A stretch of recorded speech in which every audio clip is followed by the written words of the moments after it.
The Hound of the Baskervilles. Another Adventure of Sherlock Holmes. Chapter 1. Mr. Sherlock Holmes. Mr. Sherlock Holmes, who was usually very late in the mornings, save upon those not infrequent occasions when he was up all night, was seated at the breakfast table. I stood upon the hearthrug and picked up the stick which our visitor had left behind him the night before. It was a fine, thick piece of wood, bulbous-headed, of the sort which is known as a Penang lawyer. Just under the head was a broad silver band, nearly an inch across. To James Mortimer, M.R.C.S., from his friends of the C.C.H., was engraved upon it, with the date 1884. It was just such a stick as the old-fashioned family practitioner used to carry, dignified, solid, and reassuring. "Well, Watson, what do you make of it?" Holmes was sitting with his back to me, and I had given him no sign of my occupation. "How did you know what I was doing? I believe you have eyes in the back of your head." "I have at least a well-polished, silver-plated coffee-pot in front of me," said he. "But tell me, Watson, what do you make of our visitor's stick? Since we have been so unfortunate as to miss him and have no notion of his errand, this accidental souvenir becomes of importance. Let me hear you reconstruct the man by an examination of it." "I think," said I, following as far as I could the methods of my companion, "that Dr. Mortimer is a successful, elderly medical man, well esteemed, since those who know him give him this mark of their appreciation." "Good," said Holmes. "Excellent. I also think that the probability is in favour of his being a country practitioner who does a great deal of his visiting on foot." "Why so?" "Because this stick, although originally a very handsome one, has been so knocked about that I can hardly imagine a town practitioner carrying it. The thick iron ferrule is worn down, so it's evident that he has done a good amount of walking with it." "Perfectly sound," said Holmes. "And then again, there is the Friends of the C.C.H. I should guess that to be the something hunt, the local hunt, to whose members he has possibly given some surgical assistance, and which has made him a small presentation in return." "Really, Watson, you excel yourself," said Holmes, pushing back his chair and lighting his cigarette. "I'm bound to say that in all the accounts which you have been so good as to give of my own small achievements, you have habitually underrated your own abilities. It may be that you are not yourself luminous, but you are a conductor of light. Some people, without possessing genius, have a remarkable power of stimulating it. I confess, my dear fellow, that I am very much in your debt." He had never said as much before, and I must admit that his words gave me keen pleasure, for I had often been piqued by his indifference to my admiration and to the attempts which I had made to give publicity to his methods. I was proud, too, to think that I had so far mastered his system as to apply it in a way which earned his approval. He now took the stick from my hands and examined it for a few minutes with his naked eyes. Then, with an expression of interest, he laid down his cigarette, and carrying the cane to the window, he looked over it again with a convex lens. "Interesting, though elementary," said he, as he returned to his favourite corner of the settee. "There are certainly one or two indications upon the stick. It gives us the basis for several deductions." "Has anything escaped me?" I asked with some self-importance. "I trust that there is nothing of consequence which I have overlooked." "I am afraid, my dear Watson, that most of your conclusions were erroneous. When I said that you stimulated me, I meant, to be frank, that in noting your fallacies, I was occasionally guided towards truth. Not that you are entirely wrong in this instance. The man is certainly a country practitioner, and he walks a good deal. Then I was right, to that extent. But that was all." "No, no, my dear Watson, not all. By no means all. I would suggest, for example, that a presentation to a doctor is more likely to come from a hospital than from a hunt, and that when the initials C.C. are placed before that hospital, the words Charing Cross very naturally suggest themselves." "You may be right. The probability lies in that direction. And if we take this as a working hypothesis, we have a fresh basis from which to start our construction of this unknown visitor." "Well then, supposing that C.C.H. does stand for Charing Cross Hospital, what further inferences may we draw? Do none suggest themselves? You know my methods. Apply them." "I can only think of the obvious conclusion that the man has practised in town before going to the country." I think that we might venture a little farther than this. Look at it in this light. On what occasion would it be most probable that such a presentation would be made? When would his friends unite to give him a pledge of their goodwill? Obviously, at the moment when Dr. Mortimer withdrew from the service of the hospital in order to start a practice for himself. We know there has been a presentation.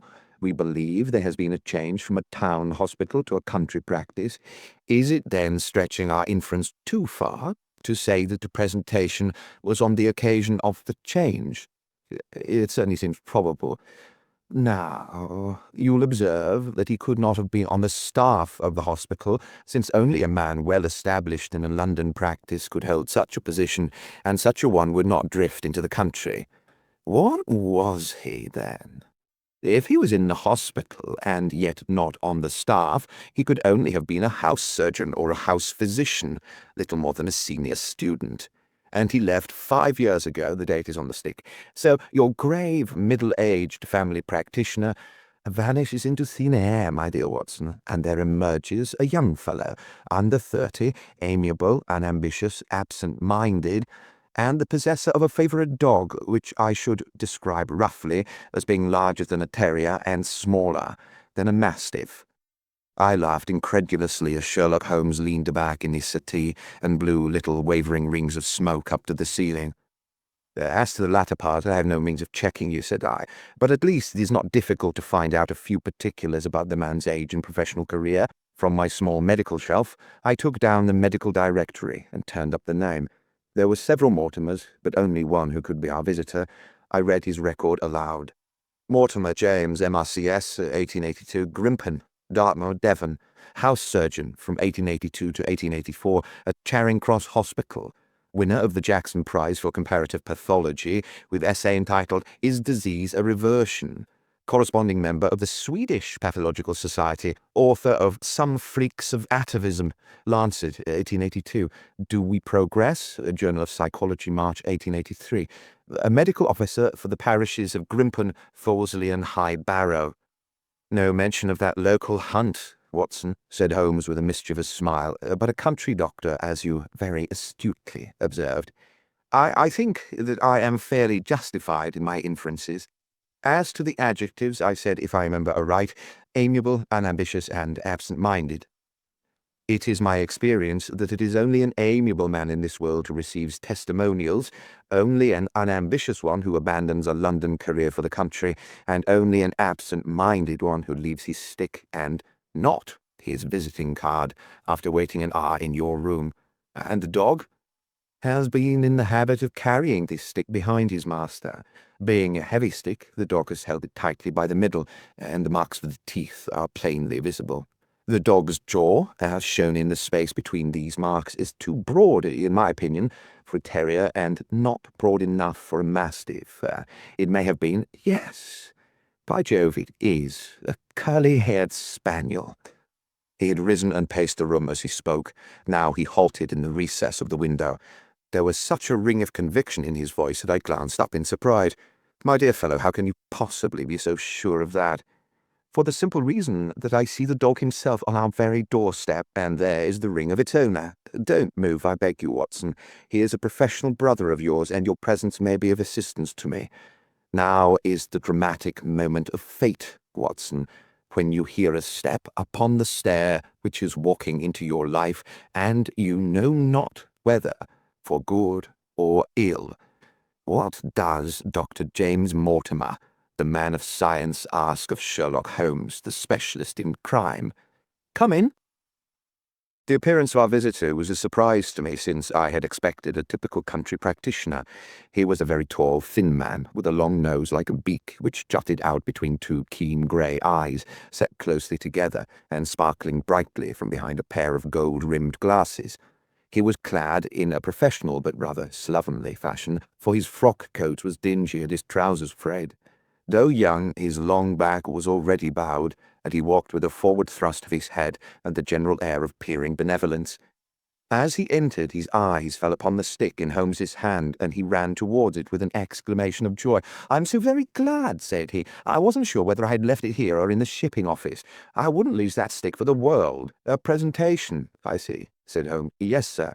From Charing Cross Hospital. From one or two friends there on the occasion of my marriage." "Dear, dear, that's bad," said Holmes, shaking his head. Dr. Mortimer blinked through his glasses in mild astonishment. "Why was it bad?" "Only that you have disarranged our little deductions. Your marriage, you say?" "Yes, sir, I married, and so left the hospital, and with it all hopes of a consulting practice. It was necessary to make a home of my own." "Come, come, we're not so far wrong after all," said Holmes. "And now, Dr. James Mortimer, Mr. Sir, Mr. Humble, M.R.C.S., and a man of precise mind, evidently. A dabbler in science, Mr. Holmes, a picker-up of shells on the shores of the great unknown ocean. I presume that it is Mr. Sherlock Holmes whom I am addressing, and not— No, this is my friend, Dr. Watson." "Glad to meet you, sir. I have heard your name mentioned in connection with that of your friend. You interest me very much, Mr. Holmes. I had hardly expected so dolichocephalic a skull, or such well-marked supraorbital development. Would you have any objection to my running a finger along your parietal fissure? A cast of your skull, sir, until the original is available, would be an ornament to any anthropological museum. It's not my intention to be fulsome, but I confess that I covet your skull." Sherlock Holmes waved our strange visitor into a chair. "You are an enthusiast in your line of thought, I perceive, sir, as I am in mine," said he. "I observe from your forefinger that you make your own cigarettes. Have no hesitation in lighting one." The man drew out paper and tobacco and twirled the one up in the other with surprising dexterity. He had long, quivering fingers, as agile and restless as the antennae of an insect. Holmes was silent, but his little darting glances showed me the interest which he took in our curious companion. "I presume, sir," said he at last, "that it was not merely for the purpose of examining my skull that you have done me the honour to call here last night and again today." "No, sir, no, though I am happy to have had the opportunity of doing that as well. I came to you, Mr. Holmes, because I recognize that I myself am an unpractical man, and because I am suddenly confronted with a most serious and extraordinary problem, recognizing as I do that you are the second highest expert in Europe." "Indeed, sir." "May I inquire who has the honour to be the first?" asked Holmes with some asperity. "To the man of precisely scientific mind, the work of Monsieur Bertillon must always appeal strongly." "Then had you not better consult him?" "I said, sir, to the precisely scientific mind, but as a practical man of affairs, it is acknowledged that you stand alone. I trust, sir, that I have not inadvertently—" "Just a little," said Holmes. "I think, Dr. Mortimer, you would do wisely if, without more ado, you would kindly tell me plainly what the exact nature of the problem is in which you demand my assistance." Chapter 2. The Curse of the Baskervilles. "I have in my pocket a manuscript," said Dr. James Mortimer. "I observed it as you entered the room," said Holmes. "It is an old manuscript, early 18th century, unless it is a forgery." "How can you say that, sir?" "You have presented an inch or two of it to my examination all the time that you have been talking. It would be a poor expert who could not give the date of a document within a decade or so. You may possibly have read my little monograph on the subject. I put that at 1730. The exact date is 1742. Dr. Mortimer drew it from his breast pocket. "The family paper was committed to my care by Sir Charles Baskerville, whose sudden and tragic death some 3 months ago created so much excitement in Devonshire. I may say that I was his personal friend as well as his medical attendant. He was a strong-minded man, sir, shrewd, practical, and as unimaginative as I am myself. Yet he took this document very seriously, and his mind was prepared for just such an end as did eventually overtake him." Holmes stretched out his hand for the manuscript and flattened it upon his knee. "You'll observe, Watson, the alternative use of the long S and the short. It is one of the several indications which enabled me to fix the date." I looked over his shoulder at the yellow paper and the faded script. At the head was written, "Baskerville Hall," and below, in large scrawling figures, 1742. "It appears to be a statement of some sort." "Yes, it is a statement of a certain legend which runs in the Baskerville family. But I understand that it is something more modern than practical upon which you wish to consult me." "Most modern, a most practical, pressing matter, which must be decided within 24 hours. But the manuscript is short and is intimately connected with the affair. With your permission, I will read it to you." Holmes leaned back in his chair, placed his fingertips together, and closed his eyes with an air of resignation. Dr. Mortimer turned the manuscript to the light and read in a high, cracking voice the following curious old-world narrative. Of the origin of the Hound of the Baskervilles, there have been many statements, yet, as I come in a direct line from Hugo Baskerville, and as I had the story from my father, who also had it from his, I have set it down with all belief that it occurred even as is here set forth. And I would have you believe, my sons, that the same justice which punishes sin may also most graciously forgive it, and that no ban is so heavy but that by prayer and repentance it may be removed. Learn then from this story not to fear the fruits of the past, but rather to be circumspect in the future, that those foul passions, whereby our family has suffered so grievously, may not again be loosed to our undoing. Know then, that in the time of the great rebellion, the history of which by the learned Lord Clarendon I most earnestly commend to your attention, this manor of Baskerville was held by Hugo of that name, nor can it be gainsaid that he was a most wild, profane, and godless man. This, in truth, his neighbours may have pardoned, seeing that saints have never flourished in those parts, but there was in him a certain wanton and cruel humour which made his name a byword through the West. It chanced that this Hugo came to love, if indeed so dark a passion may be known under so bright a name, the daughter of a yeoman who held lands near the Baskerville estate. But the young maiden, being discreet and of good repute, would ever avoid him, for she feared his evil name. So it came to pass that one Michaelmas this Hugo, with 5 or 6 of his idle and wicked companions, stole down upon the farm and carried off the maiden, her father and brothers being from home, as he well knew. When they had brought her to the hall, the maiden was placed in an upper chamber, while Hugo and his friends sat down to a long carouse, as was their nightly custom.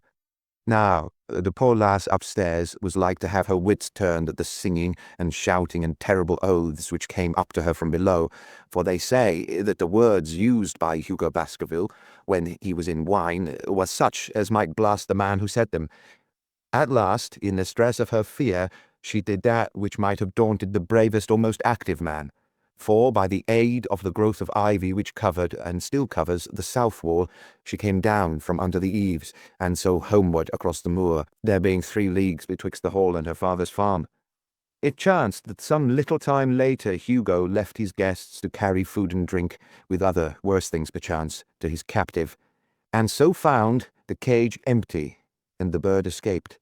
Then, as it would seem, he became as one that hath a devil, for rushing down the stairs into the dining-room, he sprang upon the great table, flagons and trenchers flying before him, and he cried aloud before all the company that he would that very night render his body and soul to the powers of evil, if he might but overtake the wench. And while the revellers stood aghast at the fury of the man, one more wicked, or it may be more drunken than the rest, cried out that they should put the hounds upon her. Whereat Hugo ran from the house, crying to his grooms that they should saddle his mare and unkennel the pack. And giving the hounds a kerchief of the maid's, he swung them to the line, and so off, full cry, in the moonlight, over the moor. Now for some space the revellers stood agape, unable to understand all that had been done in such haste. But anon their bemused wits awoke to the nature of the deed which was like to be done upon the moorlands. Everything was now in an uproar, some calling for their pistols, some for their horses, and some for another flask of wine. But at length some sense came back to their crazed minds, and the whole of them, 13 in number, took horse and started in pursuit. The moon shone clear above them, and they rode swiftly abreast, taking that course which the maiden must needs have taken if she were to reach her own home. They had gone a mile or 2, when they passed one of the night shepherds upon the moorlands, and they cried to him to know if he had seen the hunt. And the man, as the story goes, was so crazed with fear that he could scarce speak. But at last he said that he had indeed seen the unhappy maiden with the hounds upon the track. "But I have seen more than that," said he, "for Hugo Baskerville passed me upon his black mare, and there ran mute behind him such a hound of hell as God forbid should ever be at my heels." So the drunken squires cursed the shepherd, and rode onward, but soon their skins turned cold, for there came a galloping across the moor, and the black mare, dabbled with white froth, went past with trailing bridle and empty saddle. Then the revellers rode close together, for a great fear was on them. But still they followed over the moor, though each, had he been alone, would have been right glad to have turned his horse's head. Riding slowly in this fashion, they came at last upon the hounds. These, though known for their valour and their breed, were whimpering in a cluster at the head of a deep dip or goyle, as we call it upon the moor, some slinking away, and some, with starting hackles and staring eyes, gazing down the narrow valley before them. The company had come to a halt, more sober men, as you may guess, than when they started. The most of them would by no means advance, but 3 of them, the boldest, or it may be the most drunken, rode forward down the goyle. Now it opened into a broad space in which stood 2 of those great stones still to be seen there, which were set by certain forgotten peoples in the days of old. The moon was shining bright upon the clearing, and there in the centre lay the unhappy maid where she had fallen, dead of fear and fatigue. But it was not the sight of her body, nor yet was it that of the body of Hugo Baskerville lying near her, which raised the hair upon the heads of these 3 daredevil roisterers, but it was that, standing over Hugo and plucking at his throat, there stood a foul thing, a great black beast, shaped like a hound, yet larger than any hound that ever mortal eye has rested upon. And even as they looked, the thing tore the throat out of Hugo Baskerville, on which, as it turned its blazing eyes and dripping jaws upon them, the 3 shrieked with fear and rode for dear life, still screaming across the moor. One, it is said, died that very night of what he had seen, and the other 2 were but broken men for the rest of their days. Such is the tale, my sons, of the coming of the hound, which is said to have plagued the family so sorely ever since.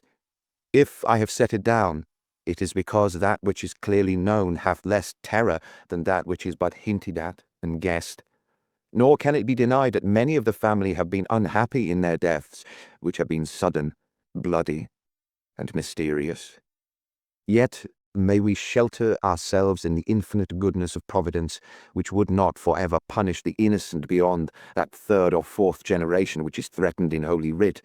To that Providence, my sons, I hereby commend you, and I counsel you by way of caution to forbear from crossing the moor in those dark hours when the powers of evil are exalted. This from Hugo Baskerville to his sons Roger and John, with instructions that they say nothing thereof to their sister Elizabeth. When Dr. Mortimer had finished reading this singular narrative, he pushed his spectacles up on his forehead and stared across at Mr. Sherlock Holmes. The latter yawned and tossed the end of his cigarette into the fire. "Well," said he, "did you not find it interesting?" "To a collector of fairy tales?" Dr. Mortimer drew a folded newspaper out of his pocket. "Now, Mr. Holmes, we will give you something a little more recent. This is the Devon County Chronicle of May 14th of this year. It is a short account of the facts elicited at the death of Sir Charles Baskerville, which occurred a few days before that date." My friend leaned a little forward, and his expression became intent. Our visitor readjusted his glasses and began. "The recent sudden death of Sir Charles Baskerville, whose name has been mentioned as the probable Liberal candidate for Mid-Devon at the next election, has cast a gloom over the county. Though Sir Charles had resided at Baskerville Hall for a comparatively short period, his amiability of character and extreme generosity had won the affection and respect of all who had been brought into contact with him. In these days of nouveau riche, it is refreshing to find a case where the scion of an old county family, which has fallen upon evil days, is able to make his own fortune and to bring it back with him, to restore the fallen grandeur of his line. Sir Charles, as it is well known, made large sums of money in South African speculation. More wise than those who go on until the wheel turns against them, he realized his gains and returned to England with them. It is only 2 years since he took up his residence at Baskerville Hall, and it is common talk how large were those schemes of reconstruction and improvement which had been interrupted by his death. Being himself childless, it was his openly expressed desire that the whole countryside should, within his own lifetime, profit by his good fortune, and many will have personal reasons for bewailing his untimely end. His generous donations to local and county charities have been frequently chronicled in these columns. The circumstances connected with the death of Sir Charles cannot be said to have been entirely cleared up by the inquest, but at least enough has been done to dispose of those rumours to which local superstition has given rise. There is no reason whatever to suspect foul play, or to imagine the death could be from any but natural causes.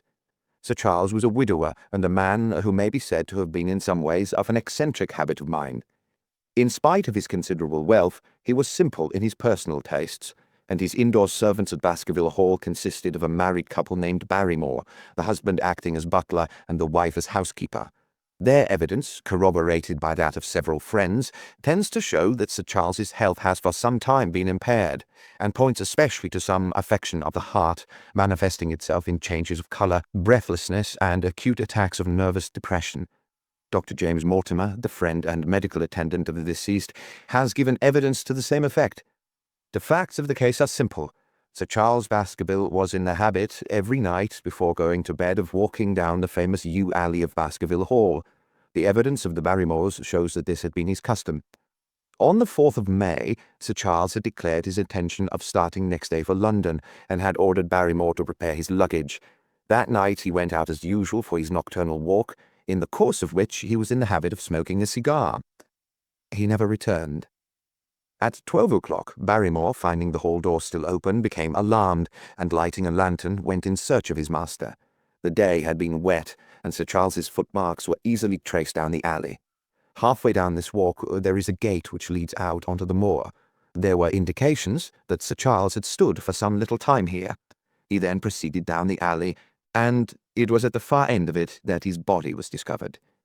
One fact which has not been explained is the statement of Barrymore that his master's footprints altered their character from the time that he passed the moor gate, and that he appeared from thence onward to have been walking upon his toes. One Murphy, a gipsy horse dealer, was on the moor at no great distance at the time, but he appears by his own confession to have been the worse for drink. He declares that he heard cries, but is unable to state from what direction they came. No signs of violence were to be discovered upon Sir Charles's person, and though the doctor's evidence pointed to an almost incredible facial distortion, so great that Dr. Mortimer refused at first to believe that it was indeed his friend and patient who lay before him, it was explained that that is a symptom which is not unusual in cases of dyspnea and death from cardiac exhaustion. This explanation was borne out by the post-mortem examination, which showed long-standing organic disease, and the coroner's jury returned a verdict in accordance with the medical evidence. It is well that this is so, for it is obviously of the utmost importance that Sir Charles's heir should settle at the Hall and continue the good work which has been so sadly interrupted. Had the prosaic finding of the coroner not finally put an end to the romantic stories which have been whispered in connection with the affair, it might have been difficult to find a tenant for Baskerville Hall. It is understood that the next of kin is Mr. Henry Baskerville, if he be still alive, the son of Sir Charles Baskerville's younger brother. The young man, when last heard of, was in America, and inquiries are being instituted with a view to informing him of his good fortune. Dr. Mortimer refolded his paper and replaced it in his pocket. Those are the public facts, Mr. Holmes, in connection with the death of Sir Charles Baskerville.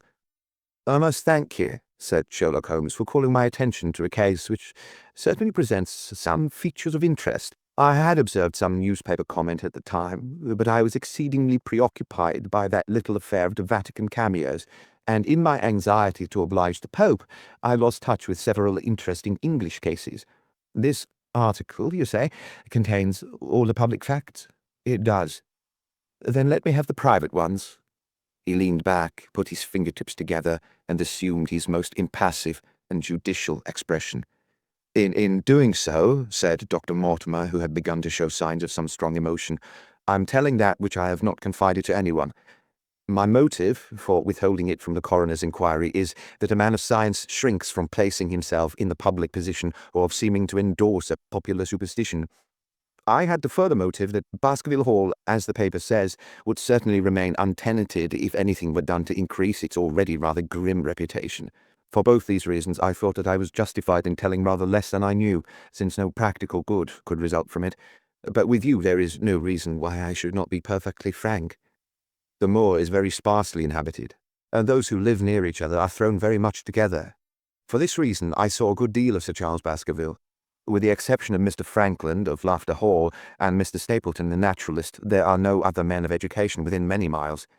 Sir Charles was a retiring man, but the chance of his illness brought us together, and a community of interests in science kept us so. He had brought back much scientific information from South Africa, and many a charming evening we have spent together discussing the comparative anatomy of the Bushman and the Hottentot. Within the last few months, it became increasingly plain to me that Sir Charles's nervous system was strained to the breaking point. He had taken this legend which I have read you exceedingly to heart, so much so that although he would walk in his own grounds, nothing would induce him to go out upon the moor at night. Incredible as it may appear to you, Mr. Holmes, he was honestly convinced that a dreadful fate overhung his family, and certainly the records which he was able to give of his ancestors were not encouraging. The idea of some ghastly presence constantly haunted him, and on more than one occasion he has asked me whether I had on my medical journeys at night ever seen any strange creature, or heard the baying of a hound. The latter question he put to me several times, and always with a voice which vibrated with excitement. I can well remember driving up to his house in the evening some 3 weeks before the fatal event. He chanced to be at his hall door.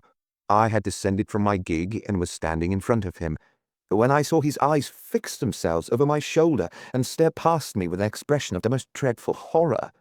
I whisked round and had just time to catch the glimpse of something which I took to be a large black calf passing at the head of the drive. So excited and alarmed was he that I was compelled to go down to the spot where the animal had been and look around for it. It was gone, however, and the incident appeared to make the worst impression upon his mind. I stayed with him all the evening, and it was on that occasion, to explain the emotion which he had shown, that he confided to my keeping that narrative which I read you when I first came. I mention this small episode because it assumes some importance in view of the tragedy which followed. But I was convinced at the time that the matter was entirely trivial, and that his excitement had no justification. It was at my advice that Sir Charles was about to go to London. His heart was, I knew, affected, and the constant anxiety in which he lived, however chimerical the cause of it might be, was evidently having a serious effect upon his health. I thought that a few months among the distractions of town would send him back a new man. Mr. Stapleton, a mutual friend who was much concerned at his state of health, was of the same opinion. At the last instant came this terrible catastrophe. On the night of Sir Charles's death, Barrymore the butler, who made the discovery, sent Perkins the groom on horseback to me, and as I was sitting up late, I was able to reach Baskerville Hall within an hour of the event. I checked and corroborated all the facts which were mentioned at the inquest. I followed the footsteps down the yew alley. I saw the spot at the moor gate where he seemed to have waited. I remarked the change in the shape of the prints after that point. I noted there were no other footsteps save those of Barrymore on the soft gravel, and finally I carefully examined the body, which had not been touched until my arrival. Sir Charles lay on his face, his arms out, his fingers dug into the ground, and his features convulsed with some strong emotion to such an extent that I could hardly have sworn to his identity. There was certainly no physical injury of any kind, but one false statement was made by Barrymore at the inquest. He said that there were no traces upon the ground near the body. He didn't observe any, but I did, some little distance off, but fresh and clear. Footprints? Footprints. A man or a woman's? Dr. Mortimer looked strangely at us for an instant, and his voice sank almost to a whisper as he answered, Mr. Holmes, they were the footprints of a gigantic hound. Chapter 3. The Problem. I confess that these words a shudder passed through me. There was a thrill in the doctor's voice which showed that he was himself deeply moved by that which he told us. Holmes leaned forward in his excitement, and his eyes had the hard, dry glitter which shot from them when he was keenly interested. You saw this as clearly as I see you, and you said nothing. What was the use? How was it that no one else saw it? The marks were some 20 yards from the body, and no one gave them a thought. I don't suppose I should have done so, had I not known this legend. There are many sheepdogs on the moor? No doubt, but this was no sheepdog. You say it was large, enormous, but it had not approached the body. No. What sort of night was it? Damp and raw, but not actually raining. No. What is the alley like? There are 2 lines of old yew hedge, 12 feet high and impenetrable. The walk in the centre is about 8 feet across. Is there anything between the hedges and the walk? Yes, there's a strip of grass about 6 feet broad on either side. I understand that the yew hedge is penetrated at one point by a gate. Yes, the wicket gate, which leads onto the moor. Is there any other opening? None. So that to reach the yew alley, one either has to come down it from the house, or else to enter it by the moor gate. There is an exit through a summer house at the far end. Had Sir Charles reached this? No, he lay about 50 yards from it.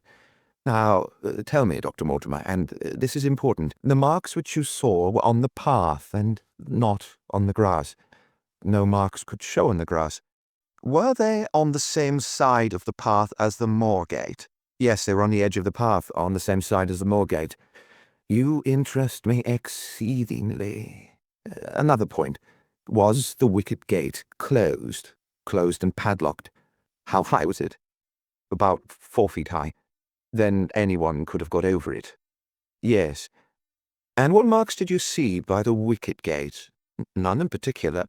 Good heaven, did no one examine? Yes, I examined myself, and found nothing.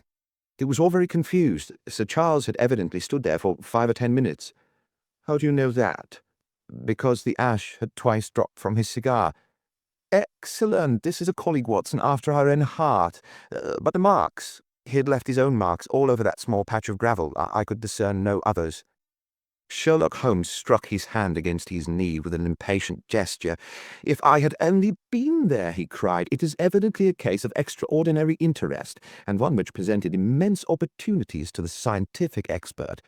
That gravel page upon which I might have read so much has been long ere this smudged by the rain and defaced by the clogs of curious peasants. Oh, Dr. Mortimer, Dr. Mortimer, to think that you should not have called me in. You have indeed much to answer for. I could not call you in, Mr. Holmes, without disclosing these facts to the world, and I have already given my reasons for not wishing to do so. Besides, why do you hesitate? There is a realm in which the most acute and most experienced of detectives is helpless. You mean that the thing is supernatural? I did not positively say so. No, but you evidently think it. Since the tragedy, Mr. Holmes, there have come to my ears several incidents which are hard to reconcile with the settled order of nature. For example, I find that before the terrible event occurred, several people had seen a creature upon the moor which corresponds with this basketball demon, and which could not possibly be any animal known to science. They all agreed that it was a huge creature, luminous, ghastly, and spectral.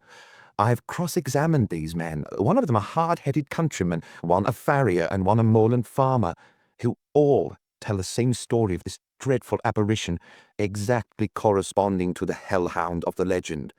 I assure you that there is a reign of terror in the district, and that it is a hardy man who will cross the moor at night. And you, a trained man of science, believe it to be supernatural. I do not know what to believe. Holmes shrugged his shoulders. I have hitherto confined my investigations to this world, said he. In a modest way, I have combated evil, but to take on the father of evil himself would perhaps be too ambitious a task. Yet, you must admit that the footmark is material. The original hound was material enough to tug a man's throat out, and yet he was diabolical as well. I see that you've quite gone over to the supernaturalists. But now, Dr. Mortimer, tell me this. If you hold these views, why have you come to consult me at all? You tell me, in the same breath, that it is useless to investigate Sir Charles's death, and that you desire me to do it. I did not say that I desired you to do it. Then how can I assist you? By advising me as to what I should do with Sir Henry Baskerville, who arrives at Waterloo Station. Dr. Mortimer looked at his watch. In exactly 1 hour and a quarter. He being the heir. Yes, on the death of Sir Charles, we inquired for this young gentleman, and found that he had been farming in Canada. From the accounts which have reached us, he is an excellent fellow in every way. I speak now not as a medical man, but as a trustee and executor of Sir Charles's will. There is no other claimant, I presume? None. The only other kinsman whom we have been able to trace was Roger Baskerville, the youngest of 3 brothers, of whom poor Sir Charles was the elder. The second brother, who died young, is the father of this lad Henry. The third, Roger, was the black sheep of the family. He came of the old masterful Baskerville strain, and was the very image, they tell me, of the family picture of old Hugo. He made England too hot to hold him, fled to Central America, and died there in 1876 of yellow fever. Henry is the last of the Baskervilles. In 1 hour and 5 minutes I meet him at Waterloo Station. I have had a wire that he arrived at Southampton this morning. Now, Mr. Holmes, what would you advise me to do with him? Why should he not go to the home of his fathers? It seems natural, does it not? And yet, consider that every Baskerville who goes there meets with an evil fate. I feel sure that if Sir Charles could have spoken with me before his death, he would have warned me against bringing this, the last of the old race and the heir to great wealth, to that deadly place. And yet it cannot be denied that the prosperity of the whole poor, bleak countryside depends upon his presence. All the good work which has been done by Sir Charles will crash to the ground if there is no tenant of the hall. I fear lest I should be swayed too much by my own obvious interest in the matter, and that is why I bring the case before you, and ask for your advice." Holmes considered for a little time. "Put into plain words, the matter is this," said he. "In your opinion, there is a diabolical agency which makes Dartmoor an unsafe abode for a Baskerville. That is your opinion. At least I might go to the length of saying that there is some evidence that this might be so." "Exactly. But surely, if your supernatural theory be correct, it could work the young man evil in London as easily as in Devonshire. A devil with merely local powers like a parish vestry would be too inconceivable a thing." "You put the matter more flippantly, Mr. Holmes, than you would probably do if you were brought into personal contact with these things. Your advice, then, as I understand it, is that the young man will be as safe in Devonshire as in London. He comes in 50 minutes. What would you recommend?" "I recommend, sir, that you take a cab, call off your spaniel, who is scratching at my front door, and proceed to Waterloo to meet Sir Henry Baskerville. And then? And then you will say nothing to him at all until I have made up my mind about the matter." "How long will it take you to make up your mind?" 24 hours. At 10 o'clock tomorrow, Dr. Mortimer. I will be much obliged to you if you will call upon me here, and it will be of help to me in my plans for the future if you will bring Sir Henry Baskerville with you." "I will do so, Mr. Holmes." He scribbled the appointment on his shirt cuff and hurried off in his strange, peering, absent-minded fashion. Holmes stopped him at the head of the stair. "Only one more question, Dr. Mortimer. You say that before Sir Charles Baskerville's death, several people saw this apparition upon the moor." "3 people did." "Did any see it after?" I've not heard of any." "Thank you. Good morning." Holmes returned to his seat with that quiet look of inward satisfaction which meant that he had a congenial task before him. "Going out, Watson?" "Unless I can help you." "No, my dear fellow, it is at the hour of action that I turn to you for aid. But this is splendid, really unique from some points of view. When you pass Bradley's, would you ask him to send up a pound of the strongest shag tobacco? Thank you. It would be as well if you could make it convenient not to return before evening. Then I should be very glad to compare impressions as to this most interesting problem which has been submitted to us this morning." I knew that seclusion and solitude were very necessary for my friend in these hours of intense mental concentration, during which he weighed every particle of evidence, constructed alternative theories, balanced one against the other, and made up his mind as to which points were as essential and which immaterial. I therefore spent the day at my club and did not return to Baker Street until the evening. It was nearly 9 o'clock when I found myself in the sitting-room once more. My first impression as I opened the door was that a fire had broken out, for the room was so filled with smoke that the light of the lamp upon the table was blurred by it. As I entered, however, my fears were set at rest, for it was the acrid fumes of strong, coarse tobacco which took me by the throat and set me coughing. Through the haze, I had a vague vision of Holmes in his dressing-gown, coiled up in an armchair, with his black clay pipe between his lips. Several rolls of paper lay round him. "Caught cold, Watson?" said he. "No, it's this poisonous atmosphere. I suppose it is pretty thick, now that you mention it. Thick, it's intolerable. Open the window, then. You have been at your club all day, I perceive. My dear Holmes, am I right?" "Certainly, but how?" He laughed at my bewildered expression. "There is a delightful freshness about you, Watson, which makes it a pleasure to exercise any small powers which I possess, at your expense. A gentleman goes forth on a showery and miry day. He returns immaculate in the evening, with the gloss still on his hat and his boots. He has been a fixture there for all day. He is not a man with intimate friends. Where then could he have been? Is it not obvious? Well, it is rather obvious. The world is full of obvious things which nobody by any chance ever observes. Where do you think that I have been? A fixture also. On the contrary, I have been to Devonshire. In spirit, exactly. My body has remained in this armchair, and has, I regret to observe, consumed in my absence 2 large pots of coffee and an incredible amount of tobacco. After you left, I sent down to Stamford's for the ordnance map of this portion of the moor, and my spirit has hovered over it all day. I flatter myself that I could find my way about. A large-scale map, I presume. Very large. He unrolled one section and held it over his knee. Here you have the particular district which concerns us. That is Baskerville Hall in the middle, with a wood round it. Exactly. I fancy the yew alley, though not marked under that name, must stretch along this line, with the moor, as you perceive, upon the right of it. This small clump of buildings here is the hamlet of Grimpen, where our friend Dr. Mortimer has his headquarters. Within a radius of 5 miles there are, as you see, only a very few scattered dwellings. Here is Laughter Hall, which was mentioned in the narrative. There is a house indicated here, which may be the residence of the naturalist Stapleton, if I remember right was his name. Here are 2 moorland farmhouses, High Tor and Foulmire. Then, 14 miles away, the great convict prison of Princetown. Between and around these scattered points extends the desolate, lifeless moor.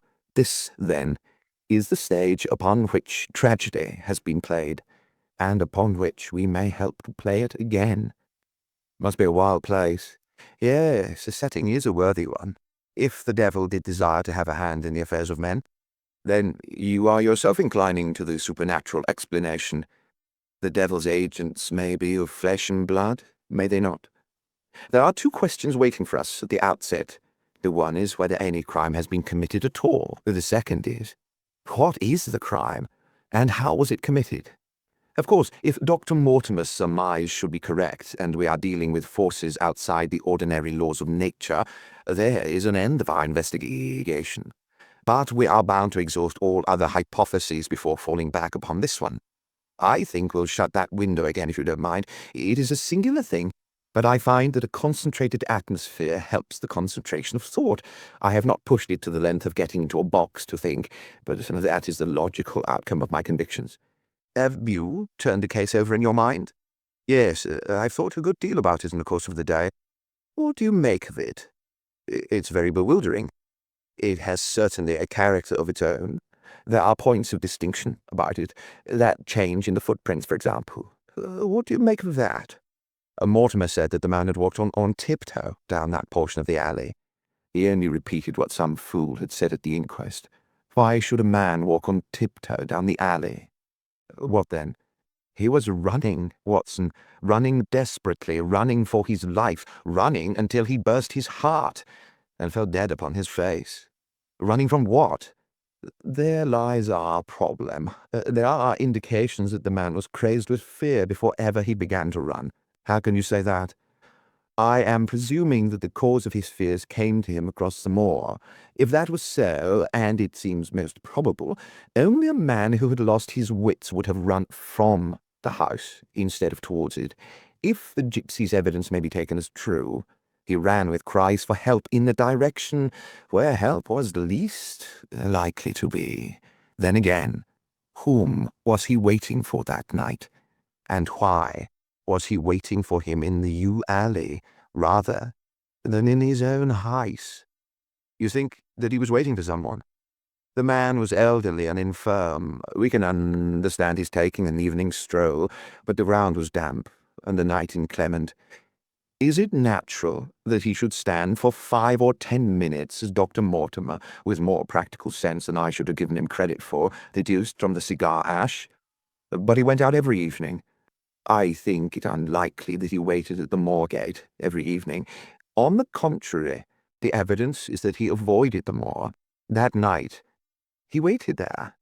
It was the night before he made his departure for London. The thing takes shape, Watson. It becomes coherent. Might I ask you to hand me my violin, and we will postpone all further thought upon this business until we have had the advantage of meeting Dr. Mortimer and Sir Henry Baskerville in the morning. Chapter 4. Sir Henry Baskerville. Our breakfast table was cleared early, and Holmes waited in his dressing gown for the promised interview. Our clients were punctual to their appointment, for the clock had just struck 10 when Dr. Mortimer was shown up, followed by the young baronet. The latter was a small, alert, dark-eyed man, about 30 years of age, very sturdily built, with thick black eyebrows and a strong, pugnacious face. He wore a ruddy-tinted tweed suit, and had the weather-beaten appearance of one who has spent most of his time in the open air. And yet there was something in his steady eye and the quiet assurance of his bearing which indicated the gentleman. "This is Sir Henry Baskerville," said Dr. Mortimer. "Why, yes," said he. "And the strange thing is, Mr. Sherlock Holmes, that if my friend here had not proposed coming round to you this morning, I should have come on my own account. I understand that you think out little puzzles, and I've had one this morning which wants more thinking out than I am able to give it. Pray take a seat, Sir Henry. Do I understand you to say that you have yourself had some remarkable experience since you arrived in London?" "Nothing of much importance, Mr. Holmes, only a joke, whose like as not. It was this letter, if you can call it a letter, which reached me this morning." He laid an envelope upon the table, and we all bent over it. It was of common quality, greyish in colour. The address, Sir Henry Baskerville, Northumberland Hotel, was printed in rough characters, the postmark, Charing Cross, and the date of posting the preceding evening. "Who knew that you were going to the Northumberland Hotel?" asked Holmes, glancing keenly across at our visitor. "No one could have known. We only decided after I met Dr. Mortimer." "But Dr. Mortimer was no doubt already stopping there." "No, I had been staying with a friend," said the doctor. "There was no possible indication that we intended to go to this hotel."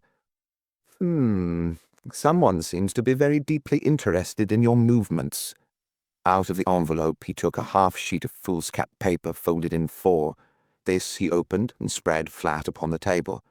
Across the middle of it, a single sentence had been formed by the expedient of pasting printed words upon it. It ran, "As you value your life or your reason, keep away from the moor." The word moor only was printed in ink. "Now," said Sir Henry Baskerville, "perhaps you'll tell me, Mr. Holmes, what in thunder is the meaning of that, and who it is that takes so much interest in my affairs?" "What do you make of it, Dr. Mortimer? You must allow that there is nothing supernatural about this, at any rate." "No, sir, but it might very well come from someone who is convinced that the business is supernatural." "What business?" asked Sir Henry sharply. "It seems to me that all you gentlemen know a great deal more than I do about my own affairs." "You shall share our knowledge before you leave this room, Sir Henry, I promise you that," said Sherlock Holmes. "We will confine ourselves for the present, with your permission, to this very interesting document, which must have been put together and posted yesterday evening. Have you yesterday's Times, Watson? It's here in the corner." "Might I trouble you for it? The inside page, please, with the leading articles." He glanced swiftly over it, running his eyes up and down the columns. "Capital article this on free trade. Permit me to give you an extract from it. You may be cajoled into imagining that your own special trade or your own industry will be encouraged by a protective tariff, but it stands to reason that such legislation must in the long run keep wealth away from the country, diminish the value of our imports, and lower the general conditions of life in this island." "What do you think of that, Watson?" cried Holmes in high glee, rubbing his hands together with satisfaction. "Don't you think that is an admirable sentiment?" Dr. Mortimer looked at Holmes with an air of professional interest, and Sir Henry Baskerville turned a pair of puzzled dark eyes upon me. "I don't know much about the tariff and things of that kind," said he, "but it seems to me we've got a bit off the trail so far as the note is concerned." "On the contrary, I think we are particularly hot upon the trail, Sir Henry. Watson here knows more about my methods than you do, but I fear that even he has not quite grasped the significance of this sentence. No, I confess that I see no connection. And yet, my dear Watson, there is so very close a connection that the one is extracted out of the other. Your life, reason, value, keep away from the... Don't you see now whence these words have been taken? By thunder, you're right. Well, if that isn't smart," cried Sir Henry. If any possible doubt remained, it is settled by the fact that keep away and from thee are cut out in one piece. Well, now, so it is. Really, Mr. Holmes, this exceeds anything which I could have imagined, said Dr. Mortimer, gazing at my friend in amazement. I could understand anyone saying that the words were from a newspaper, but that you should name which, and add that it came from the leading article, is really one of the most remarkable things which I have ever known. How did you do it? I presume, Doctor, that you could tell the skull of a Negro from that of an Eskimo. Most certainly. But how? Because that is my special hobby. The differences are obvious. The supraorbital crest, the facial angle, the maxillary curve, But this is my special hobby, and the differences are equally obvious. There is as much difference to my eyes between the leaded bourgeois type of a Times article and the slovenly print of an evening halfpenny paper as there could be between your Negro and your Eskimo. The detection of types is one of the most elementary branches of knowledge to the special expert in crime, though I confess that once when I was very young I confused the Leeds Mercury with the Western Morning News. But a Times leader is entirely distinctive, and these words could have been taken from nothing else. As it was done yesterday, the strong probability was that we should find the words in yesterday's issue. So far as I can follow you then, Holmes, said Sir Henry Baskerville, someone cut out this message with a scissors. Nail scissors, said Holmes. You can see that it was a very short-bladed scissors, since the cutter had to take 2 snips over keep away. That is so. Someone then cut out the message with a pair of short-bladed scissors, pasted it with paste. Gum, said Holmes, with gum to the paper. But I want to know why the word more should have been written. Because he could not find it in print. The other words were all simple and might have been found in any issue, but more would be less common. Why, of course, that would explain it. Have you read anything else in this message, Mr. Holmes? There are 1 or 2 indications, and yet the utmost pains have been taken to remove all clues. The address, you observe, is printed in rough characters. But the Times is a paper which is seldom found in any hands but those of the highly educated. We may take it, therefore, that the letter was composed by an educated man who wished to pose as an uneducated one, and his effort to conceal his own writing suggests that writing might be known, or come to be known, by you. Again, you will observe that the words are not gummed on an accurate line, but that some are much higher than others. Life, for example, is quite out of its proper place. That may point to carelessness, or it may point to agitation and hurry upon the part of the cutter. On the whole, I incline to the latter view, since the matter was evidently important, and it is unlikely that the composer of such a letter would be careless. If he were in a hurry, it opens up the interesting question why he should be in a hurry, since any letter posted up to early morning would reach Sir Henry before he would leave his hotel. Did the composer fear an interruption? And from whom? We're coming now rather into the region of guesswork, said Dr. Mortimer. Say rather into the region where we balance probabilities and choose the most likely. It is the scientific use of the imagination, but we always have some material basis on which to start our speculation. Now, you would call it a guess, no doubt, but I am almost certain that this address has been written in an hotel. How in the world can you say that? If you examine it carefully, you will see that both the pen and the ink have given the writer trouble. The pen has spluttered twice in a single word, and has run dry 3 times in a short address, showing that there was very little ink in the bottle. Now, a private pen or ink bottle is seldom allowed to be in such a state, and the combination of the two must be quite rare. But you know the hotel ink and the hotel pen, where it is rare to get anything else. Yes, I have very little hesitation in saying that could we examine the waste paper basket of the hotels around Charing Cross until we found the remains of the mutilated Times leader, we could lay our hands straight upon the person who sent this singular message. Hello, what's this? He was carefully examining the fool's cap, upon which the words were pasted, holding it only an inch or 2 from his eyes. Well, nothing, said he, throwing it down. It is a blank half-sheet of paper, without even a watermark upon it. I think we have drawn as much as we can from this curious letter. And now, Sir Henry, has anything else of interest happened to you since you have been in London? Why, no, Mr. Holmes, I think not. You have not observed anyone follow or watch you? I seem to have walked right into the thick of a dime novel, said our visitor. Why in thunder should anyone follow or watch me? But coming to that, you have nothing else to report to us before we go into this matter. Well, it depends upon what you think worth reporting. I think anything out of the ordinary routine of life well worth reporting. Sir Henry smiled. I don't know much of British life yet, for I've spent nearly all my time in the States and in Canada, but I hope that to lose one of your boots is not part of the ordinary routine of life over here. You have lost one of your boots. My dear sir, cried Dr. Mortimer, it is only mislaid. You'll find it when you return to the hotel. What is the use of troubling Mr. Holmes with trifles of this kind? Oh, he asked me for anything outside the ordinary routine. Exactly, said Holmes, however foolish the incident may seem. You have lost one of your boots, you say. Well, mislaid, anyhow. I put them both outside my door last night, and there was only one in the morning. I could get no sense out of the chap who cleans them. The worst of it is that I only bought the pair last night in the Strand, and I've never had them on. If you've never worn them, why did you put them out to be cleaned? They were tan boots and had never been varnished. That's why I put them out. Then I understand that on your arrival in London yesterday, you went out at once and bought a pair of boots. I did a great deal of shopping. Dr. Mortimer here went round with me. You see, if I'm to be squire down there, I must dress the part, and it may be that I've got a little careless in my ways out west. Among other things, I bought these brown boots, gave $6 for them, and had one stolen before ever I had them on my feet. It seems a singularly useless thing to steal, said Sherlock Holmes. I confess that I share Dr. Mortimer's belief that it will not be long before the missing boot is found. And now, gentlemen, said the baronet with decision, it seems to me that I have spoken quite enough about the little that I know. It's time that you kept your promise and gave me a full account of what we're all driving at. Your request is a very reasonable one, Holmes answered. Dr. Mortimer, I think you could not do better than to tell your story as you told it to us. Thus encouraged, our scientific friend drew his papers from his pocket and presented the whole case as he had done upon the morning before. Sir Henry Baskerville listened with the deepest attention and with an occasional exclamation of surprise.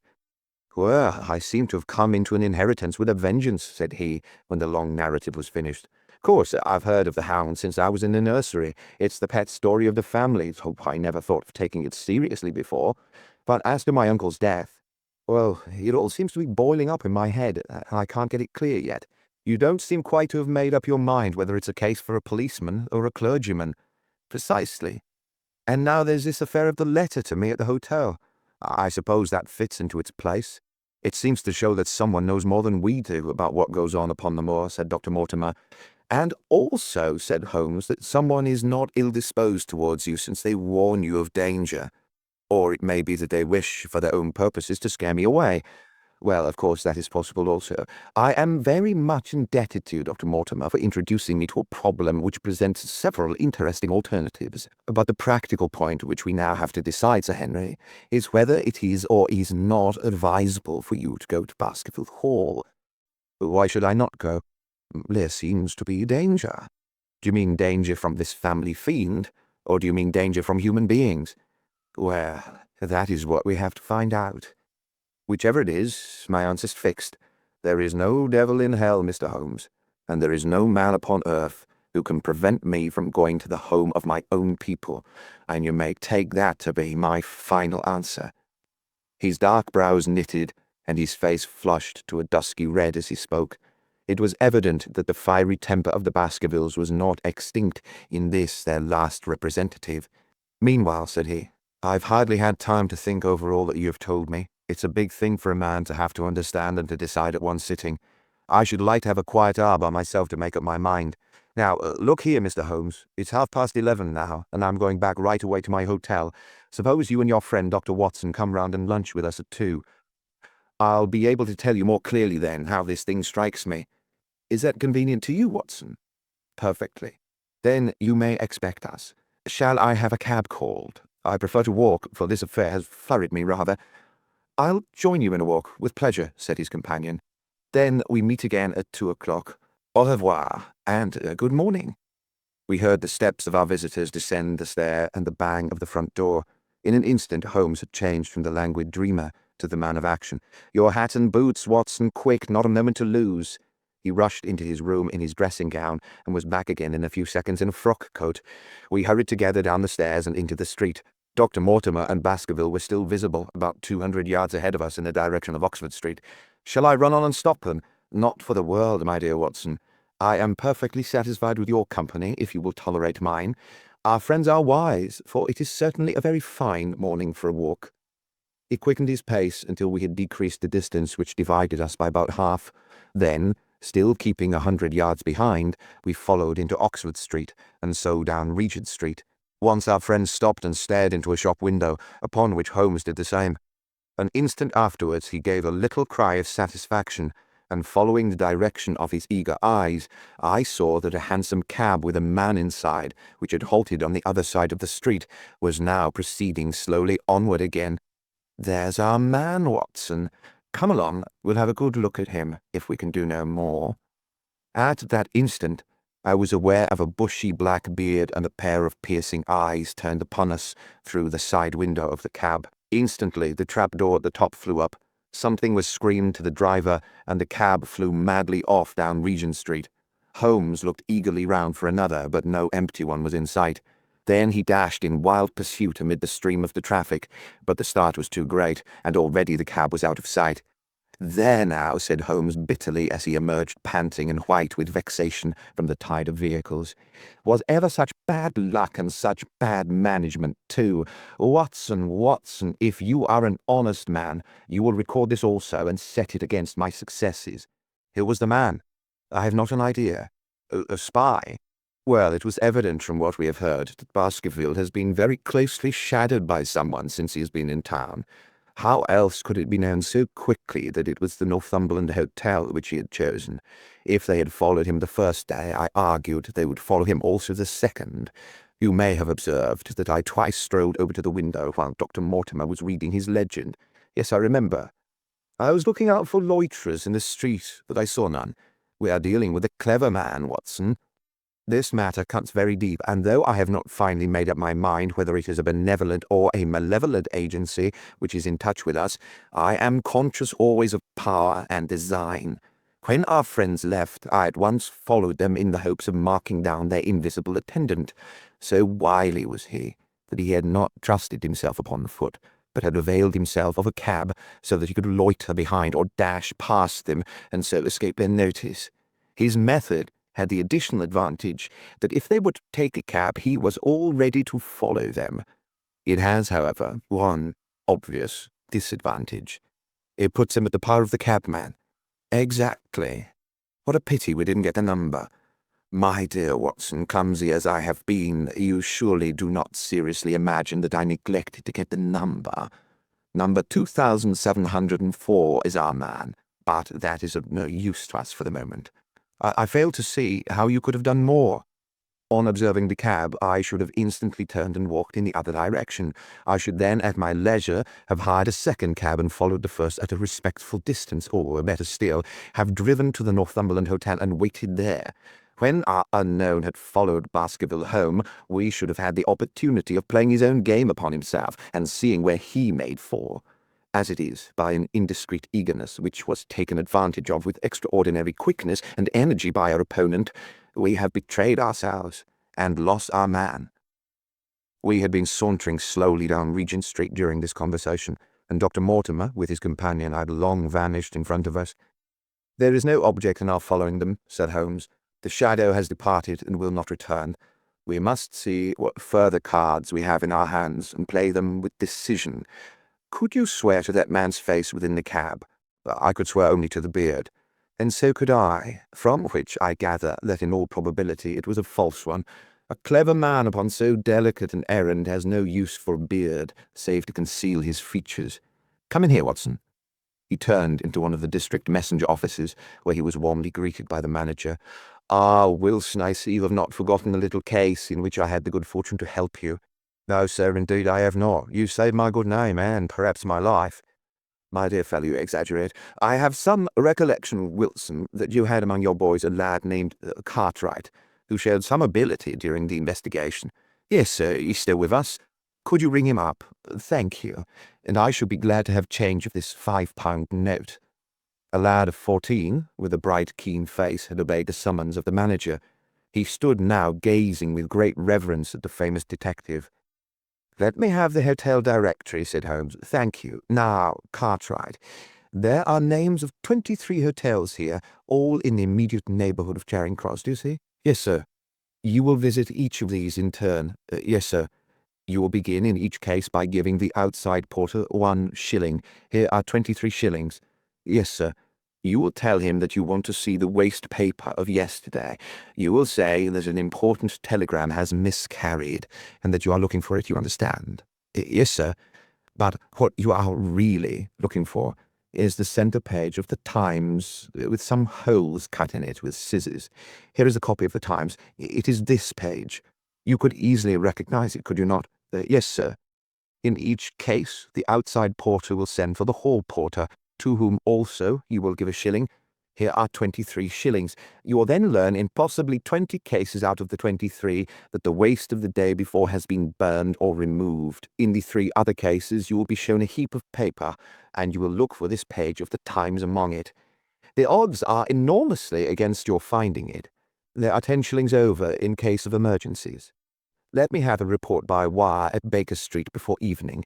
And now, Watson, it only remains for us to find out by wire the identity of the cabman, number 2704, and then we will drop into one of the Bond Street picture galleries and fill in the time until we are due at the hotel. Chapter 5. 3 Broken Threads. Sherlock Holmes had, in a very remarkable degree, the power of detaching his mind at will.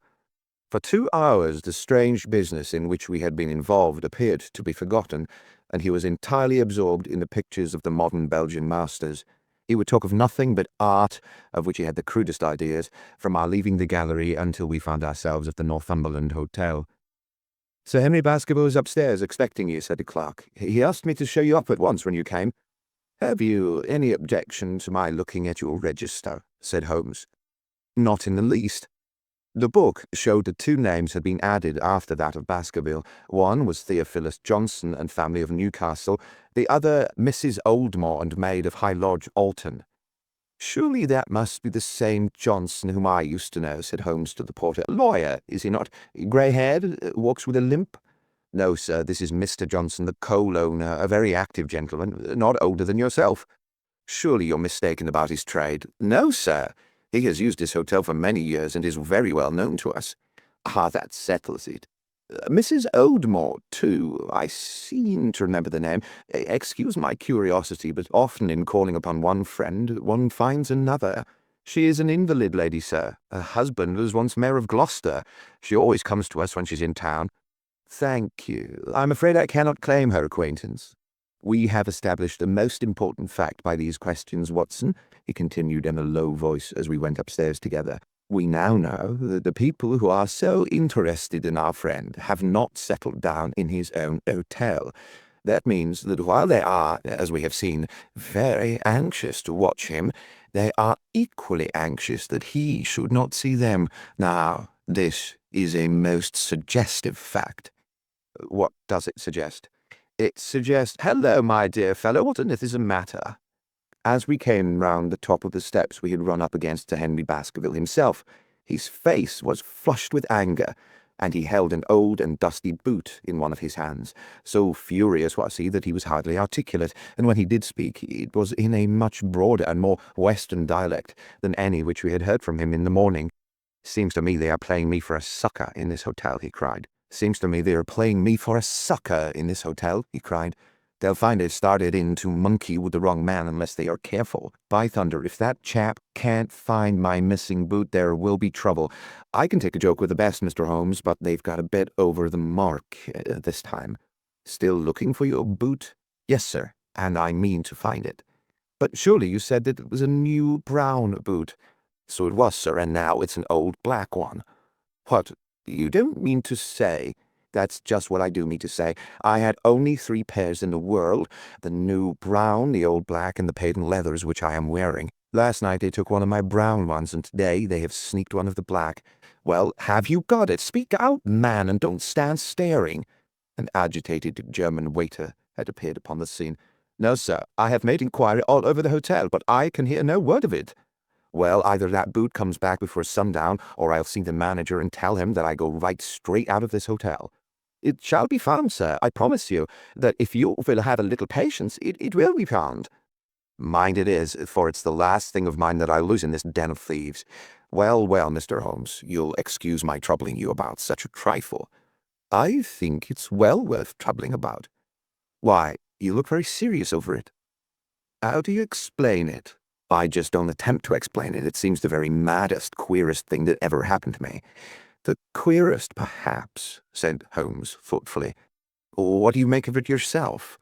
Well, I don't profess to understand it yet. This case of yours is very complex, Sir Henry. When taken in conjunction with your uncle's death, I am not sure that of all the 500 cases of capital importance which I have handled, there is one which cuts so deep. But we hold several threads in our hands, and the odds are that one or the other of them guides us to the truth. We may waste time in following the wrong one, but sooner or later we must come upon the right. We had a pleasant luncheon, in which little was said of the business which had brought us together. It was in the private sitting-room to which we afterwards repaired that Holmes asked Baskerville what were his intentions. To go to Baskerville Hall. And when? At the end of the week. On the whole, said Holmes, I think that your decision is a wise one.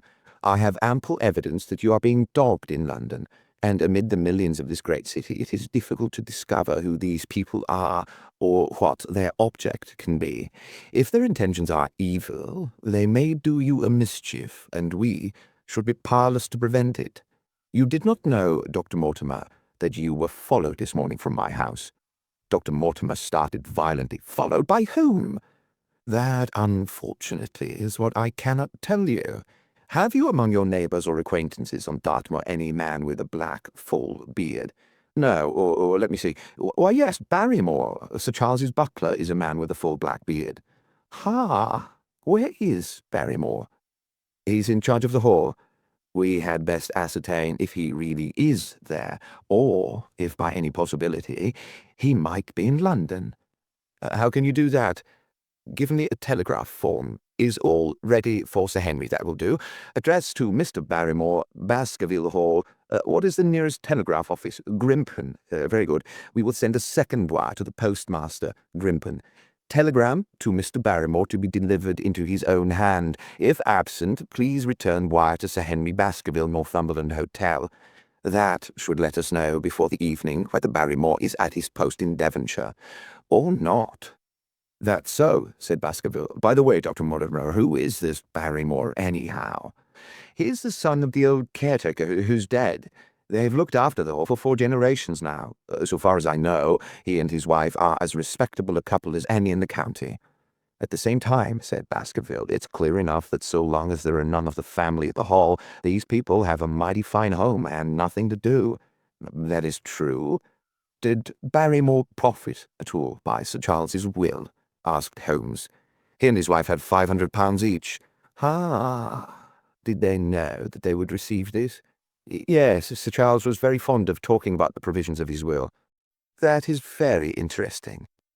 I hope, said Dr. Mortimer, that you do not look with suspicious eyes upon everyone who received the legacy from Sir Charles, for I also had £1,000 left to me.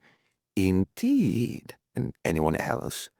There were many insignificant sums to individuals and a large number to public charities. The residue all went to Sir Henry. And how much was the residue? £740,000. Holmes raised his eyebrows in surprise. I had no idea that so gigantic a sum was involved, said he. Sir Charles had the reputation of being rich, but we did not know how very rich he was until we came to examine his securities. The total value of his estate was close on to £1 million. Dear me, it is a stake for which a man might well play a desperate game. And one more question, Dr. Mortimer. Supposing that anything happened to our young friend here, you will forgive the unpleasant hypothesis, who would inherit the estate? Since Roger Baskerville, Sir Charles's younger brother, died unmarried, the estate would descend to the Desmonds, who are distant cousins. James Desmond is an elderly clergyman in Westmoreland. Thank you. These details are all of great interest. Have you met Mr. James Desmond? Yes, he once came down to visit Sir Charles. He is a man of venerable appearance and of saintly life. I remember that he refused to accept any settlement from Sir Charles, though he pressed it upon him. And this man of simple tastes would be the heir to Sir Charles's thousands? He would be the heir to the estate because that is entailed. He would also be the heir to the money unless it were willed otherwise by the present owner, who can, of course, do what he likes with it. And have you made your will, Sir Henry? No, Mr. Holmes, I have not. I've had no time, for it was only yesterday that I learned how matters stood. But in any case, I feel that the money should go with the title and estate. That was my poor uncle's idea. How is the owner going to restore the glories of the Baskervilles if he has not money enough to keep up the property? House, land, and dollars must go together. Quite so. Well, Sir Henry, I am of one mind with you as to the advisability of your going down to Devonshire without delay. There is only one provision which I must make. You certainly must not go alone. Dr. Mortimer returns with me. But Dr. Mortimer has his practice to attend to, and his house is miles away from yours. With all the goodwill in the world, he may be unable to help you. No, Sir Henry, you must take with you someone, a trusty man, who will be always at your side. Is it possible that you could come yourself, Mr. Holmes? If matters came to a crisis, I should endeavor to be present in person, but you can understand that with my extensive consulting practice and with the constant appeals which reach me from many quarters, it is impossible for me to be absent from London for an indefinite time. At the present instant, one of the most revered names in England is being besmirched by a blackmailer, and only I can stop a disastrous scandal. You will see how impossible it is for me to go to Dartmoor. Whom would you recommend, then? Holmes laid his hand upon my arm. If my friend would undertake it, there is no man who is better worth having at your side when you're in a tight place. No one can say so more confidently than I. The proposition took me completely by surprise. But before I had time to answer, Baskerville seized me by the hand and wrung it heartily. "Well, now that is real kind of you, Dr. Watson," said he. "You see how it is with me, and you know just as much about the matter as I do. If you will come down to Baskerville Hall and see me through, I'll never forget it." The promise of adventure had always a fascination for me, and I was complimented by the words of Holmes, and by the eagerness with which the Baron hailed me as a companion. "I'll come with pleasure," said I. "I do not know how I could employ my time better." "And you will report very carefully to me," said Holmes. "When a crisis comes, as it will do, I will direct how you should act. I suppose that by Saturday all might be ready." "Would that suit, Dr. Watson?" "Perfectly. Then, on Saturday, unless you hear to the contrary, we shall meet at the 10:30 train from Paddington." We had risen to depart when Baskerville gave a cry of triumph, and diving into one of the corners of the room, he drew a brown boot from under a cabinet. "My missing boot!" he cried. "May all our difficulties vanish as easily," said Sherlock Holmes. "But it is a very singular thing," Dr. Mortimer remarked. "I searched this room carefully before lunch."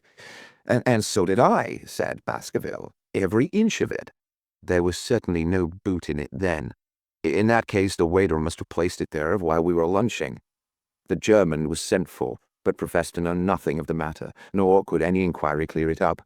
Another item had been added to that constant and apparently purposeless series of small mysteries which had succeeded each other so rapidly.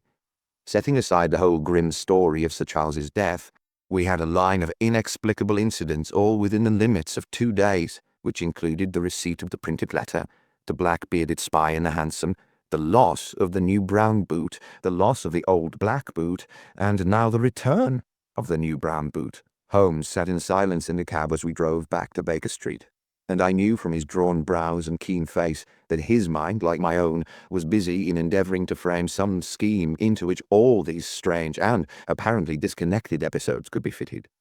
All afternoon and late into the evening he sat lost in tobacco and thought. Just before dinner, 2 telegrams were handed in. The first ran, "Have just heard that Barrymore is at the Hall, Baskerville." The second, "Visited 23 hotels as directed, but sorry to report unable to trace cut sheet of Times, Cartwright." There go 2 of my threads, Watson. There is nothing more stimulating than a case where everything goes against you. We must cast around for another scent. We still have the cabman who drove the spy. Exactly. I have wired to get his name and address from the official registry. I should not be surprised if this were an answer to my question. The ring at the bell proved to be something even more satisfactory than an answer, however, for the door opened, and a rough-looking fellow entered, who was evidently the man himself. I got a message from the head office. A gent at this address had been inquiring for number 2704, said he. I've driven my cab this 7 years and never a word of complaint. I come here, straight from the yard, to ask you to your face what you had against me. I have nothing in the world against you, my good man, said Holmes. On the contrary, I have half a sovereign for you, if you will give me a clear answer to my questions.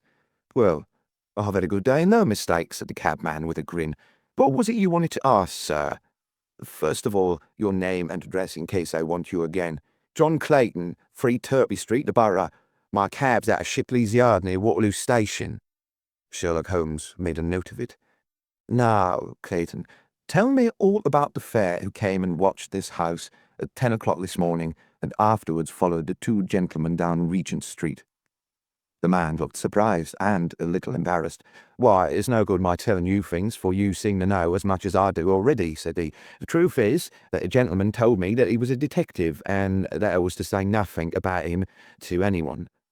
My good fellow, this is a very serious business, and you may find yourself in a pretty bad position if you try to hide anything from me.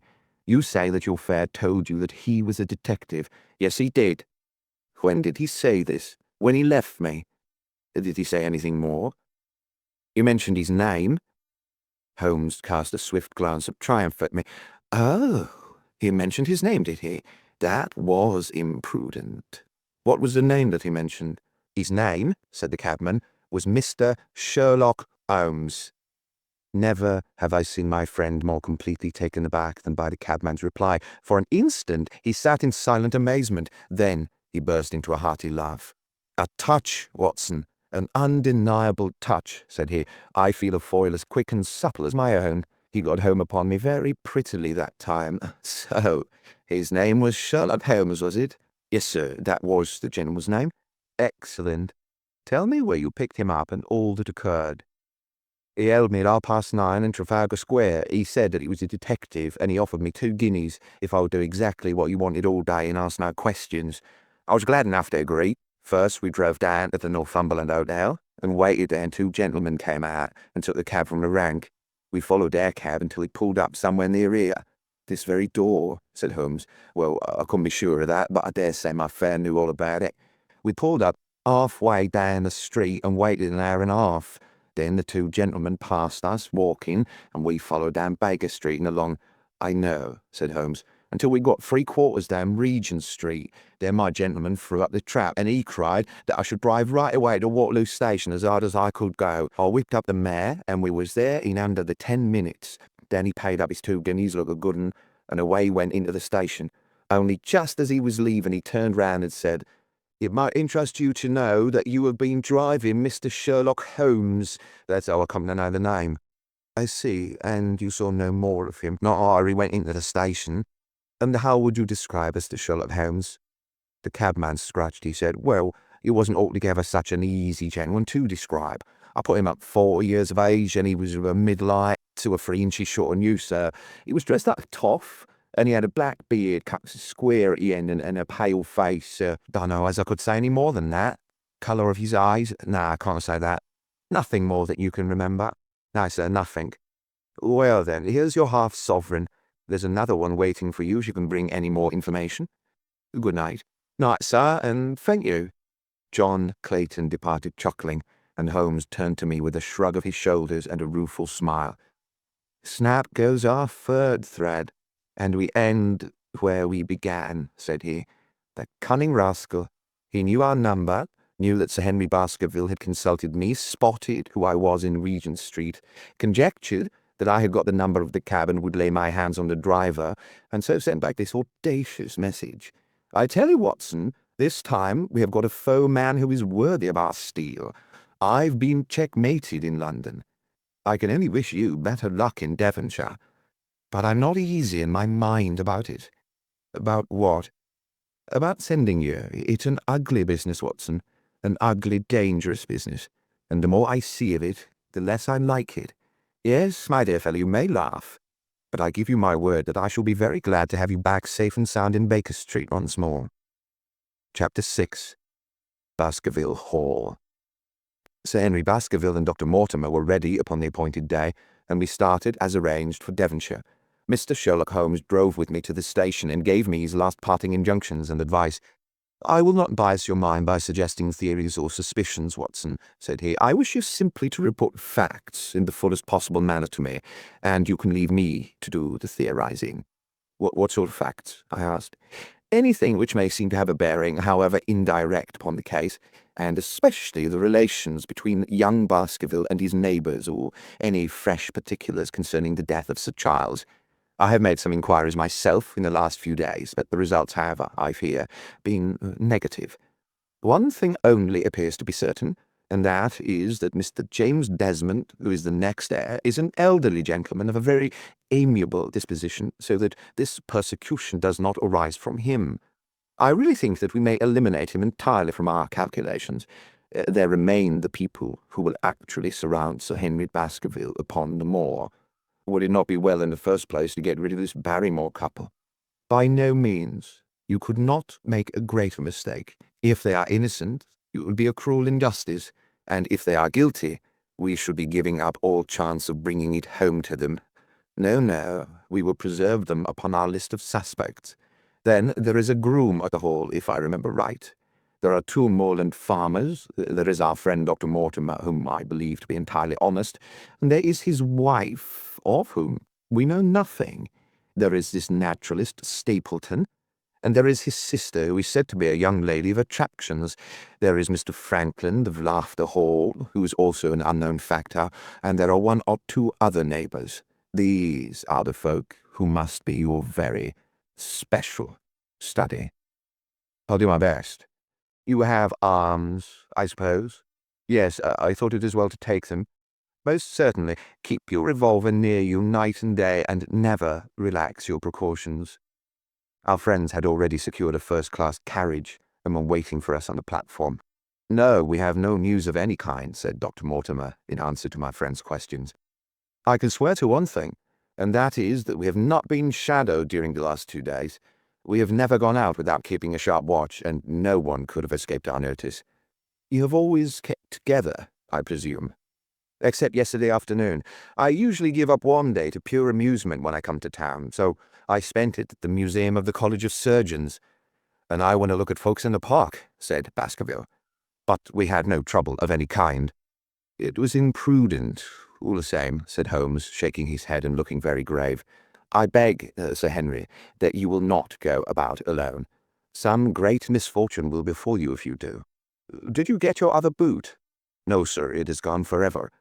"Indeed, that is very interesting. Well, good-bye," he added as the train began to glide down the platform. "Bear in mind, Sir Henry, one of the phrases in that queer old legend which Dr. Mortimer has read to us, and avoid the moor in those hours of darkness when the powers of evil are exalted." I looked back at the platform when we had left it far behind and saw the tall, austere figure of Holmes standing motionless and gazing after us. The journey was a swift and pleasant one, and I spent it in making the more intimate acquaintance of my 2 companions and in playing with Dr. Mortimer's spaniel. In a very few hours the brown earth had become ruddy, the brick had changed to granite, and red cows grazed in well-hedged fields where the lush grasses and more luxuriant vegetation spoke of a richer, if a damper climate. Young Baskerville stared eagerly out of the window and cried aloud with delight as he recognized the familiar features of the Devon scenery. "I have been over a good part of the world since I left it, Dr. Watson," said he, "but I have never seen a place to compare with it." "I never saw a Devonshire man who did not swear by his county," I remarked. "Depends on the breed of men quite as much as the county," said Dr. Mortimer. "A glance at our friend here reveals the rounded head of the Celt, which carries inside it the Celtic enthusiasm and power of attachment. Poor Sir Charles's head was of a very rare type, half Gaelic, half Ivernian in its characteristics. But you were very young when you last saw Baskerville Hall, were you not?" "I was a boy in my teens at the time of my father's death, and had never seen the Hall, for he lived in a little cottage on the south coast.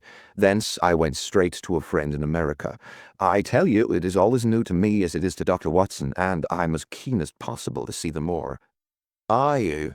Then your wish is easily granted, for there is your first sight of the moor," said Dr. Mortimer, pointing out of the carriage window. Over the green squares of the fields and the low curve of a wood, there rose in the distance a grey, melancholy hill, with a strange jagged summit, dim and vague in the distance like some fantastic landscape in a dream. Baskerville sat for a long time, his eyes fixed upon it, and I read upon his eager face how much it meant to him, this first sight of that strange spot where the men of his blood had held sway so long and left their marks so deep. There he sat, with his tweed suit and his American accent, in the corner of a prosaic railway carriage. And yet, as I looked at his dark and expressive face, I felt more than ever how true a descendant he was of that long line of high-blooded, fiery, and masterful men. There were pride, valor, and strength in his thick brows, his sensitive nostrils, and his large hazel eyes.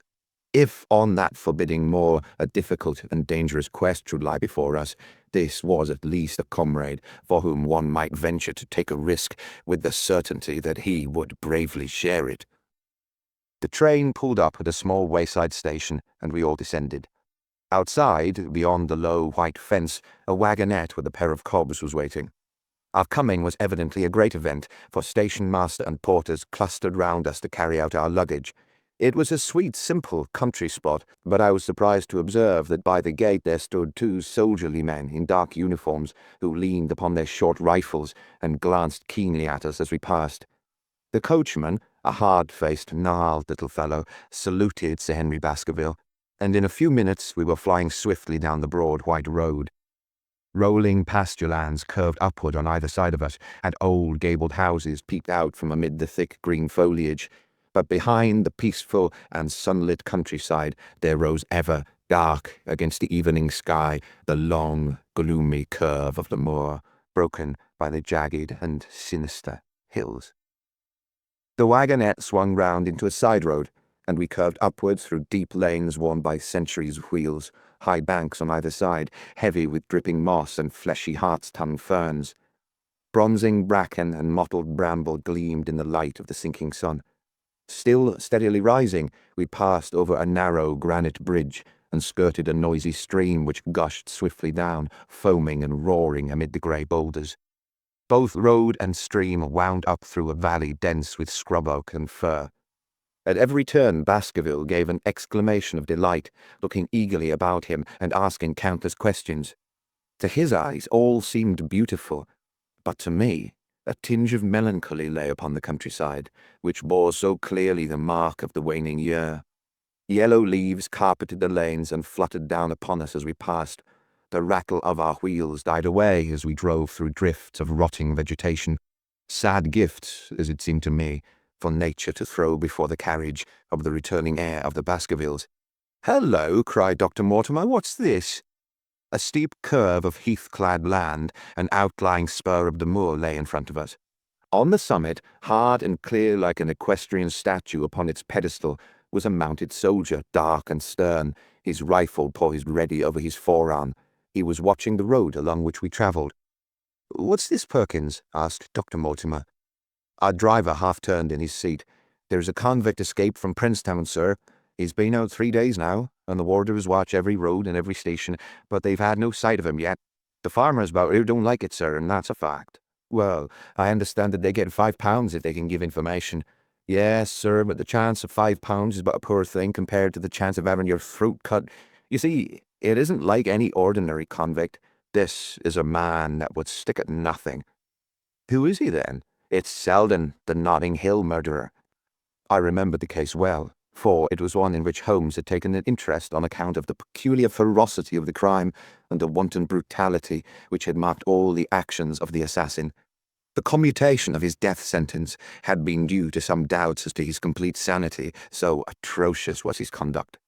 Our wagonette had topped a rise, and in front of us rose the huge expanse of the moor, mottled with gnarled and craggy cairns and tors. A cold wind swept down from it and set us shivering. Somewhere there, on that desolate plain, was lurking this fiendish man, hiding in a burrow like a wild beast, his heart full of malignancy against the whole race which had cast him out. It needed but this to complete the grim suggestiveness of the barren waste, the chilling wind, and the darkling sky. Even Baskerville fell silent and pulled his overcoat more closely around him. We had left a fertile country behind and beneath us.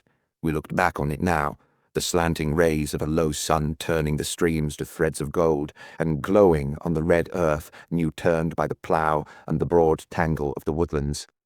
The road in front of us grew bleaker and wilder over huge russet and olive slopes sprinkled with giant boulders. Now and then we passed the moorland cottage, walled and roofed with stone, with no creeper to break its harsh outline. Suddenly we looked down into a cup-like depression, patched with stunted oaks and firs which had been twisted and bent by the fury of years of storm. Two high, narrow towers rose over the trees. The driver pointed his whip. "Baskerville Hall," said he. Its master had risen, and was staring with flushed cheeks and shining eyes. A few minutes later we had reached the lodge gates, a maze of fantastic tracery in wrought iron, with weather-bitten pillars on either side blotched with lichens and surmounted by the boar's heads of the Baskervilles. The lodge was a ruin of black granite and bared ribs of rafters, but facing it was a new building, half-constructed, the first fruit of Sir Charles's South African gold. Through the gateway we passed into the avenue, where the wheels were again hushed amid the leaves, and the old trees shot up their branches in a sombre tunnel over our heads. Baskerville shuddered as he looked up the long dark drive to where the house glimmered like a ghost at the farther end. "Was it here?" he asked in a low voice. No, the yew alley is on the other side." The young heir glanced round with a gloomy face. "It's no wonder my uncle felt as if trouble were coming on him in such a place as this," said he. "It's enough to scare any man. I'll have a row of electric lamps up here inside of 6 months, and you won't know it again, with 1,000 candle power Swan and Edison right here in front of the hall door." The avenue opened into a broad expanse of turf, and the house lay before us. In the fading light, I could see that the centre was a heavy block of building from which porch projected. The whole front was draped in ivy, with a patch clipped bare here and there where a window or a coat of arms broke through the dark veil. From this central block rose the twin towers, ancient, crenellated, and pierced with many loopholes. To right and left of the turrets were more modern wings of black granite.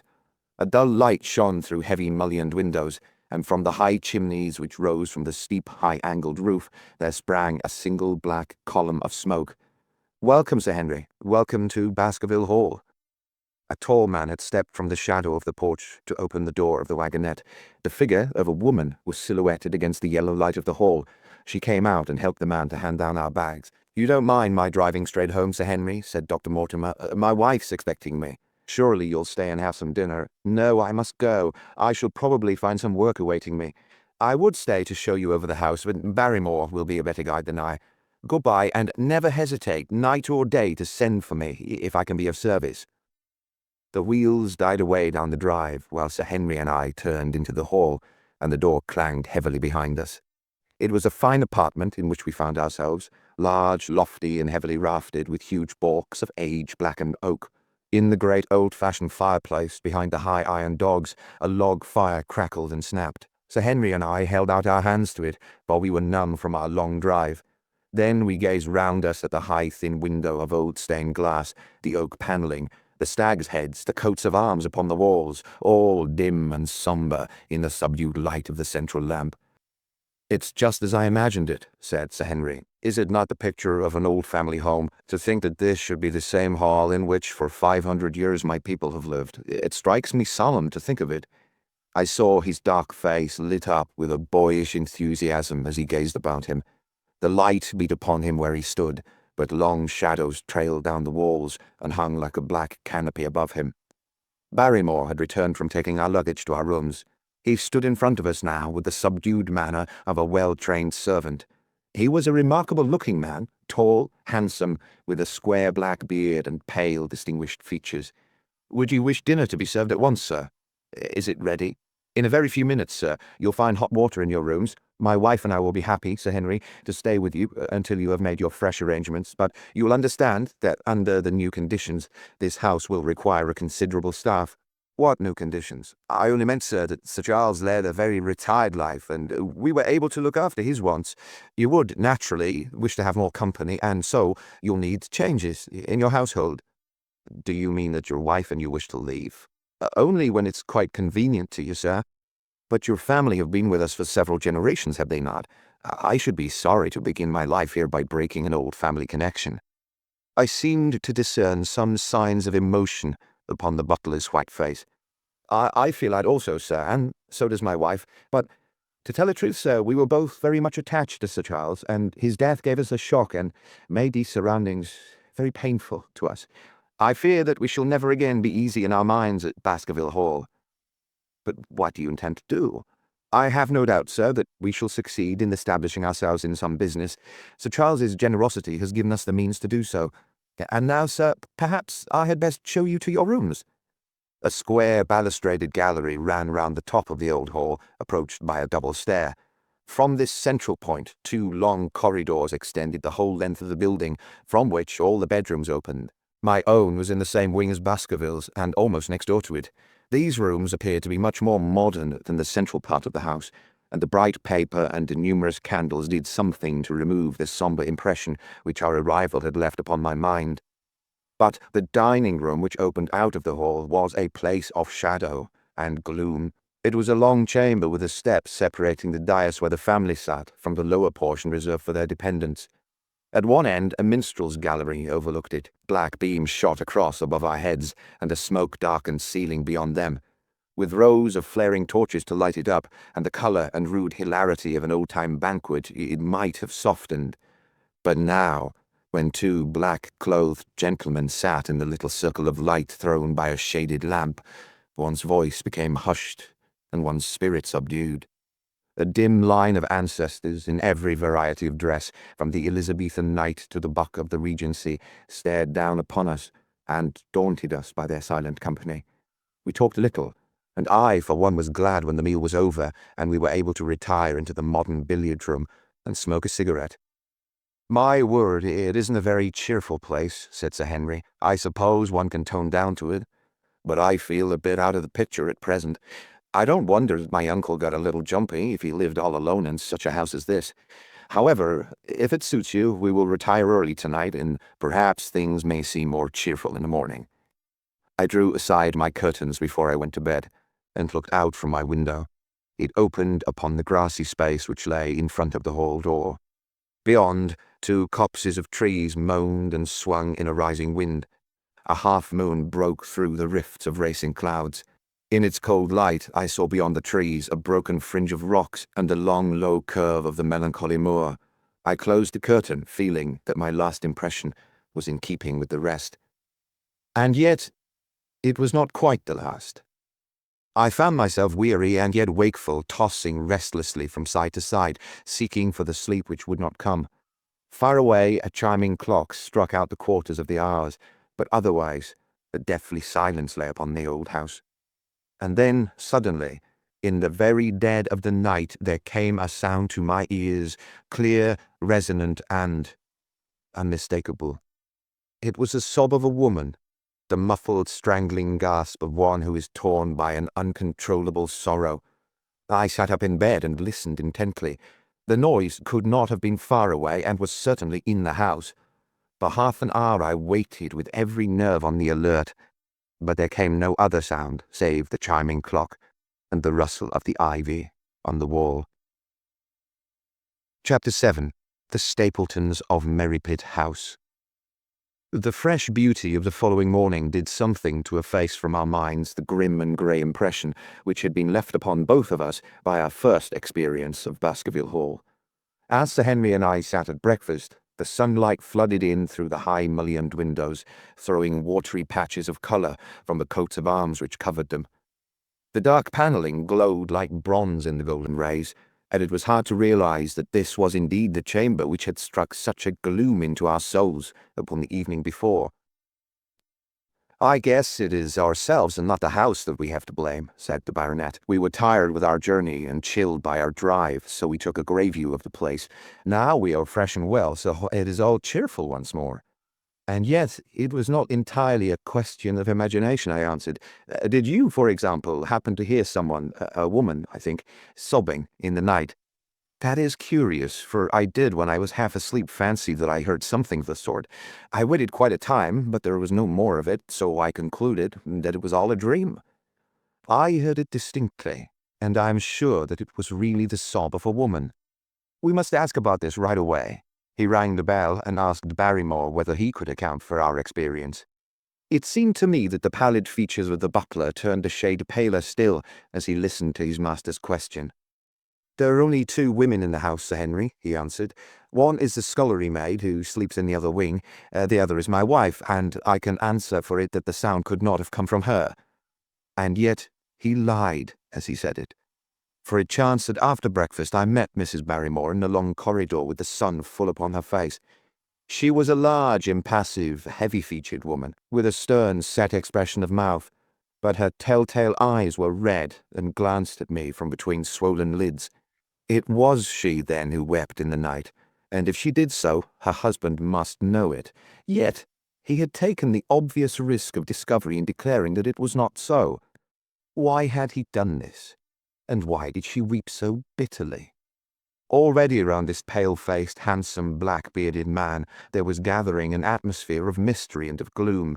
It was he who had been the first to discover the body of Sir Charles, and we only had his word for all the circumstances which led up to the old man's death.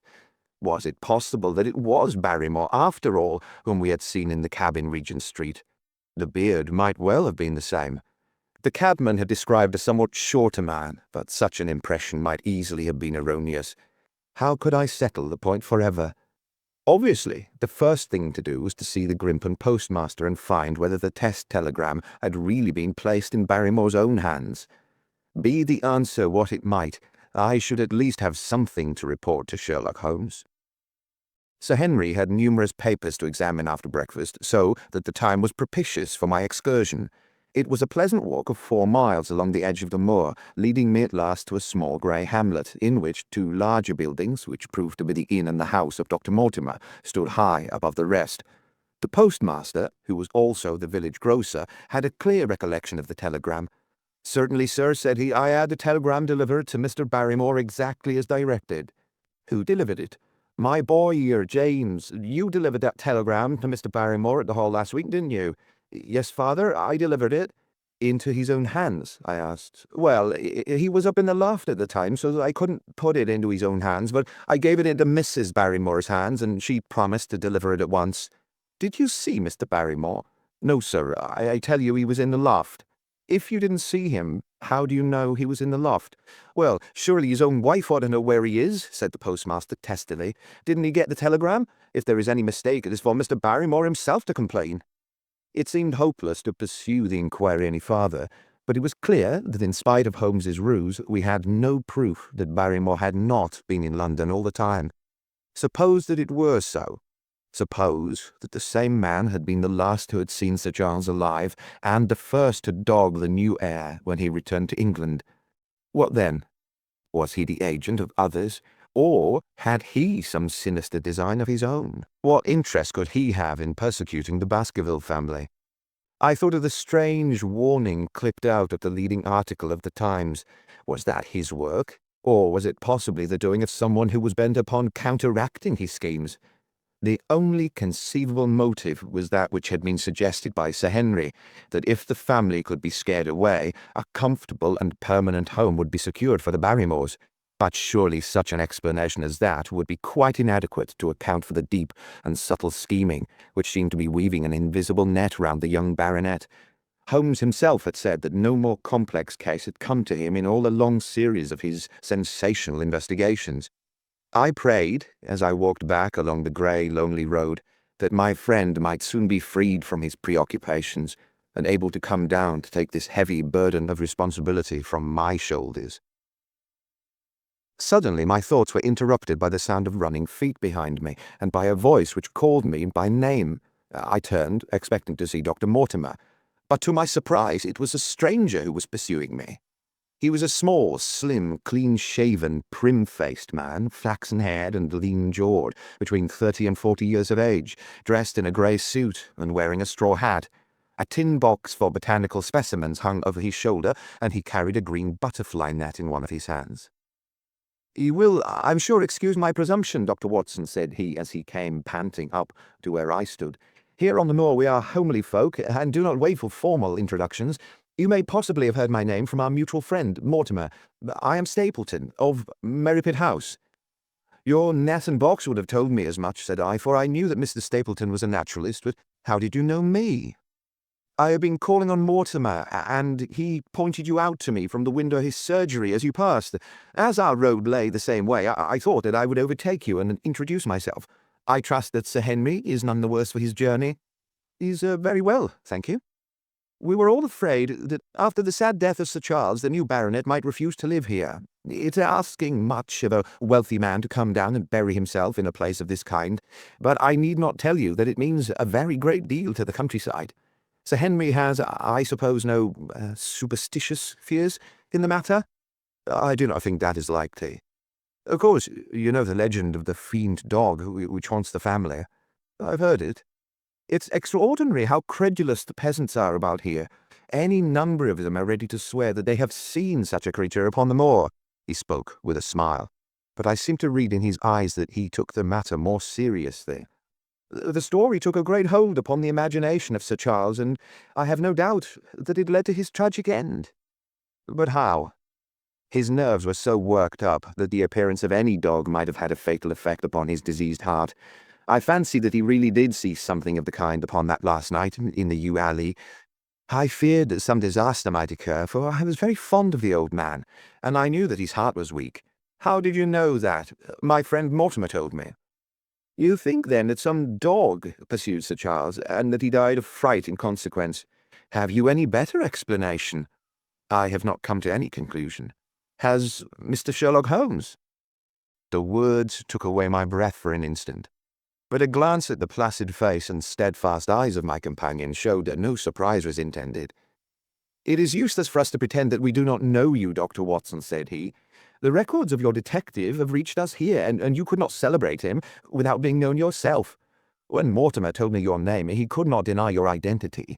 If you are here, then it follows that Mr. Sherlock Holmes is interesting himself in the matter, and I am naturally curious to know what view he may take. I'm afraid that I cannot answer that question. May I ask if he is going to honour us with a visit himself? He cannot leave town at present. He has other cases which engage his attention. What a pity. He might throw some light on that which is so dark to us. But as to your own researches, if there is any possible way in which I can be of service to you, I trust that you will command me. If I had any indication of the nature of your suspicions or how you propose to investigate the case, I might perhaps even now give you some aid or advice. I assure you that I'm simply here upon a visit to my friend, Sir Henry, and that I need no help of any kind. Excellent, said Stapleton. You're perfectly right to be wary and discreet. I am justly reproved for what I feel was an unjustifiable intrusion, and I promise you that I will not mention the matter again. We had come to a point where a narrow, grassy path struck off from the road and wound away across the moor. A steep, boulder-sprinkled hill lay upon the right, which had, in bygone days, been cut into a granite quarry. The face, which was turned towards us, formed a dark cliff, with ferns and brambles growing in its niches. From over a distant rise, there floated a grey plume of smoke. A moderate walk along this moor path brings us to Merrypit House, said he. Perhaps you will spare an hour, that I may have the pleasure of introducing you to my sister. My first thought was that I should be by Sir Henry's side, but then I remembered the pile of papers and bills with which his study table was littered. It was certain that I couldn't help with those, and Holmes had expressly said that I should study the neighbours upon the moor. I accepted Stapleton's invitation, and we turned together down the path. It is a wonderful place, the moor, said he, looking round over the undulating downs, long green rollers, with crests of jagged granite foaming up into fantastic surges. You never tire of the moor. You cannot think the wonderful secrets which it contains. It is so vast and so barren and so mysterious. You know it well, then? I've only been here 2 years. The residents would call me a newcomer. We came shortly after Sir Charles settled. But my tastes led me to explore every part of the country round, and I should think that there are few men who know it better than I do. Is it hard to know? Very hard. You see, for example, this great plain to the north here, with the queer hills breaking out of it. Do you observe anything remarkable about that? It would be a rare place for a gallop. You would naturally think so, and the thought has cost several their lives before now. You notice those bright green spots scattered thickly over it? Yes, they seem more fertile than the rest. Stapleton laughed. That is the great Grimpen mire, said he. A false step yonder means death to man or beast. Only yesterday I saw one of the moor ponies wander into it. He never came out. I saw his head for quite a long time craning out of the bog hole, but it sucked him down at last. Even in dry seasons it's a danger to cross it, but after these autumn rains it is an awful place. And yet I can find my way to the very heart of it and return alive. By George, there's another of those miserable ponies. Something brown was rolling and tossing among the green sedges. Then a long, agonized, writhing neck shot upward, and a dreadful cry echoed over the moor. It turned me cold with horror, but my companion's nerves seemed to be stronger than mine. It's gone, said he. The mire has him. 2 in 2 days, and many more perhaps, but they get in the way of going there in the dry weather, and never know the difference until the mire has them in its clutches. It's a bad place, the great Grimpen mire. And you say you can penetrate it? Yes, there are 1 or 2 paths which a very active man can take. I've found them out. But why should you wish to go into such a horrible a place? Well, you see the hills beyond. They are really islands cut off on all sides by the impassable mire, which has crawled round them in the course of years. That is where the rare plants and the butterflies are, if you have the wit to reach them. I shall try my luck some day. He looked at me with a surprised face. For God's sake, put such an idea out of your mind, said he. Your blood would be upon my head. I assure you that there would not be the least chance of your coming back alive. It is only by remembering certain complex landmarks that I'm able to do it. Hello, I cried. What's that? A long, low moan, indescribably sad, swept over the moor. It filled the whole air, and yet it was impossible to say whence it came. From a dull murmur it swelled into a deep roar, and then sank back into a melancholy, throbbing murmur once again. Stapleton looked at me with a curious expression in his face. Queer place, the moor, said he. What is it? Ah, the peasants say it's the hound of the Baskervilles calling for its prey. I've heard it once or twice before, but never quite so loud. I looked round with a chill of fear in my heart at the huge, swelling plain mottled with the green patches of rushes. Nothing stirred over the vast expanse save a pair of ravens which croaked loudly from a tor behind us. You are an educated man. You don't believe in such nonsense as that, said I. What do you think is the cause of so strange a sound? Bogs make queer noises sometimes. It's just the mud settling or the water rising or something. No, that was a living voice. Well, perhaps it was. Did you ever hear a bittern booming? No, I never did. It's a very rare bird, practically extinct in England now, but all things are possible upon the moor. Yes, I shouldn't be surprised to learn that what we have heard is the cry of the last of the bitterns. It's the weirdest, strangest thing I ever heard in my life. Yes, it's rather an uncanny place altogether. Look at the hillside yonder. What do you make of those? The whole steep slope was covered with grey circular rings of stone, a score of them at least. What are they? Sheep pens? No, they are the homes of our worthy ancestors. Prehistoric man lived thickly on the moor, and as no one in particular has lived there since, we find all his little arrangements exactly as he left them. These are his wigwams with the roofs off. You can even see his hearth and his couch if you have the curiosity to go inside. But it's quite a town. When was it inhabited? Neolithic man, no date. What did he do? Grazed his cattle on these slopes, and he learned to dig for tin when the bronze sword began to supersede the stone axe. Look at the great trench on the opposite hill. That's his mark. Yes, you'll find some very singular points about the moor, Dr. Watson. Oh, excuse me an instant. It is surely Cyclopides. A small fly or moth had fluttered across our path, and in an instant Stapleton was rushing with extraordinary energy and speed in pursuit of it. To my dismay, the creature flew straight for the great mire, and my acquaintance never paused for an instant, bounding from tuft to tuft behind it, his green net waving in the air. His grey clothes and jerky, zigzag, irregular progress made him not unlike some huge moth himself.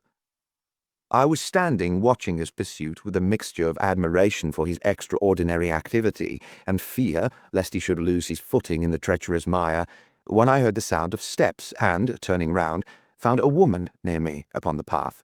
She had come from the direction in which the plume of smoke indicated the position of Merripit House, but the dip of the moor had hid her until she was quite close.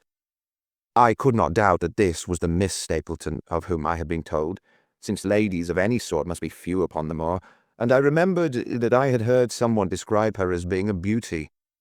The woman who approached me was certainly that, and of a most uncommon type. There couldn't have been a greater contrast between brother and sister, for Stapleton was neutral-tinted, with light hair and grey eyes, while she was darker than any brunette whom I had seen in England, slim, elegant, and tall. She had a proud, finely cut face, so regular that it might have seemed impassive were it not for the sensitive mouth and the beautiful, dark, eager eyes. With her perfect figure and elegant dress, she was indeed a strange apparition upon the lonely moorland path. Her eyes were on her brother as I turned, and then she quickened her pace towards me. I had raised my hat and was about to make some explanatory remark, when her own words turned all my thoughts into a new channel. "Go back," she said. "Go straight back to London, instantly." I could only stare at her in stupid surprise. Her eyes blazed at me, and she tapped the ground impatiently with her foot. "Why should I go back?" I asked. "I cannot explain." She spoke in a low, eager voice, with a curious lisp in her utterance. "But for God's sake, do what I ask you. Go back, and never set foot upon the moor again." "But I've only just come." Man," she cried, "can't you tell when a warning is for your own good? Go back to London. Start tonight. Get away from this place at all costs. Hush, my brother's coming. Not a word of what I've said. Would you mind getting that orchid for me among the mare's tails yonder? We are very rich in orchids on the moor, though, of course, you're rather late to see the beauties of the place." Stapleton had abandoned the chase and came back to us breathing hard and flushed with his exertions. "Hello, Beryl," said he, and it seemed to me that the tone of his greeting was not altogether a cordial one. "Well, Jack, you're very hot." "Yes, I was chasing a cyclopides. He's very rare and seldom found in the late autumn. What a pity I should have missed him." He spoke unconcernedly, but his small, light eyes glanced incessantly from the girl to me. "You've introduced yourselves, I can see." "Yes, I was telling Sir Henry that it was rather late for him to see the true beauties of the moor." "Why, who do you think this is?" "I imagine that it must be Sir Henry Baskerville." "Oh, no," said I, "only a humble commoner, but his friend. My name is Dr. Watson." A flush of vexation passed over her expressive face. "We had been talking at cross purposes," said she. "Why, you hadn't very much time for talk," her brother remarked with the same questioning eyes. "I talked as if Dr. Watson were a resident instead of being merely a visitor," said she. "It cannot much matter to him whether it's early or late for the orchids. But you will come on, will you not, and see Merripit House?" A short walk brought us to it, a bleak moorland house, once the farm of some grazier in the old prosperous days, but now put into repair and turned into a modern dwelling. An orchard surrounded it, but the trees, as is usual upon the moor, were stunted and nipped, and the effect of the whole place was mean and melancholy. We were admitted by a strange, wizened, rusty-coated old manservant who seemed in keeping with the house. Inside, however, there were large rooms furnished with an elegance in which I seemed to recognize the taste of the lady. As I looked from their windows at the interminable granite-flecked moor rolling unbroken to the farthest horizon, I could not but marvel at what could have brought this highly educated man and this beautiful woman to live in such a place. "Queer spot to choose, is it not?" said he, as if in answer to my thought. "And yet we manage to make ourselves fairly happy, do we not, Beryl?" "Quite happy," said she, but there was no ring of conviction in her words. "I had a school," said Stapleton. "It was in the North Country. The work, to a man of my temperament, was mechanical and uninteresting, but the privilege of living with youth and helping to mould those young minds, and of impressing them with one's own character and ideals, was very dear to me. However, the fates were against us. A serious epidemic broke out in the school, and 3 of the boys died. It never recovered from the blow, and much of my capital was irretrievably swallowed up. And yet, if it were not for the loss of the charming companionship of the boys, I could rejoice over my own misfortune, for, with my strong tastes for botany and zoology, I find an unlimited field of work here, and my sister is as devoted to nature as I am. All this, Dr. Watson, has been brought upon your head by your expression as you surveyed the moor out of our window. It certainly did cross my mind that it might be a little dull, less for you, perhaps, than for your sister." "No, I'm never dull," said she quickly. We have books, we have our studies, and we have interesting neighbours. Dr. Mortimer is a most learned man in his own line. Poor Sir Charles was also an admirable companion. We knew him well and miss him more than I can tell. Do you think that I should intrude if I were to call this afternoon and make the acquaintance of Sir Henry? I'm sure that he would be delighted. Then perhaps you would mention that I propose to do so. We may, in our humble way, do something to make things more easy for him until he becomes accustomed to his new surroundings. Will you come upstairs, Dr. Watson, and inspect my collection of Lepidoptera? I think it is the most complete one in the southwest of England. By the time you have looked through them, lunch will be almost ready. But I was eager to get back to my charge. The melancholy of the moor, the death of the unfortunate pony, the weird sound which had been associated with the grim legend of the Baskervilles. All these things tinged my thoughts with sadness. Then, on the top of these more or less vague impressions, there had come the definite and distinct warning of Miss Stapleton, delivered with such intense earnestness that I could not doubt that some grave and deep reason lay behind it. I resisted all pressure to stay for lunch, and I set off at once upon my return journey, taking the grass-grown path by which we had come. It seems, however, that there must have been some shortcut for those who knew it, for before I had reached the road, I was astounded to see Miss Stapleton sitting upon a rock by the side of the track. Her face was beautifully flushed with her exertions, and she held her hand to her side. "I have run all the way in order to cut you off, Dr. Watson," said she. "I had not even time to put on my hat. I must not stop, or my brother may miss me. I wanted to say how sorry I am about the stupid mistake I made in thinking that you were Sir Henry. Please forget the words I said, which have no application whatever to you." "But I can't forget them, Miss Stapleton," said he. "I am Sir Henry's friend, and his welfare is a very close concern of mine. Tell me why it was that you were so eager that Sir Henry should return to London. A woman's whim, Dr. Watson. When you know me better, you'll understand that I cannot always give reasons for what I say or do. No, no, I remember the thrill in your voice. I remember the look in your eyes. Please, please, be frank with me, Miss Stapleton.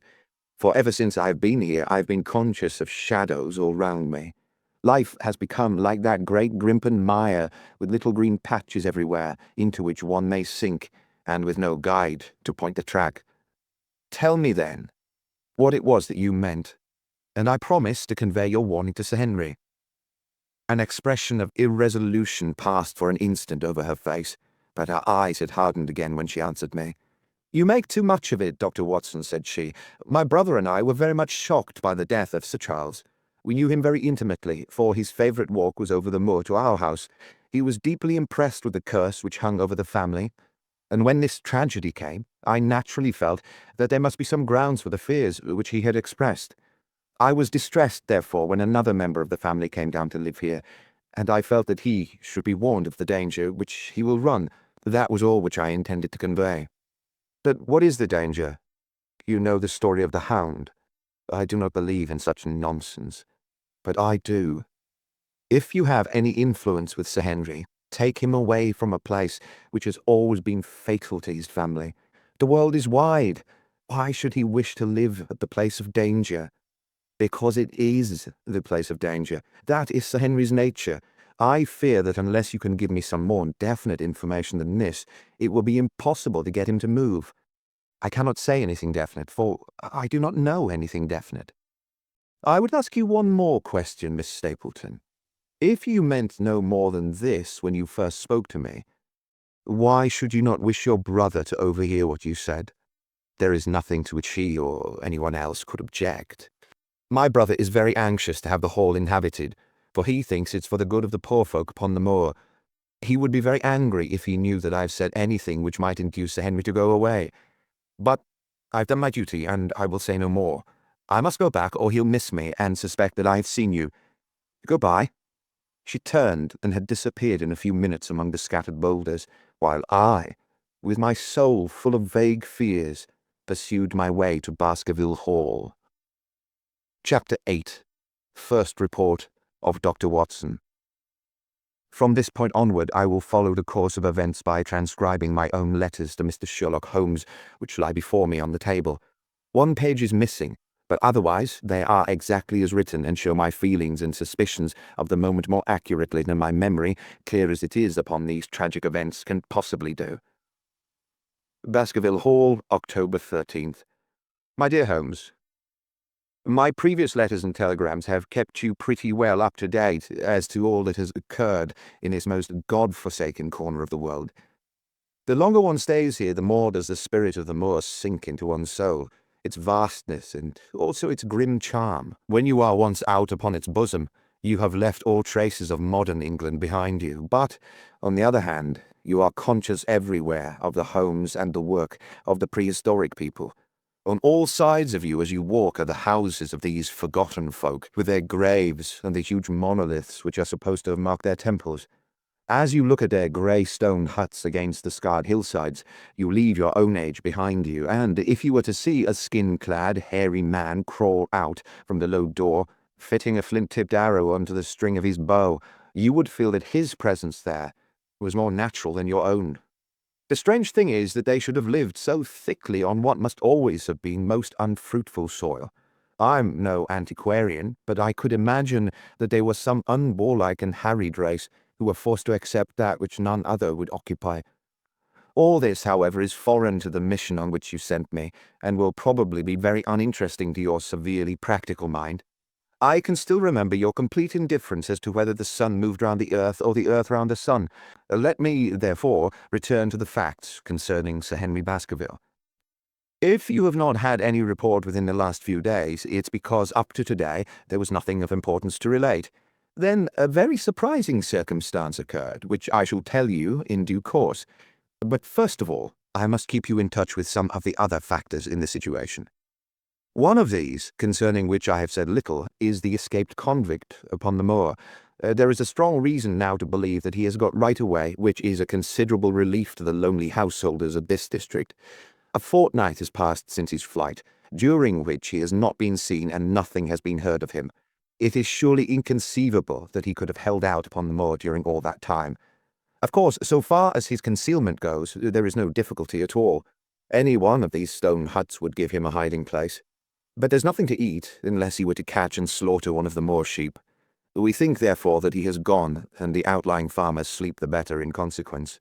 We are 4 able-bodied men in this household, so that we could take good care of ourselves.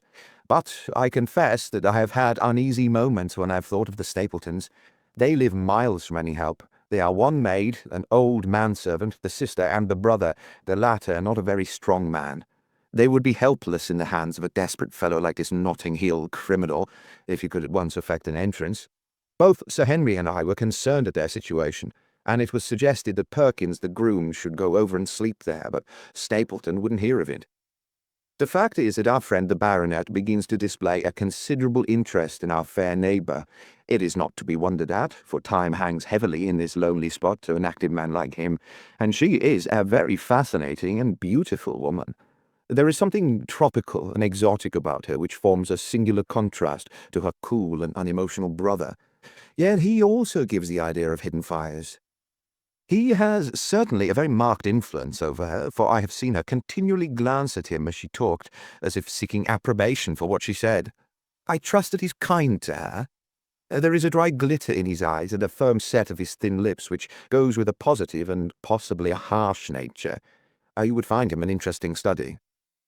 He came over to call upon Baskerville on that first day, and the very next morning he took us both to show us the spot where the legend of the wicked Hugo is supposed to have had its origin. It was an excursion of some miles across the moor to a place which is so dismal that it might have suggested the story. We found a short valley between rugged tors which led to an open, grassy space flecked over with the white cotton grass. In the middle of it rose 2 great stones, worn and sharpened at the upper end, until they looked like the huge corroding fangs of some monstrous beast. In every way it corresponded with the scene of the old tragedy. Sir Henry was much interested, and asked Stapleton more than once whether he did really believe in the possibility of the interference of the supernatural in the affairs of men. He spoke lightly, but it was evident that he was very much in earnest. Stapleton was guarded in his replies, but it was easy to see that he said less than he might, and that he would not express his whole opinion out of consideration for the feelings of the baronet. He told us of similar cases where families had suffered from some evil influence, and he left us with the impression that he shared the popular view upon the matter. On our way back, we stayed for lunch at Merrypit House, and it was there that Sir Henry made the acquaintance of Miss Stapleton. From the first moment that he saw her, he appeared to be strongly attracted by her, and I am much mistaken if the feeling wasn't mutual. He referred to her again and again on our walk home, and since then hardly a day has passed that we have not seen something of the brother and sister. They dine here tonight, and there is some talk about going to them next week. One would imagine that such a match would be very welcome to Stapleton, and yet I have more than once caught a look of the strongest disapprobation in his face when Sir Henry has been paying some attention to his sister. He is much attached to her, no doubt, and would lead a lonely life without her, but it would seem the height of selfishness if he were to stand in the way of her making so brilliant a marriage. Yet I'm certain that he does not wish their intimacy to ripen into love, and I have several times observed that he has taken pains to prevent them from being tete-a-tete. By the way, your instructions to me never to allow Sir Henry to go out alone will become much more onerous if a love affair were to be added to our other difficulties. My popularity would soon suffer if I were to carry out your orders to the letter. The other day, Thursday, to be more exact, Dr. Mortimer lunched with us. He has been excavating a barrow at Long Down and has got a prehistoric skull which fills him with great joy. Never was there such a single-minded enthusiast as he. The Stapletons came in afterwards, and the good doctor took us all to the yew alley at Sir Henry's request, to show us exactly how everything occurred upon that fateful night. It's a long, dismal walk, the yew alley, between two high walls of clipped hedge, with a narrow band of grass upon either side. At the far end is an old tumble-down summer-house. Halfway down is the moor gate, where the old gentleman left his cigar ash. It's a white wooden gate with a latch. Beyond it lies the wide moor. I remembered your theory of the affair and tried to picture all that had occurred. As the old man stood there, he saw something coming across the moor, something which terrified him so that he lost his wits and ran until he died of sheer horror and exhaustion. There was the long, gloomy tunnel down which he fled. And from what? A sheepdog of the moor? Or a spectral hound, black, silent, and monstrous? Was there a human agency in the matter? Did the pale, watchful Barrymore know more than he cared to say? It was all dim and vague, but always there is the dark shadow of crime behind it. One other neighbour I have met since I wrote last, that is Mr. Frankland of Laughter Hall, who lives some 4 miles to the south of us. He is an elderly man, red-faced, white-haired, and choleric. His passion is for the British law, and he has spent a large fortune in litigation. He fights for the mere pleasure of fighting, and is equally ready to take up either side of a question, so that it's no wonder that he has found it a costly amusement. Sometimes he will shut up a right-of-way and defy the parish to make him open it. At others he will with his own hands tear down some other man's gate, and declare that a path has existed there from time immemorial, defying the owner to prosecute him for trespass. He is learned in old manorial and communal rights, and he applies his knowledge sometimes in favour of the villagers of Fernworthy and sometimes against them, so that he is periodically either carried in triumph down the village street, or else burned in effigy according to his latest exploit. He is said to have about 7 lawsuits upon his hands at present, which will probably swallow up the remainder of his fortune, and so draw his sting and leave him harmless for the future. Apart from the law, he seems a kindly, good-natured person, and I only mention him because you were particular that I should send some description of the people who surround us. He is curiously employed at present, for, being an amateur astronomer, he has an excellent telescope, with which he lies upon the roof of his own house and sweeps the moor all day in the hope of catching a glimpse of the escaped convict. If he would confine his energies to this, all would be well, but there are rumours that he intends to prosecute Dr. Mortimer for opening a grave without the consent of the next of kin, because he dug up the Neolithic skull in the barrow on Long Down. He helps to keep our lives from being monotonous and gives a little comic relief where it's badly needed. And now, having brought you up to date in the escaped convict, the Stapletons, Dr. Mortimer, and Frankland of Laughter Hall, let me end on that which is most important and tell you more about the Barrymores, and especially about the surprising development of last night. First of all, about the test telegram which you sent from London in order to make sure that Barrymore was really here. I have already explained that the testimony of the postmaster shows that the test was worthless, and that we have no proof one way or the other. I told Sir Henry how the matter stood, and he at once, in his downright fashion, had Barrymore up and asked him whether he had received the telegram himself. Barrymore said that he had. Did the boy deliver it into your own hands? Asked Sir Henry. Barrymore looked surprised and considered for a little time. No, said he. I was in the box room at the time, and my wife brought it up to me. Did you answer it yourself? No, I told my wife what to answer, and she went down to write it. In the evening, he recurred to the subject of his own accord. I couldn't quite understand the object of your questions this morning, Sir Henry, said he. I trust that they do not mean that I've done anything to forfeit your confidence.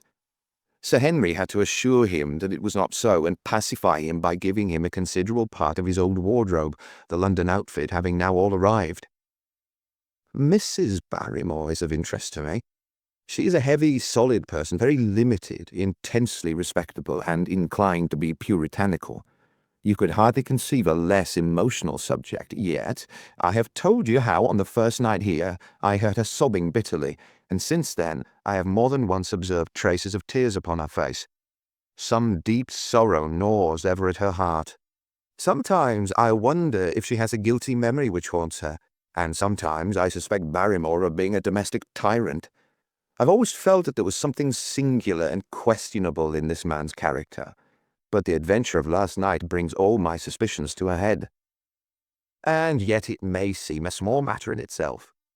You're aware that I'm not a very sound sleeper, and since I have been on guard in this house, my slumbers have been lighter than ever. Last night, about 2 in the morning, I was aroused by a stealthy step passing my room. I rose, opened my door, and peeped out. A long black shadow was trailing down the corridor. It was thrown by a man who walked softly down the passage with a candle held in his hand. He was in shirt and trousers with no covering to his feet. I could merely see the outline, but his height told me that it was Barrymore. He walked very slowly and circumspectly, and there was something indescribably guilty and furtive in his whole appearance. I've told you that the corridor is broken by the balcony which runs round the hall, but that it is resumed on the farther side. I waited until he had passed out of sight, and then I followed him. When I came round the balcony, he had reached the end of the farther corridor, and I could see from the glimmer of light through an open door that he had entered one of the rooms. Now, all these rooms are unfurnished and unoccupied, so that his expedition became more mysterious than ever. The light shone steadily as if he was standing motionless. I crept down the passage as noiselessly as I could and peeped round the corner of the door. Barrymore was crouching at the window, with the candle held against the glass. His profile was half turned towards me, and his face seemed to be rigid with expectation as he stared out into the blackness of the moor. For some minutes he stood watching intently. Then he gave a deep groan, and with an impatient gesture he put out the light. Instantly I made my way back to my room, and very shortly came the stealthy steps passing once more upon their return journey. Long afterwards, when I had fallen into a light sleep, I heard a key turn somewhere in a lock, but I couldn't tell whence the sound came. What it all means I can't guess, but there is some secret business going on in this house of gloom, which sooner or later we shall get to the bottom of. I do not trouble you with my theories, for you asked me to furnish you only with facts. I've had a long talk with Sir Henry this morning, and we have made a plan of campaign founded upon my observations of last night. I will not speak about it just now, but it should make my next report interesting reading. Chapter 9. The Light upon the Moor. Second report of Dr. Watson. Baskerville Hall, October 15th. My dear Holmes, if I was compelled to leave you without much news during the early days of my mission, you must acknowledge that I am making up for lost time, and that events are now crowding thick and fast upon us. In my last report, I ended upon my top note with Barrymore at the window, and now I have quite a budget already which will, unless I am much mistaken, considerably surprise you. Things have taken a turn which I could not have anticipated. In some ways, they have within the last 48 hours become much clearer, and in some ways they have become more complicated. But I will tell you all, and you shall judge for yourself. Before breakfast on the morning following my adventure, I went down the corridor and examined the room in which Barrymore had been on the night before. The western window through which he had stared so intently has, I noticed, one peculiarity above all other windows in the house. It commands the nearest outlook onto the moor. There is an opening between two trees, which enables one from this point of view to look right down upon it, while from all the other windows it is only a distant glimpse which can be obtained. It follows, therefore, that Barrymore, since only this window would serve the purpose, must have been looking out for something or somebody upon the moor. The night was very dark, so that I can hardly imagine how he could have hoped to see anyone. It had struck me that it was possible that some love intrigue was on foot. That would have accounted for his stealthy movements and also for the uneasiness of his wife. The man is a striking-looking fellow, very well equipped to steal the heart of a country girl, so that this theory seemed to have something to support it. That opening of the door, which I had heard after I had returned to my room, might mean that he had gone out to keep some clandestine appointment. So I reasoned with myself in the morning, and I tell you the direction of my suspicions, however much the result may have shown that they were unfounded. But whatever the true explanation of Barrymore's movements might be, I felt that the responsibility of keeping them to myself until I could explain them was more than I could bear. I had an interview with the baronet in his study after breakfast, and I told him all that I had seen. He was less surprised than I had expected. "I knew that Barrymore walked about nights, and I had a mind to speak to him about it," said he. 2 or 3 times I've heard his steps in the passage, coming and going, just about the hour you name." "Perhaps, then, he pays a visit every night to that particular window," I suggested. "Perhaps he does. If so, we should be able to shadow him and see what it is that he's after. I wonder what your friend Holmes would do if he were here." "I believe that he would do exactly what you now suggest," said I. "He would follow Barrymore and see what he did. Then we shall do it together." But surely he would hear us. "The man is rather deaf, and in any case we must take our chance on that. We'll sit up in my room tonight and wait until he passes." Sir Henry rubbed his hands with pleasure, and it was evident that he hailed the adventure as a relief to his somewhat quiet life upon the moor. The baronet has been in communication with the architect who prepared the plans for Sir Charles, and with a contractor from London, so that we may expect great changes to begin here soon. There have been decorators and furnishers up from Plymouth, and it is evident that our friend has large ideas and means to spare no pains or expense to restore the grandeur of his family. When the house is renovated and refurnished, all that he will need will be a wife to make it complete. Between ourselves, there are pretty clear signs that this will not be wanting if the lady is willing, for I have seldom seen a man more infatuated with a woman than he is with our beautiful neighbour, Miss Stapleton, and yet the course of true love does not run quite as smoothly as one would under the circumstances expect. Today, for example, its surface was broken by a very unexpected ripple, which has caused our friend considerable perplexity and annoyance. After the conversation which I have quoted about Barrymore, Sir Henry put on his hat and prepared to go out. As a matter of course, I did the same. "What, are you coming, Watson?" he said, looking at me in a curious way. "That depends on whether you're going on the moor," said I. "Yes, I am." "Well, you know what my instructions are. I'm sorry to intrude, but you heard how earnestly Holmes insisted that I shouldn't leave you, and especially that you should not go alone upon the moor." Sir Henry put his hand upon my shoulder with a pleasant smile. "My dear fellow," said he, "Holmes, with all his wisdom, did not foresee some things which have happened since I have been on the moor. You understand me. I'm sure that you're the last man in the world who would wish to be a spoil-sport. I must go out alone." It put me in a most awkward position. I was at a loss what to say or what to do, and before I had made up my mind, he picked up his cane and was gone. But when I came to think the matter over, my conscience reproached me bitterly for having on any pretext allowed him to go out of my sight. I imagined what my feelings would be if I had to return to you and to confess that some misfortune had occurred through my disregard for your instructions. I assure you my cheeks flushed at the very thought. It might not even now be too late to overtake him, so I set off at once in the direction of Merrypit House. I hurried along the road at the top of my speed without seeing anything of Sir Henry until I came to the point where the moor path branches off.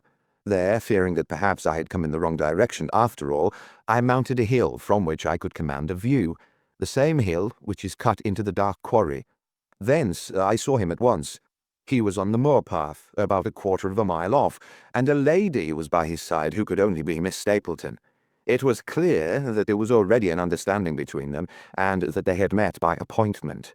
They were walking slowly along in deep conversation, and I saw her making quick little movements of her hands as if she were very earnest in what she was saying, while he listened intently and once or twice shook his head in strong dissent.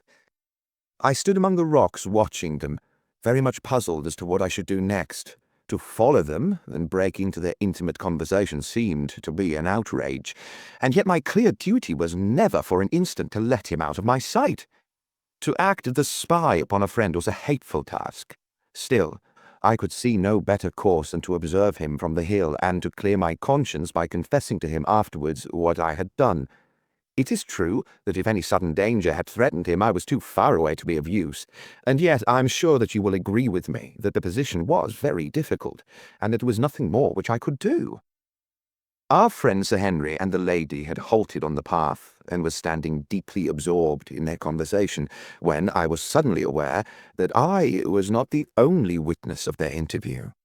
A wisp of green floating in the air caught my eye, and another glance showed me that it was carried on a stick by a man who was moving among the broken ground. It was Stapleton, with his butterfly net. He was very much closer to the pair than I was, and he appeared to be moving in their direction. At this instant, Sir Henry suddenly drew Miss Stapleton to his side.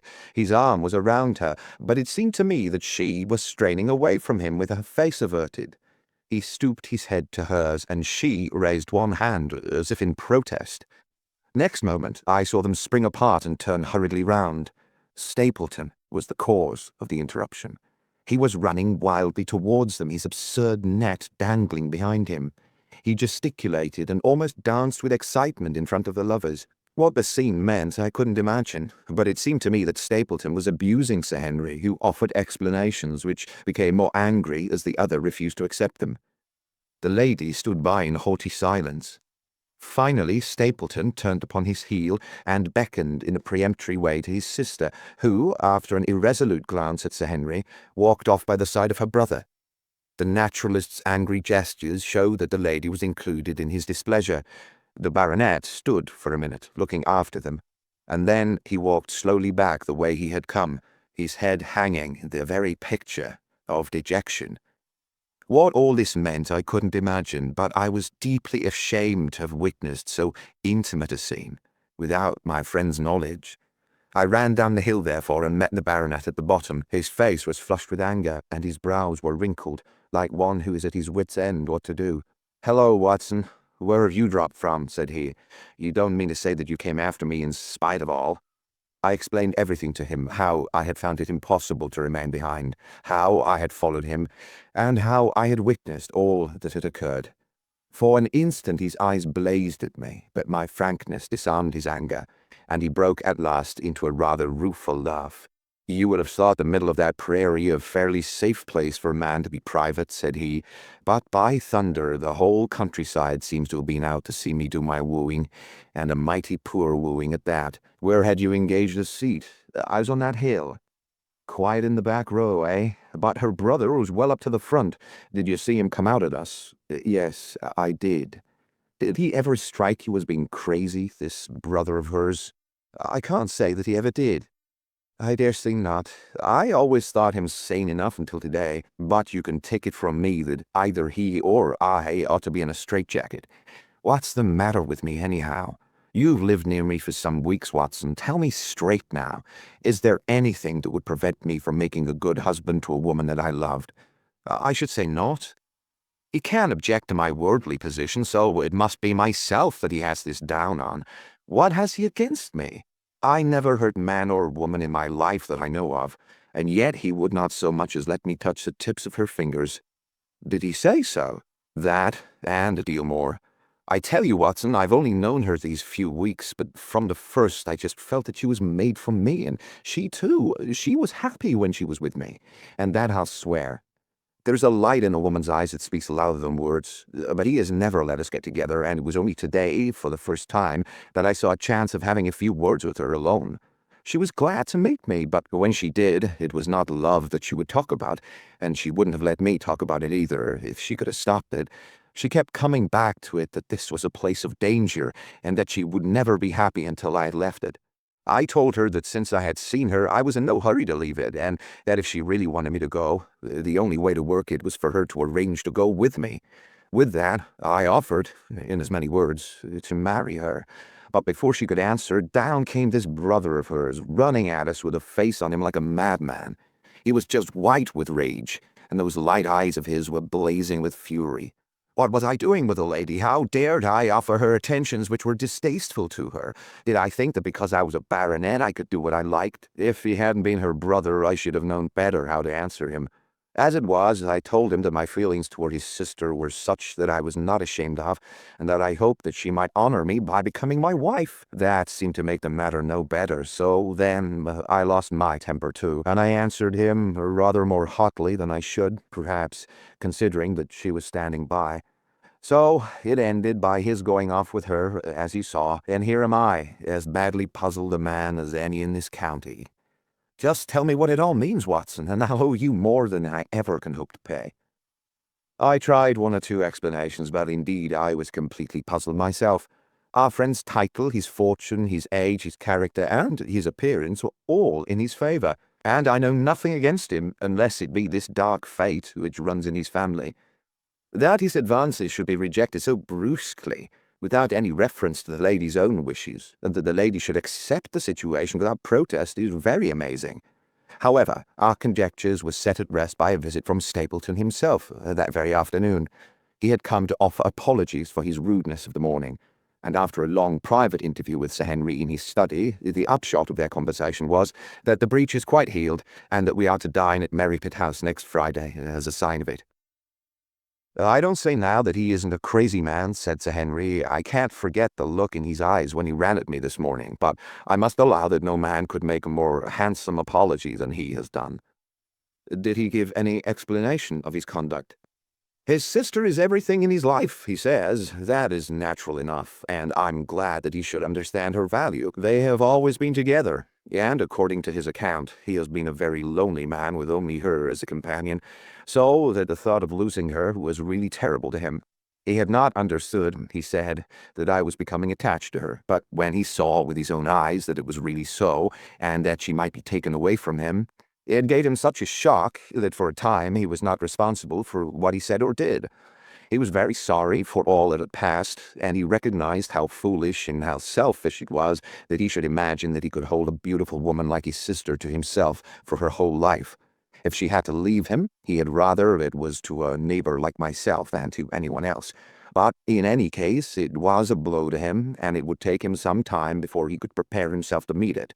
He would withdraw all opposition upon his part if I would promise for 3 months to let the matter rest, and to be content with cultivating the lady's friendship during that time, without claiming her love. This I promised, and so the matter rests. So there is one of our small mysteries cleared up. It is something to have touched bottom anyway in this bog in which we are floundering. We now know why Stapleton looked with disfavour upon his sister's suitor, even when that suitor was so eligible a one as Sir Henry. And now I pass on to another thread which I have extricated out of the tangled skein, the mystery of the sobs in the night, of the tear-stained face of Mrs. Barrymore, of the secret journey of the butler to the western lattice window. Congratulate me, my dear Holmes, and tell me that I have not disappointed you as an agent, that you do not regret the confidence which you showed in me when you sent me down. All these things have by one night's work been thoroughly cleared. I have said by one night's work, but in truth it was by 2 nights' work, for on the first we drew entirely blank. I sat up with Sir Henry in his rooms until nearly 3 o'clock in the morning, but no sound of any sort did we hear except the chiming clock upon the stairs. It was a most melancholy vigil, and ended by each of us falling asleep in our chairs. Fortunately, we were not discouraged, and we determined to try again. The next night, we lowered the lamp and sat smoking cigarettes without making the least sound.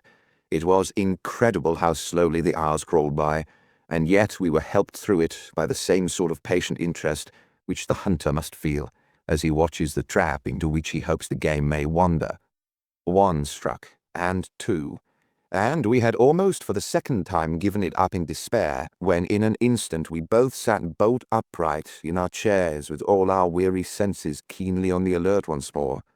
We had heard the creak, of a step in the passage. Very stealthily we heard it pass along until it died away in the distance. Then the baronet gently opened his door, and we set out in pursuit. Already our man had gone round the gallery, and the corridor was all in darkness. Softly we stole along until we had come into the other wing. We were just in time to catch a glimpse of the tall, black-bearded figure, his shoulders rounded as he tiptoed down the passage.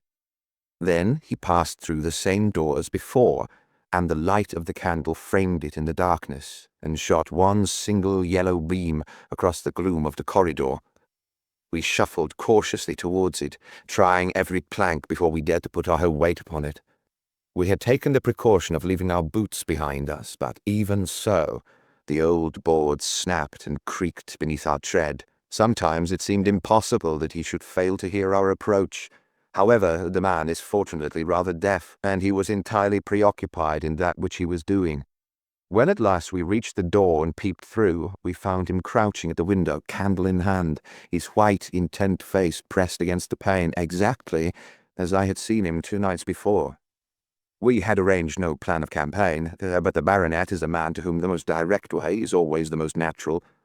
He walked into the room, and as he did so, Barrymore sprang up from the window with a sharp hiss of his breath and stood, livid and trembling, before us. His dark eyes, glaring out of the white mask of his face, were full of horror and astonishment as he gazed from Sir Henry to me. "What are you doing here, Barrymore?" "Nothing, sir." His agitation was so great that he could hardly speak, and the shadows sprang up and down from the shaking of his candle. "I was at the windows, sir. I go round at night to see that they're fastened." "On the second floor?" "Yes, sir, all the windows." "Look here, Barrymore," said Sir Henry sternly, "we have made up our minds to have the truth out of you, so it will save you trouble to tell it sooner rather than later. Come now, no lies. What were you doing at that window?" The fellow looked at us in a helpless way, and he wrung his hands together like one who is in the last extremity of doubt and misery.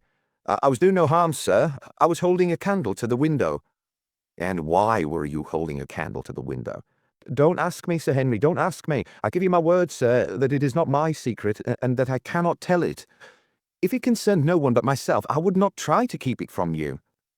A sudden idea occurred to me, and I took the candle from the trembling hand of the butler. "He must have been holding it out as a signal," said I. "Let us see if there is any answer." I held it as he had done, and stared out into the darkness of the night. Vaguely, I could discern the black bank of the trees and the lighter expanse of the moor, for the moon was behind the clouds. And then I gave a cry of exultation, for a tiny pinpoint of yellow light had suddenly transfixed the dark veil, and glowed steadily in the center of the black square framed by the window. "There it is," I cried. "No, no, sir, it's nothing. Nothing at all," the butler broke in. I assure you, sir." "Move your light across the window, Watson," cried the baronet. "See, the other moves also. Now, you rascal, do you deny that it is a signal? Come, speak up. Who is your confederate out yonder, and what is this conspiracy that's going on?" The man's face became openly defiant. "It's my business, and not yours. I will not tell." "Then you will leave my employment right away." "Very good, sir. If I must, I must." "And you go in disgrace. By thunder, you may well be ashamed of yourself. Your family has lived with mine for over 100 years under this roof, and here I find you deep in some dark plot against me." "No, no, sir, no, not against you." It was a woman's voice, and Mrs. Barrymore, paler and more horror-struck than her husband, was standing at the door. Her bulky figure in a shawl and skirt might have been comic, were it not for the intensity of feeling upon her face. "We have to go, Eliza. This is the end of it. You can pack our things," said the butler. "Oh, John, John, have I brought you to this? It's my doing, Sir Henry, all mine. He's done nothing except for my sake, and because I asked him." "Speak out, then. What does it mean?" "My unhappy brother is starving on the moor. We cannot let him perish at our very gates. The light is a signal to him that food is ready for him, and his light out yonder is to show the spot to which to bring it." "Then your brother is—" "The escaped convict, sir, Selden. The criminal." "That's the truth, sir," said Barrymore. "I said that it wasn't my secret, and that I couldn't tell it to you. But now you've heard it, and you'll see that if there was a plot, it was not against you." This, then, was the explanation of the stealthy expeditions at night and the light at the window. Sir Henry and I both stared at the woman in amazement. Was it possible that this stolidly respectable person was of the same blood as one of the most notorious criminals in the country? Yes, sir, my name was Selden, and he's my younger brother. We humoured him too much when he was a lad and gave him his own way in everything until he came to think that the world was made for his pleasure and that he could do what he liked in it. Then, as he grew older, he met wicked companions, and the devil entered into him until he broke my mother's heart and dragged our name in the dirt. From crime to crime he sank lower and lower, until it is only the mercy of God which has snatched him from the scaffold. But to me, sir, he was always the little curly-headed boy that I had nursed and played with as an elder sister would. That was why he broke prison, sir. He knew that I was here, and that we could not refuse to help him. When he dragged himself here one night, weary and starving, with the warders hard on his heels, what could we do? We took him in, and fed him, and cared for him. Then you returned, sir, and my brother thought he would be safer on the moor than anywhere else until the hue and cry was over, so he lay in hiding there. But every second night we made sure if he was still there by putting a light in the window, and if there was an answer, my husband took out some bread and meat to him. Every day we hoped that he was gone, but as long as he was there we couldn't desert him. That is the whole truth, as I am an honest Christian woman, and you will see that if there is blame in the matter, it does not lie with my husband, but with me, for whose sake he has done all that he has. The woman's words came with an intense earnestness which carried conviction with them. Is this true, Barrymore? Yes, Sir Henry. Every word of it. Well, I cannot blame you for standing by your own wife. Forget what I have said. Go to your room, you two, and we shall talk further about this matter in the morning. When they were gone, we looked out of the window again. Sir Henry had flung it open, and the cold night wind beat in upon our faces. Far away in the black distance there still glowed that one tiny point of yellow light. I wonder he dares, said Sir Henry. It may be so placed as to be only visible from here. Very likely. How far do you think it is? Out by the cleft tor, I think. Not more than a mile or two off. Hardly that. Well, it cannot be far if Barrymore had to carry out the food to it, and he is waiting, this villain, beside that candle. By thunder, Watson, I'm going out to take that man. The same thought had crossed my own mind. It was not as if the Barrymores had taken us into their confidence. Their secret had to be forced from them. The man was a danger to the community, an unmitigated scoundrel, for whom there was neither pity nor excuse. We were only doing our duty in taking this chance of putting him back where he could do no harm. With his brutal and violent nature, others would have to pay the price if we held our hands. Any night, for example, our neighbours, the Stapletons, might be attacked by him, and it may have been the thought of this which made Sir Henry so keen upon the adventure. I'll come, said I. Then get your revolver and put on your boots. The sooner we start, the better, as the fellow may put out his light and be off. In 5 minutes we were outside the doors, starting upon our expedition. We hurried through the dark shrubbery, amid the dull moaning of the autumn wind and the rustle of the falling leaves. The night air was heavy with the smell of damp and decay. Now and again the moon peeped out for an instant, but clouds were driving over the face of the sky, and just as we came out on the moor a thin rain began to fall. The light still burned steadily in front. Are you armed? I asked. I have a hunting crop. We must close in on him rapidly, for he is said to be a desperate fellow. We shall take him by surprise and have him at our mercy before he can resist. I say, Watson, said the baronet, what would Holmes say to this? How about that hour of darkness in which the power of evil is exalted? As if in answer to his words, there rose suddenly out of the vast gloom of the moor that strange cry which I had already heard upon the borders of the great Grimpen Mire. It came with the wind through the silence of the night, a long, deep mutter, then a rising howl, and then the sad moan in which it died away. Again and again it sounded, the whole air throbbing with it, strident, wild, and menacing. The baronet caught my sleeve and his face glimmered white through the darkness. My God, what's that, Watson? I don't know. It's a sound they have on the moor. I heard it once before. It died away, and an absolute silence closed in upon us. We stood, straining our ears, but nothing came.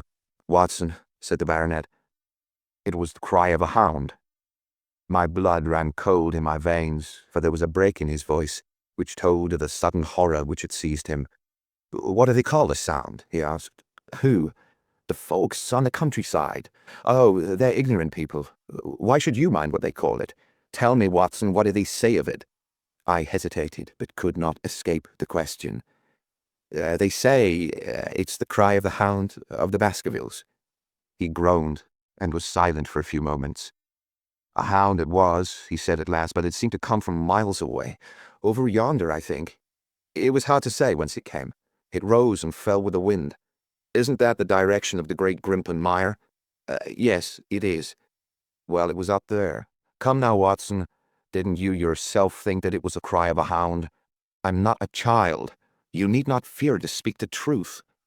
Stapleton was with me when I heard it last. He said that it might be the calling of a strange bird. No, no, it was a hound. My God, can there be some truth in all these stories?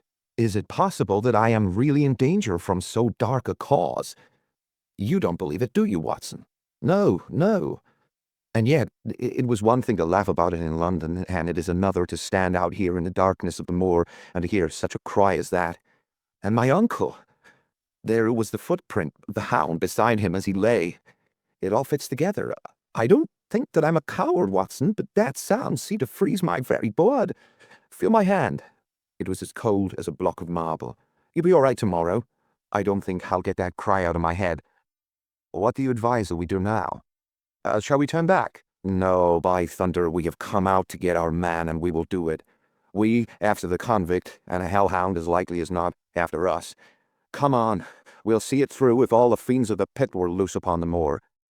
We stumbled slowly along in the darkness, with the black loom of the craggy hills around us, and the yellow speck of light burning steadily in front.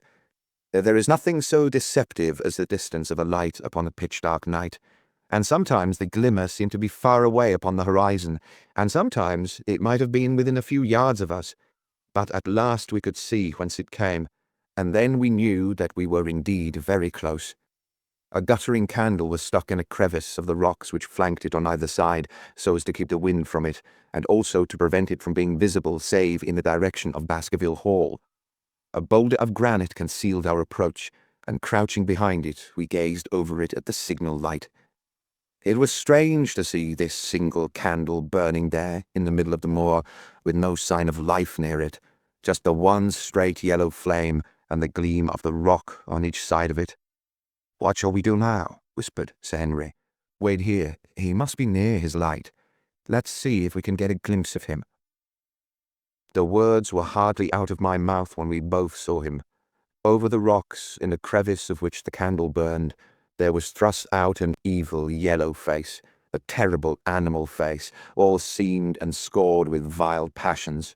Foul with mire, with a bristling beard, and hung with matted hair, it might well have belonged to one of those old savages who dwelt in the burrows on the hillsides.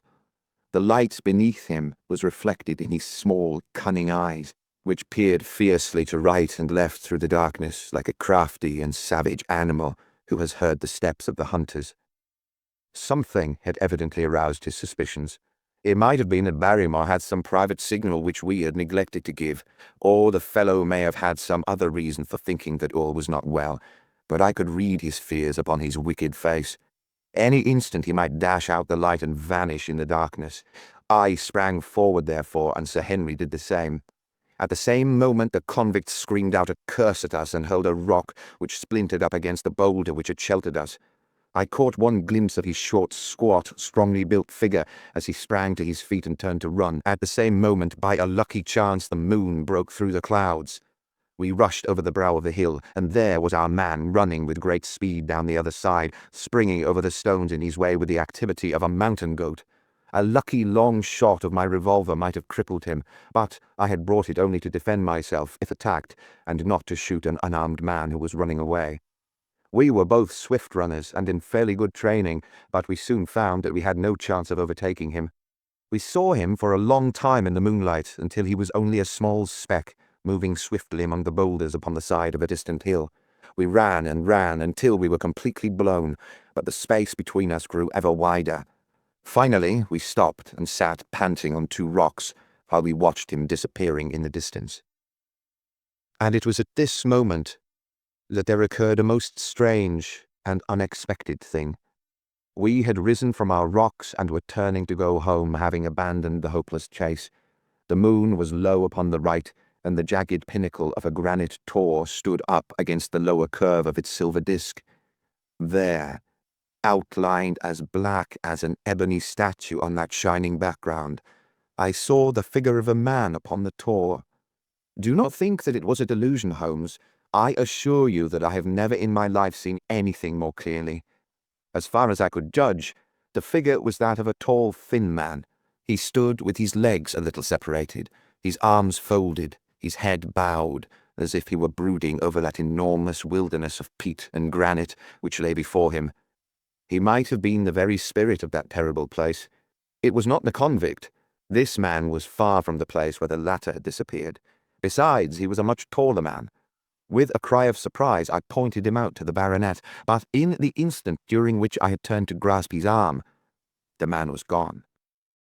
There was the sharp pinnacle of granite still cutting the lower edge of the moon, but its peak bore no trace of that silent and motionless figure. I wished to go in that direction and search the tor, but it was some distance away.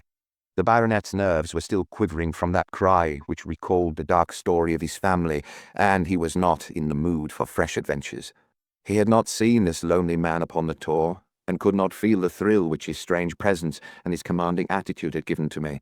"A warder, no doubt," said he. "The moor has been thick with them since this fellow escaped." Well, perhaps his explanation may be the right one, but I should like to have some further proof of it. Today we mean to communicate to the Princetown people where they should look for their missing man, but it is hard lines that we have not actually had the triumph of bringing him back as our own prisoner. Such are the adventures of last night, and you must acknowledge, my dear Holmes, that I have done you very well in the matter of a report. Much of what I tell you is no doubt quite irrelevant, but still I feel that it is best that I should let you have all the facts and leave you to select for yourself those which will be of most service to you in helping you to your conclusions. We're certainly making some progress.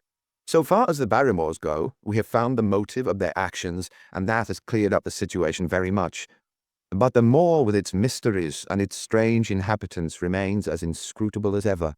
Perhaps in my next I may be able to throw some light upon this also. Best of all would it be if you could come down to us. In any case, you will hear from me again in the course of the next few days. Chapter 10. Extract from the Diary of Dr. Watson. So far, I have been able to quote from the reports which I have forwarded during these early days to Sherlock Holmes. Now, however, I have arrived at a point in my narrative where I am compelled to abandon this method and to trust once more to my recollections, aided by the diary which I kept at the time. A few extracts from the latter will carry me on to those scenes which are indelibly fixed in every detail upon my memory.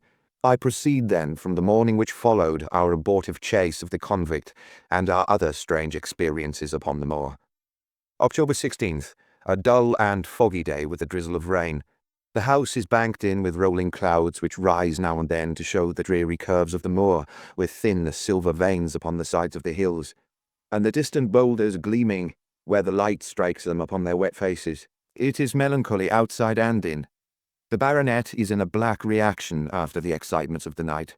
I am conscious myself of a weight at my heart and a feeling of impending danger, ever-present danger, which is the more terrible because I am unable to define it. And have I not a cause for such a feeling? Consider the long sequence of incidents which have all pointed to some sinister influence which is at work around us.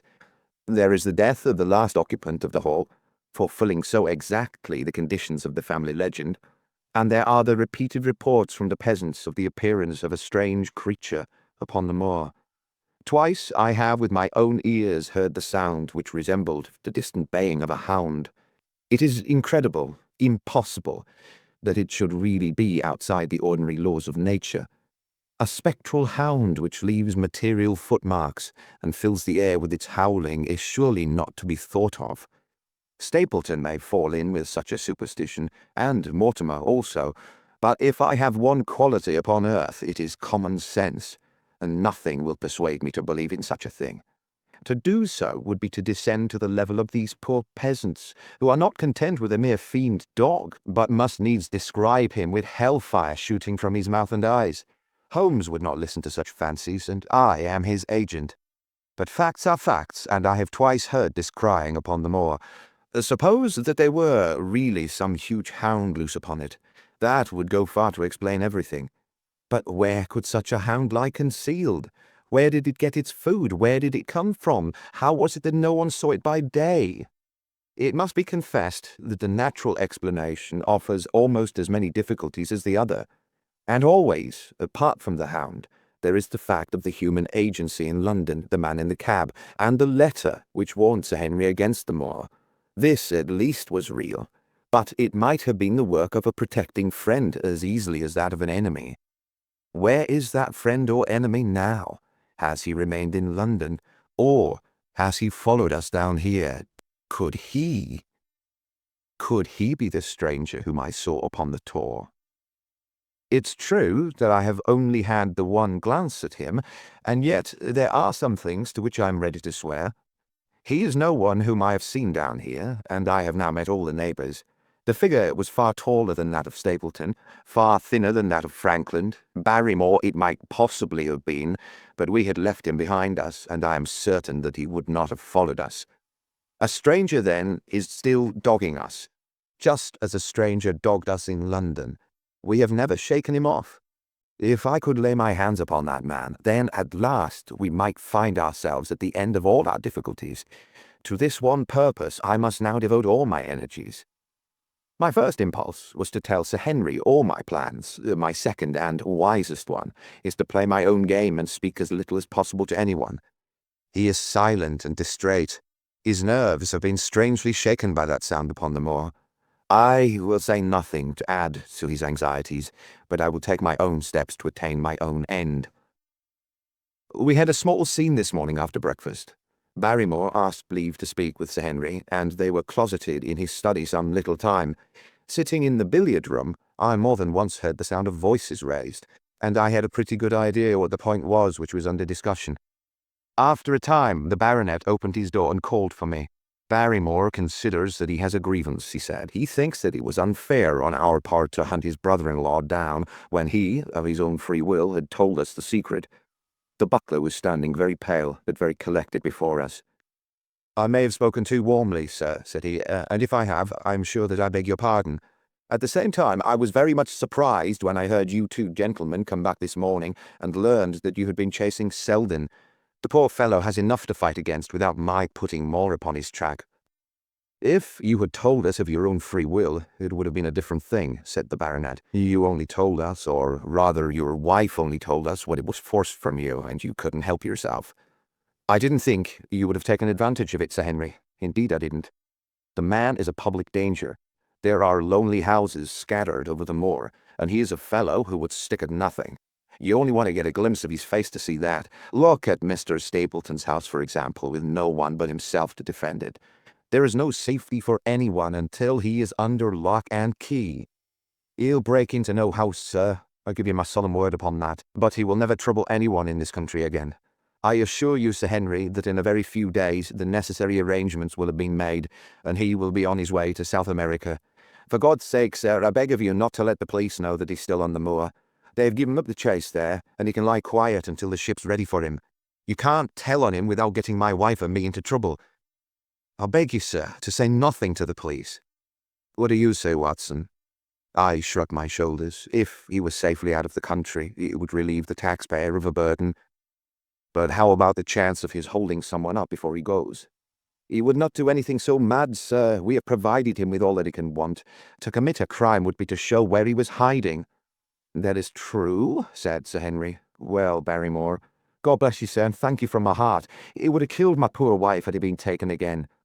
I guess we are aiding and abetting a felony, Watson. But after what we have heard, I don't feel as if I could give the man up. So there is an end to it. All right, Barrymore, you can go." With a few broken words of gratitude, the man turned, but he hesitated and then came back. "You've been so kind to us, sir, that I should like to do the best I can for you in return. I know some things, Sir Henry, and perhaps I should have said it before, but it was long after the inquest that I found it out. I've never breathed a word about it yet to a mortal man. It's about poor Sir Charles's death." The baronet and I were both upon our feet. "Do you know how he died?" "No, sir, I don't know that." "What then?" "I know why he was at the gate at that hour. It was to meet a woman." "To meet a woman? He?" "Yes, sir. And the woman's name. I can't give you the name, sir, but I can give you the initials. Her initials were L.L. "How do you know this, Barrymore?" "Well, Sir Henry, your uncle had a letter that morning. He usually had a great many letters, for he was a public man and well known for his kind heart, so that everyone who was in trouble was glad to turn to him. But that morning, as it chanced, there was only this one letter, so I took the more notice of it. It was from Coombe Tracy, and it was addressed in a woman's hand." "Well?" "Well, sir, I thought no more of the matter, and never would have done if it hadn't been for my wife. Only a few weeks ago she was cleaning out Sir Charles's study. It had never been touched since his death, and she found the ashes of a burned letter in the back of the grate. The greater part of it was charred to pieces, but one little slip at the end of a page hung together, and the writing could still be read, though it was grey on a black background. It seemed to us to be the postscript at the end of the letter, and it said, 'Please, please, as you are a gentleman, burn this letter, and be at the gate by 10 o'clock. Beneath it was signed the initials, L.L. "Have you got that slip?" "No, sir, it crumbled all to bits after we moved it." "Had Sir Charles received any other letters in the same writing?" "Well, sir, I took no particular notice of his letters. I shouldn't have noticed this one, only it happened to come alone." "And you have no idea who L.L. is?" "No, sir, no more than you have. But I expect if we could lay our hands upon that lady, we should know more about Sir Charles's death." "I cannot understand, Barrymore, how you came to conceal this important information." "Well, sir, it was immediately after that our own trouble came to us, and then again, sir, we were both of us very fond of Sir Charles, as we might well have been considering all he's done for us. To rake this up couldn't help our poor master, and it's well to go carefully when there's a lady in the case, even the best of us." "You thought it might injure his reputation." "Well, sir, I thought no good could come of it. But now you have been kind to us, and I feel as if it would be treating you unfairly not to tell you all that I know about the matter." "Very good, Barrymore, you can go." When the butler had left us, Sir Henry turned to me. "Well, Watson, what do you think of this new light? It seems to leave the darkness rather blacker than before." "So I think, but if we can only trace L.L., it should clear up the whole business. We have gained that much. We know that there is someone who has the facts if we can only find her. What do you think we should do?" "Let Holmes know all about it at once. It will give him the clue for which he has been seeking. I am much mistaken if it doesn't bring him down." I went at once to my room and drew up my report of the morning's conversation for Holmes. It was evident to me that he had been very busy of late, for the notes which I had from Baker Street were few and short, with no comments upon the information which I had supplied, and hardly any reference to my mission. No doubt his blackmailing case is absorbing all his faculties, and yet this new factor must surely arrest his attention and renew his interest. I wish that he were here. October 17th. All day today the rain poured down, rustling on the ivy and dripping from the leaves. I thought of the convict out on the bleak, cold, shelterless moor. Poor devil, whatever his crimes, he has suffered something to atone for them. And then I thought of that other one, the face in the cab, the figure against the moon. Was he also out in that deluge, the unseen watcher, the man of darkness? In the evening I put on my waterproof, and I walked far upon the sodden moor, full of dark imaginings, the rain beating upon my face, and the wind whistling about my ears. God help those who wander into the great mire now, for even the firm uplands are becoming a morass. I found the black tor upon which I had seen the solitary watcher, and from its craggy summit I looked out myself across the melancholy downs. Rain squalls drifted across their russet face, and the heavy slate-coloured clouds hung low over the landscape, trailing in grey wreaths down the sides of the fantastic hills. In the distant hollow on the left, half hidden by the mist, the two thin towers of Baskerville Hall rose above the trees. They were the only signs of human life which I could see, save only those prehistoric huts which lay thickly upon the slopes of the hills. Nowhere was there any trace of that lonely man whom I had seen on the same spot 2 nights before. As I walked back, I was overtaken by Dr. Mortimer driving in his dog cart over a rough moorland track which led from the outlying farmhouse of Foulmire. He has been very attentive to us, and hardly a day has passed that he has not called at the hall to see how we were getting on. He insisted upon my climbing into his dog cart, and he gave me a lift homeward. I found him much troubled over the disappearance of his little spaniel. It had wandered onto the moor, and had never come back. I gave him such consolation as I might, but I thought of the pony on the Grimpen Mire, and I do not fancy he will see his little dog again. "By the way, Mortimer," said I, as we jolted along the rough road, "I suppose there are few people living within driving distance of this whom you do not know. Hardly any, I think. Can you then tell me the name of any woman whose initials are L.L.? He thought for a few minutes. "No," said he, "there are a few gypsies and labouring folk for whom I can't answer, but among the farmers or gentry there's no one whose initials are those. Wait a bit, though," he added after a pause. "There is Laura Lyons. Her initials are L.L., but she lives in Coombe Tracy." "Who is she?" I asked. "She's Franklin's daughter." "What, old Franklin the Crank?" "Exactly. She married an artist named Lyons who came sketching on the moor. He proved to be a blackguard and deserted her. The fault, from what I hear, may not have been entirely on one side. Her father refused to have anything to do with her because she had married without his consent, and perhaps for one or two other reasons as well. So, between the old sinner and the young one, the girl has had a pretty bad time." "How does she live?" "I fancy old Franklin allows her a pittance, but it can't be more, for his own affairs are considerably involved. Whatever she may have deserved, one could not allow her to go hopelessly to the bad. Her story got about, and several of the people here did something to enable her to earn an honest living. Stapleton did, for one, and Sir Charles for another. I gave a trifle myself. It was to set her up in a typewriting business." He wanted to know the object of my inquiries, but I managed to satisfy his curiosity without telling him too much, for there is no reason why we should take anyone into our confidence. "Tomorrow morning I shall find my way to Coombe Tracy, and if I can see this Mrs. Laura Lyons of equivocal reputation, a long step will have been made towards clearing one incident in this chain of mysteries. I'm certainly developing the wisdom of the serpent, for when Mortimer pressed his questions to an inconvenient extent, I asked him casually to what type Franklin's skull belonged, and so heard nothing but craniology for the rest of the drive. I have not lived for years with Sherlock Holmes for nothing. I have only one other incident to record upon this tempestuous and melancholy day. This was my conversation with Barrymore just now, which gives me one more strong card which I can play in due time. Mortimer had stayed to dinner, and he and the baronet played écarté afterwards. The butler brought me my coffee into the library, and I took the chance to ask him a few questions. "Well," said I, "has this precious relation of yours departed, or is he still lurking out yonder?" "I don't know, sir. I hope to heaven that he's gone, for he's brought nothing but trouble here. I've not heard of him since I left out food for him last, and that was 3 days ago." "Did you see him then?" "No, sir, but the food was gone when next I went that way." "Then he was certainly there." "So you'd think, sir, unless it was the other man who took it." I sat with my coffee cup halfway to my lips and stared at Barrymore. "You know that there is another man, then?" "Yes, sir, there is another man upon the moor." "Have you seen him?" "No, sir." "How do you know of him, then?"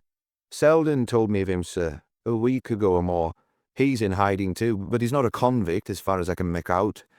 I don't like it, Dr. Watson. I tell you straight, sir, that I don't like it." He spoke with a sudden passion of earnestness.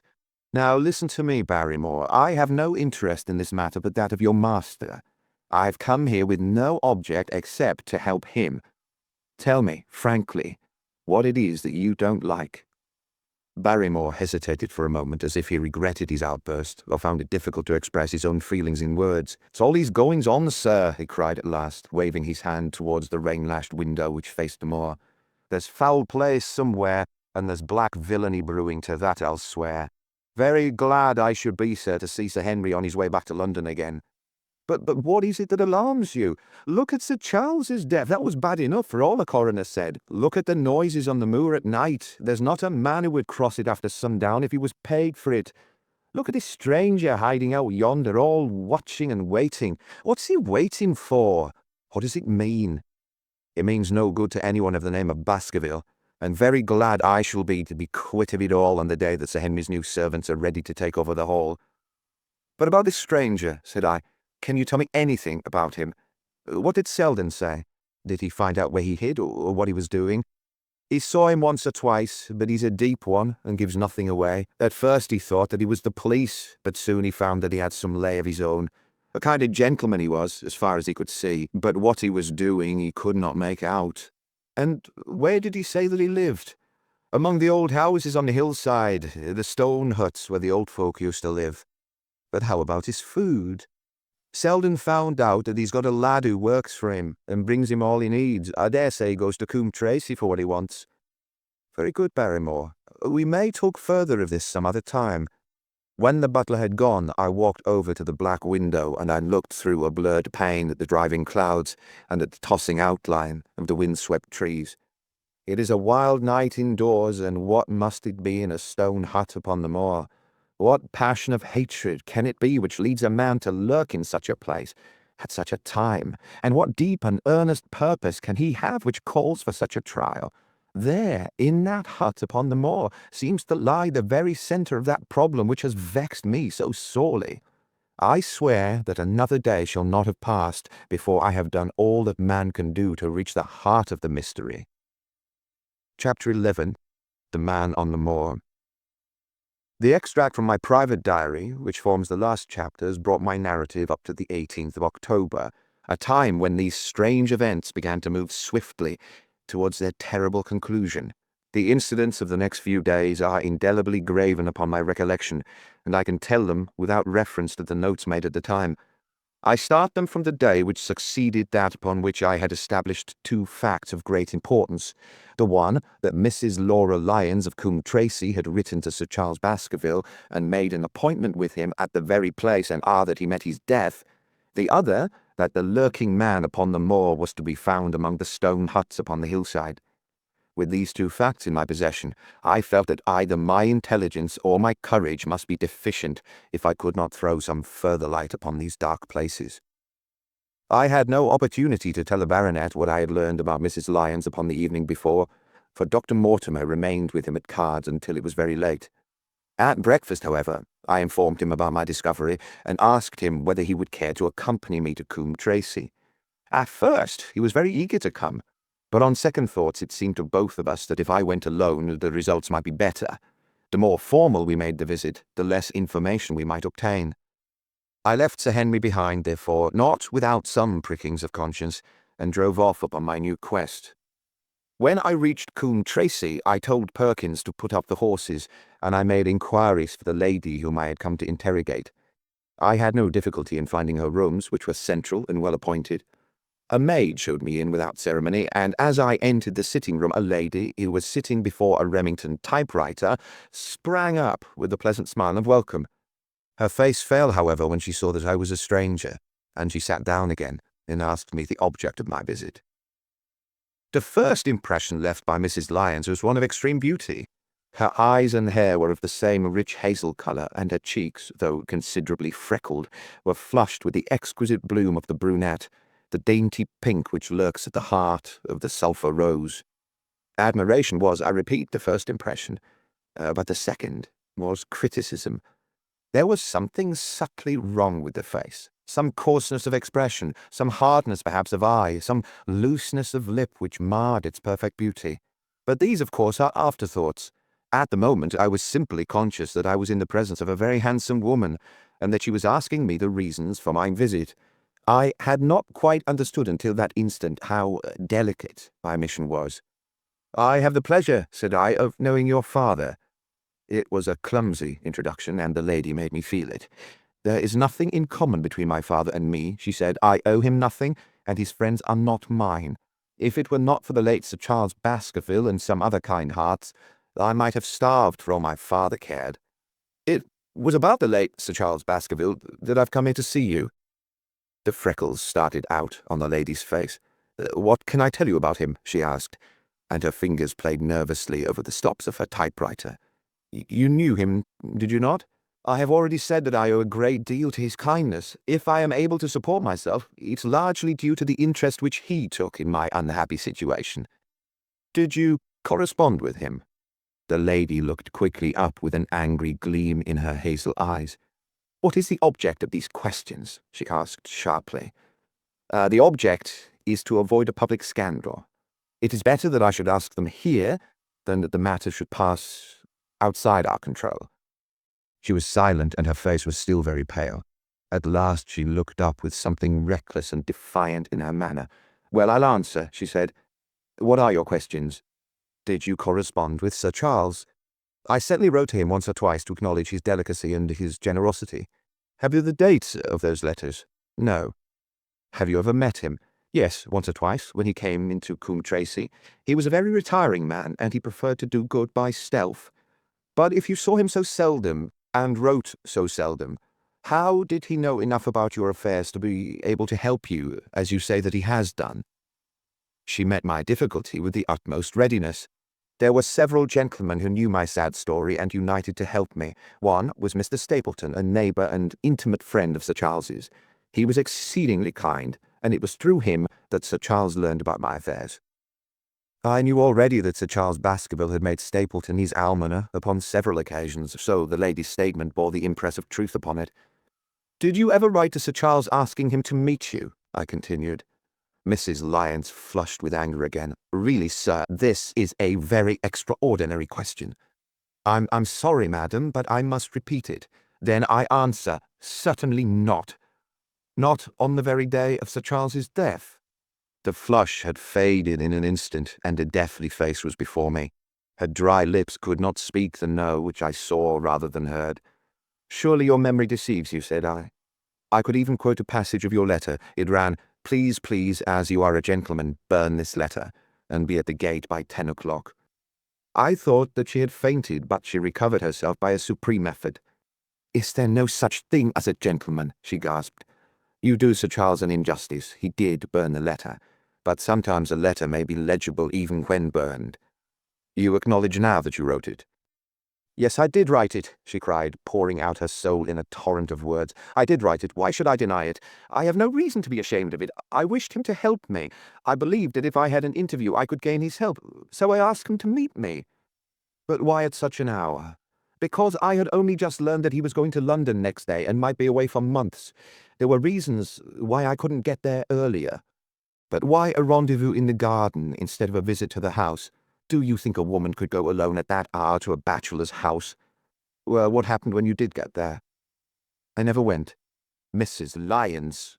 No, I swear it to you on all I hold sacred. I never went. Something intervened to prevent my going. What was that? That is a private matter. I cannot tell it. You acknowledge, then, that you made an appointment with Sir Charles at the very hour and place at which he met his death, but you deny that you kept the appointment. That is the truth. Again and again I cross-questioned her, but I could never get past that point. Mrs. Lyons, said I, as I rose from this long and inconclusive interview, you are taking a very great responsibility and putting yourself in a very false position by not making an absolutely clean breast of all that you know. If I have to call in the aid of the police, you will find how seriously you are compromised. If your position is innocent, why did you in the first instance deny having written to Sir Charles upon that date? Because I feared that some false conclusion might be drawn from it, and that I might find myself involved in the scandal. And why were you so pressing that Sir Charles should destroy your letter? If you have read the letter, you will know. I did not say that I had read all the letter. You quoted some of it. I quoted the postscript. The letter had, as I said, been burned, and it was not all legible. I ask you once again, why it was that you were so pressing that Sir Charles should destroy this letter, which he received on the day of his death. The matter is a very private one. The more reason why you should avoid a public investigation. I'll tell you then, if you have heard anything of my unhappy history, you will know that I made a rash marriage and had reason to regret it. I have heard so much. My life has been one incessant persecution from a husband whom I abhor. The law is upon his side, and every day I am faced by the possibility that he may force me to live with him. At the time that I wrote this letter to Sir Charles, I had learned that there was a prospect of my regaining my freedom if certain expenses could be met. It meant everything to me. Peace of mind, happiness, self-respect, everything. I knew Sir Charles's generosity, and I thought that if he heard my story from my own lips, he would help me. Then how is it that you didn't go? Because I received help in the interval from another source. Why then did you not write to Sir Charles and explain this? So I should have done had I not seen his death in the paper next morning. The woman's story hung coherently together, and all my questions were unable to shake it. I could only check it by finding if she had indeed instituted divorce proceedings against her husband at or about the time of the tragedy. It was unlikely that she would dare to say that she had not been to Baskerville Hall, if she really had been, for a trap would be necessary to take her there, and could not have returned to Coombe Tracey until the early hours of the morning. Such an excursion could not be kept secret. The probability was, therefore, that she was telling the truth, or at least a part of the truth. I came away baffled and disheartened. Once again I had reached that dead wall which seemed to be built across every path by which I tried to get at the object of my mission. And yet the more I thought of the lady's face and of her manner, the more I felt that something was being held back from me. Why should she turn so pale? Why should she fight against every admission until it was forced from her? Why should she have been so reticent at the time of the tragedy? Surely the explanation of all this could not be as innocent as she would have me believe. For the moment, I could proceed no farther in that direction, but must turn back to that other clue which was to be sought for among the stone huts upon the moor. And that was a most vague direction. I realized it as I drove back and noted how hill after hill showed traces of the ancient people. Barrymore's only indication had been that the stranger lived in one of these abandoned huts, and many hundreds of them are scattered throughout the length and breadth of the moor. But I had my own experience for a guide, since it had shown me the man himself standing upon the summit of the Black Tor. That, then, should be the centre of my search. From there I should explore every hut upon the moor until I lighted upon the right one. If this man were inside it, I should find out from his own lips, at the point of my revolver if necessary, who he was, and why he had dogged us so long. He might slip away from us in the crowd of Regent Street, but it would puzzle him to do so upon the lonely moor. On the other hand, if I should find the hut and its tenant should not be within it, I must remain there, however long the vigil, until he returned. Holmes had missed him in London. It would indeed be a triumph for me if I could run him to earth where my master had failed. Luck had been against us again and again in this inquiry, but now at last it came to my aid, and the messenger of good fortune was none other than Mr. Frankland, who was standing grey-whiskered and red-faced outside the gate of his garden, which opened onto the high road along which I travelled. "Good day, Watson," cried he with unwonted good humour. "You must really give your horses a rest, and come in to have a glass of wine and to congratulate me." My feelings towards him were very far from being friendly after what I had heard of his treatment of his daughter, but I was anxious to send Perkins and the wagonette home, and the opportunity was a good one. I alighted and sent a message to Sir Henry that I should walk over in time for dinner. Then I followed Frankland into his dining room. "It is a great day for me, sir. One of the red-letter days of my life," he cried with many chuckles. "I have brought off a double event. I mean to teach them in these parts that law is law, and that there is a man here who does not fear to invoke it. I have established a right-of-way through the centre of old Middleton's Park, slap across it, sir, within 100 yards of his own front door. What do you think of that? We'll teach these magnates that they cannot ride roughshod over the rights of the commoners, confound them. And I've closed the wood where the Fenworthy folk used to picnic. These infernal people seem to think there are no rights of property, and that they can swarm where they like with their papers and their bottles. Both cases decided, Dr. Watson, and both in my favour. I haven't had such a day since I had Sir John Morland for trespass because he shot in his own warren. How on earth did you do that? Look it up in the books, sir. It will repay reading. Franklin versus Morland, Court of Queen's Bench, cost me £200. That I got my verdict. Did it do you any good? None, sir, none. I am proud to say that I had no interest in the matter. I act entirely from a sense of public duty. I have no doubt, for example, that the Fernworthy people will burn me in effigy tonight. I told the police last time they did it that they should stop these disgraceful exhibitions. The county constabulary is in a scandalous state, sir, and it has not afforded me the protection to which I am entitled. The case of Franklin v. Regina will bring the matter before the attention of the public. I told them that they would have occasion to regret their treatment of me, and all fairly my words have come true. How so? I asked. The old man put on a very knowing expression, because I could tell them what they're dying to know, but nothing would induce me to help the rascals in any way. I had been casting round for some excuse by which I could get away from his gossip, but now I began to wish to hear more of it. I had seen enough of the contrary nature of the old sinner to understand that any strong sign of interest would be the surest way to stop his confidences. Some poaching case, no doubt, said I, with an indifferent manner. Ha ha, my boy, a very much more important matter than that. What about a convict on the moor? I stared. You don't mean that you know where he is, said I. I may not know exactly where he is, but I'm quite sure that I could help the police to lay their hands on him. Has it never struck you that the way to catch the man was to find out where he got his food, and so trace it to him? He certainly seemed to be getting uncomfortably near the truth. No doubt, said I, but how do you know that he is anywhere upon the moor? I know it, because I have seen with my own eyes the messenger who takes him his food. My heart sank for Barrymore. It was a serious thing to be in the power of this spiteful old busybody, but his next remark took a weight from my mind. You'll be surprised to hear that his food is taken to him by a child. I see him every day through my telescope upon the roof. He passes along the same path at the same hour, and to whom should he be going except to the convict? Here was luck indeed, and yet I suppressed all appearance of interest. A child! Barrymore had said that our unknown was supplied by a boy. It was on his track and not upon the convicts that Franklin had stumbled. If I could get his knowledge, it might save me a long and weary hunt, but incredulity and indifference were evidently my strongest cards. I should say that it was much more likely that it was a son of one of the moorland shepherds taking out his father's dinner. The least appearance of opposition struck fire out of the old autocrat. His eyes looked malignantly at me, and his grey whiskers bristled like those of an angry cat. Indeed, sir, said he, pointing out over the wide-stretching moor. Do you see that black tor over yonder? Well, do you see the low hill beyond, with the thorn bush upon it?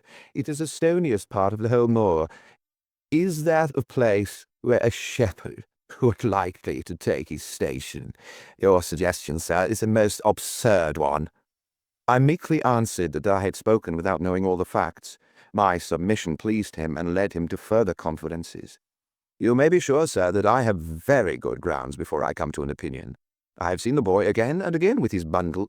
Every day, and sometimes twice a day, I have been able— But wait a moment, Dr. Watson. Do my eyes deceive me, or is there at the present moment something moving upon that hillside? It was several miles off, but I could distinctly see a small dark dot against the dull grey and green. Come, sir, come, cried Franklin, rushing upstairs. You will see with your own eyes and judge for yourself. The telescope, a formidable instrument mounted upon a tripod, stood upon the flat leads of the house. Franklin clapped his eye to it and gave a cry of satisfaction. Quick, Dr. Watson, quick, before he passes over the hill. There he was, sure enough, a small urchin with a little bundle upon his shoulder, toiling slowly up the hill. When he reached the crest, I saw the ragged, uncouth figure outlined for an instant against the cold blue sky. He looked round him with a furtive and stealthy air, as one who dreads pursuit. Then he vanished over the hill. Well, am I right? Certainly there's a boy who seems to have some secret errand, and what the errand is even a county constable could guess. But not one word shall they have from me, and I bind you to secrecy also, Dr. Watson. Not a word. You understand? Just as you wish. They have treated me shamefully. When the facts come out in Franklin versus Regina, I venture to think that a thrill of indignation will run through the county. Nothing would induce me to help the police in any way. For all they cared, it might have been me instead of my effigy which these rascals burned at the stake. Surely you're not going? You will help me to empty the decanter in honor of this great occasion. But I resisted all his solicitations, and succeeded in dissuading him from his announced intention of walking home with me. I kept the road as long as his eye was on me, and then I struck off across the moor and made for the stony hill over which the boy had disappeared. Everything was working in my favor, and I swore that it should not be through lack of energy or perseverance that I should miss the chance which fortune had thrown in my way. The sun was already sinking when I reached the summit of the hill, and the long slopes beneath me were all golden green on one side and grey shadow on the other. A haze lay low upon the farthest skyline, out of which jutted the fantastic shapes of Believer and Vixen Tor. Over the wide expanse there was no sound and no movement. One great grey bird, a gull or curlew, soared aloft in the blue heaven. He and I seemed to be the only living things between the huge arch of the sky and the desert beneath it. The barren scene, in the sense of loneliness, and the mystery and urgency of my task all struck a chill into my heart. The boy was nowhere to be seen, but down beneath me in a cleft of the hills there was a circle of the old stone huts, and in the middle of them there was one which retained sufficient roof to act as a screen against the weather. My heart leaped within me as I saw it. This must be the burrow where the stranger lurked. At last my foot was on the threshold of his hiding place. His secret was within my grasp. As I approached the hut, walking as warily as Stapleton would do, when with poised net he drew near the settled butterfly, I satisfied myself that the place had indeed been used as a habitation. A vague pathway among the boulders led to the dilapidated opening which served as a door. All was silent within.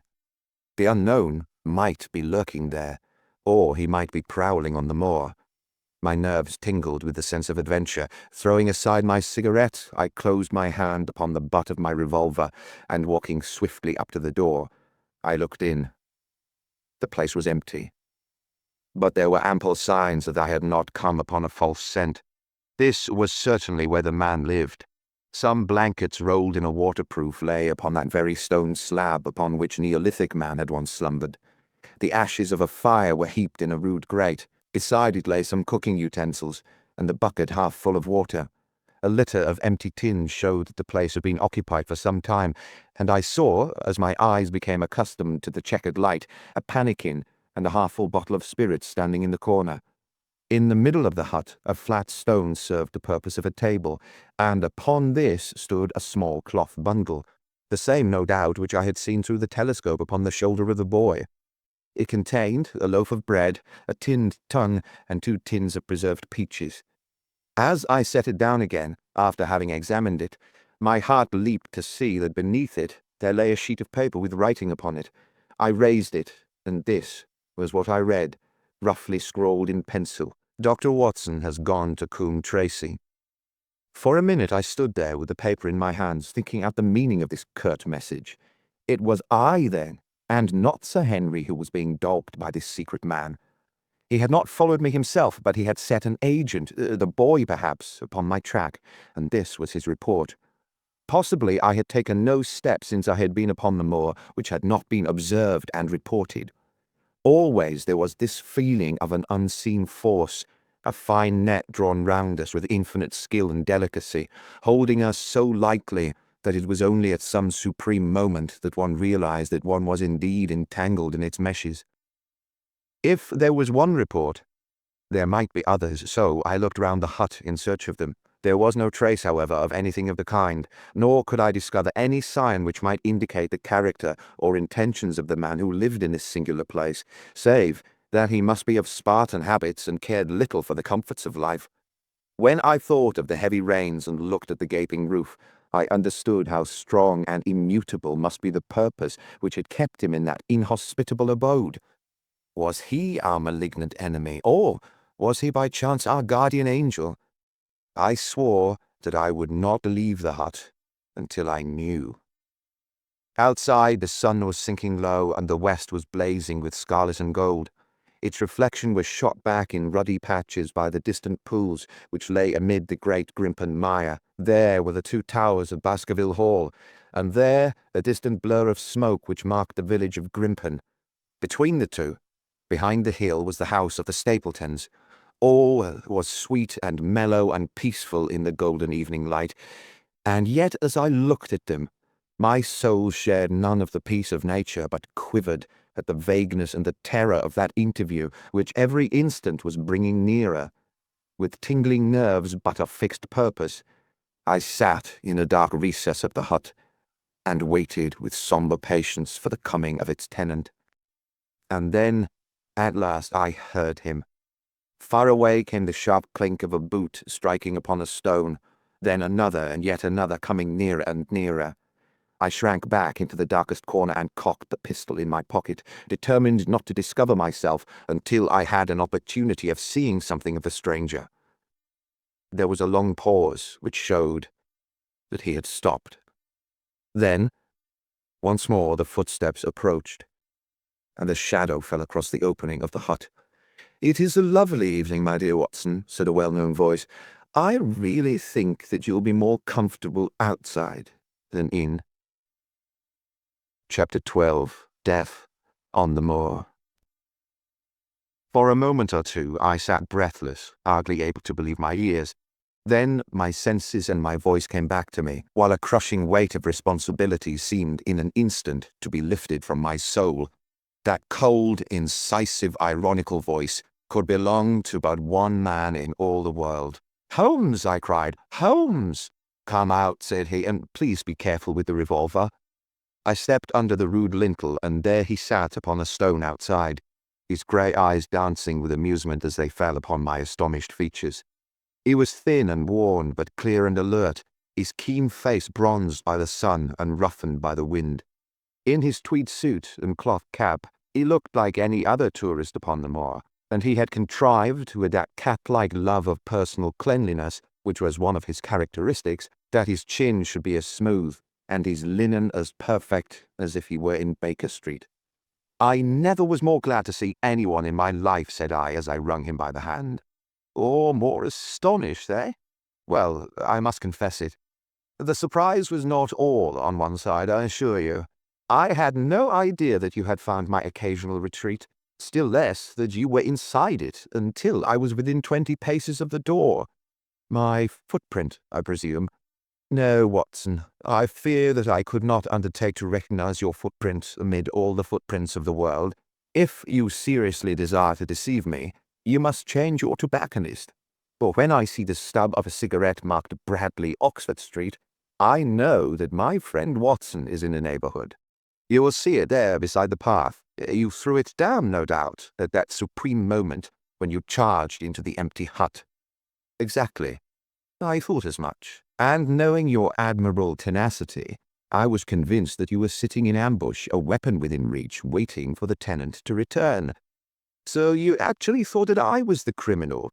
"I did not know who you were, but I was determined to find out." "Excellent, Watson. And how did you localize me? You saw me, perhaps, on the night of the convict hunt, when I was so imprudent as to allow the moon to rise behind me." "Yes, I saw you then, and have no doubt searched all the huts until you came to this one." "No, your boy had been observed, and that gave me a guide where to look." "The old gentleman with the telescope, no doubt. I could not make it out when first I saw the light flashing upon the lens." He rose and peeped into the hut. "Ha, I see that Cartwright has brought you up some supplies. What's this paper? So, you have been to Coombe Tracy, have you?" "Yes, to see Miss Laura Lyons." "Exactly. Well done.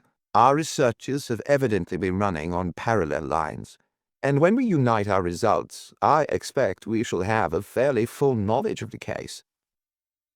"Well, I'm glad from my heart that you're here, for indeed the responsibility and the mystery were both becoming too much for my nerves. But how in the name of wonder did you come here, and what have you been doing? I thought you were in Baker Street working out that case of blackmailing." "That was what I wished you to think." "Then you use me, and yet do not trust me," I cried with some bitterness.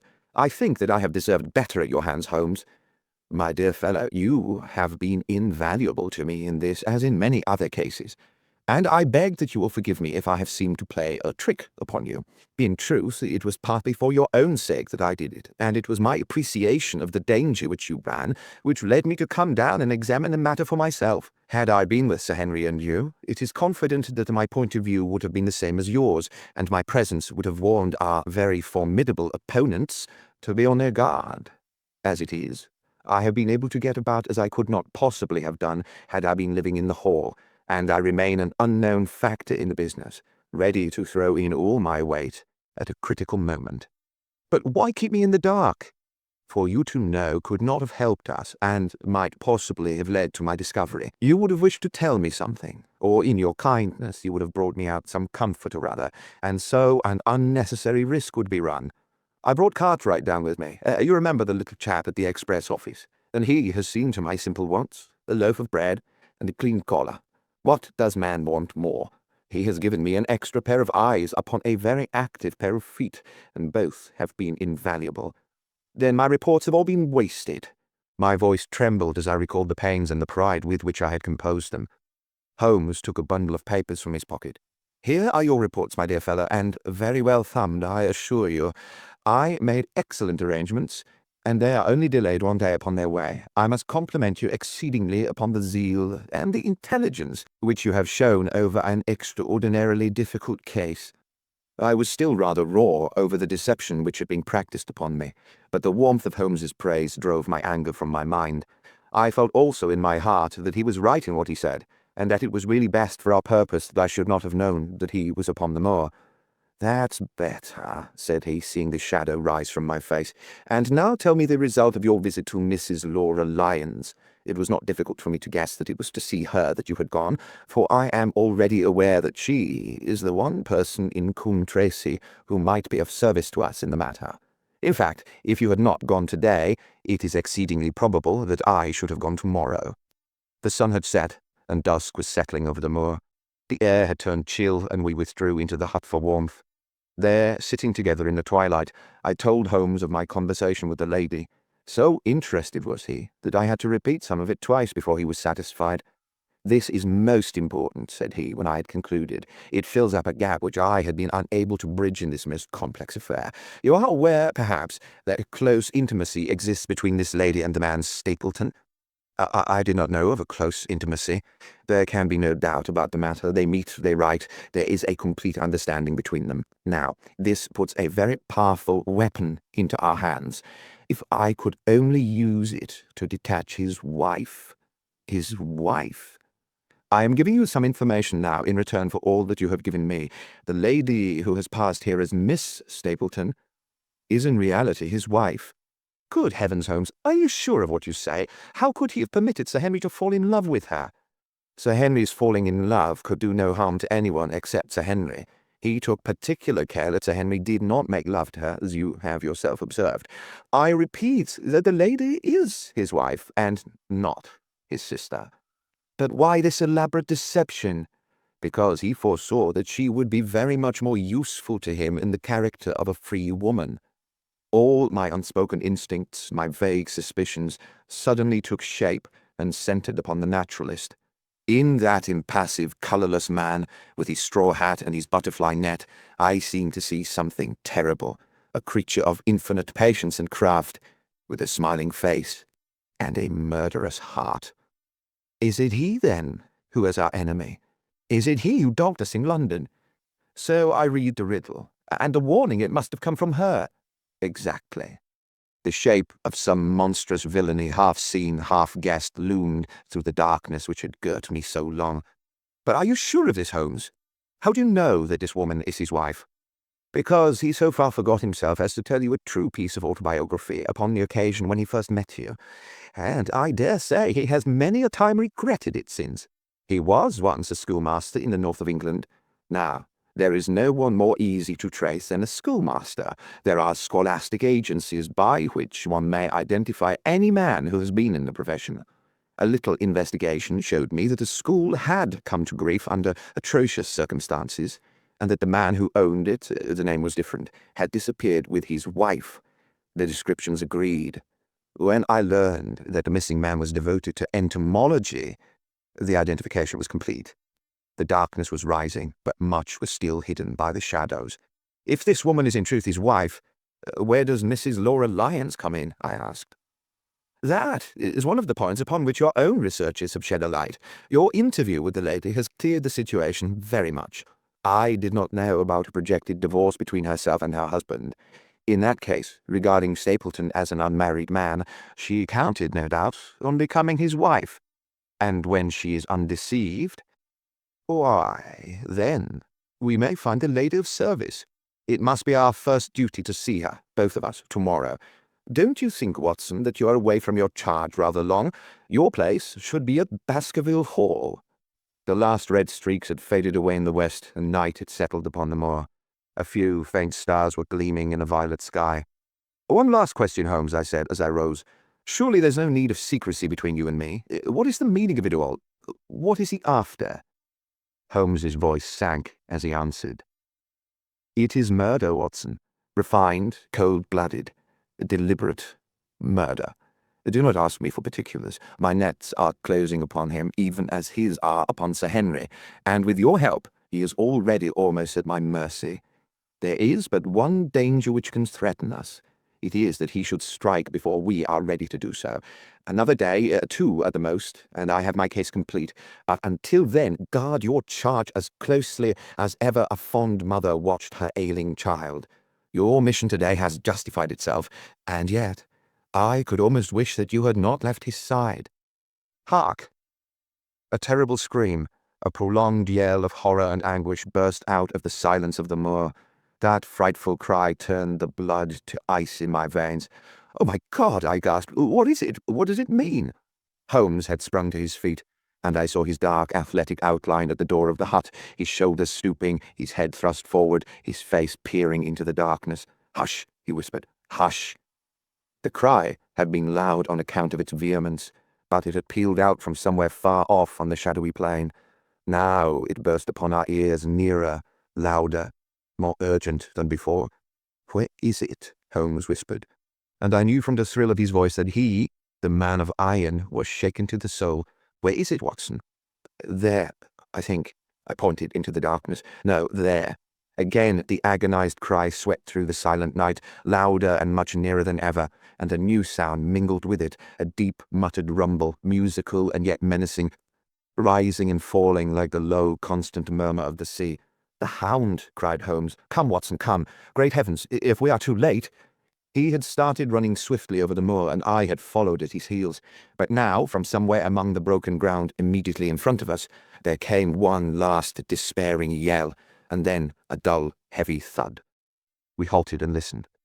Not another sound broke the heavy silence of the windless night. I saw Holmes put his hand to his forehead like a man distracted. He stamped his feet upon the ground. "He has beaten us, Watson. We are too late." "No, no, surely not." Fool that I was to hold my hand. "And you, Watson, see what comes of you abandoning your charge. For by heaven, if the worst has happened, we will avenge him." Blindly we ran through the gloom, blundering against boulders, forcing our way through gorse bushes, panting up hills and rushing down slopes, heading always in the direction whence those dreadful sounds had come. At every rise Holmes looked eagerly round him, but the shadows were thick upon the moor, and nothing moved upon its dreary face. "Can you see anything?" "Nothing. But hark, what is that?"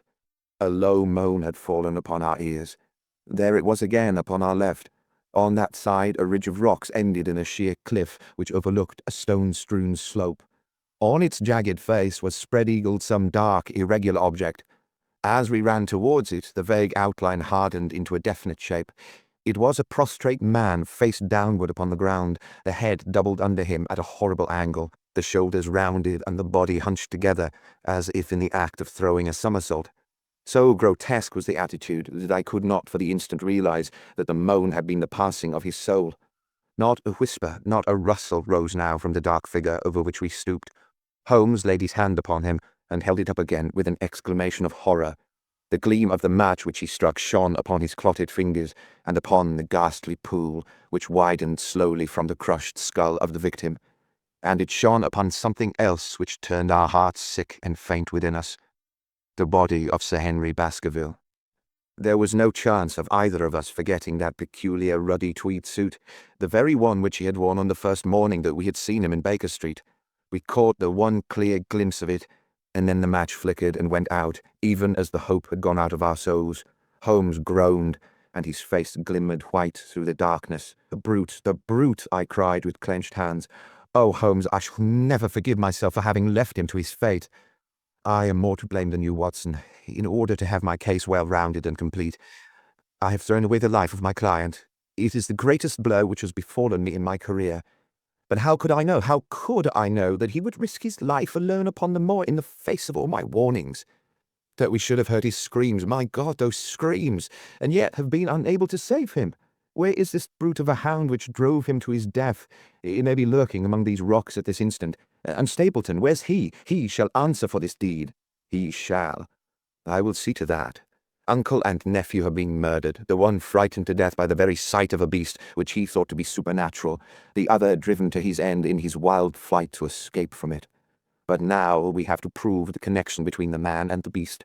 Save from what we heard, we cannot even swear to the existence of the latter, since Sir Henry has evidently died from the fall.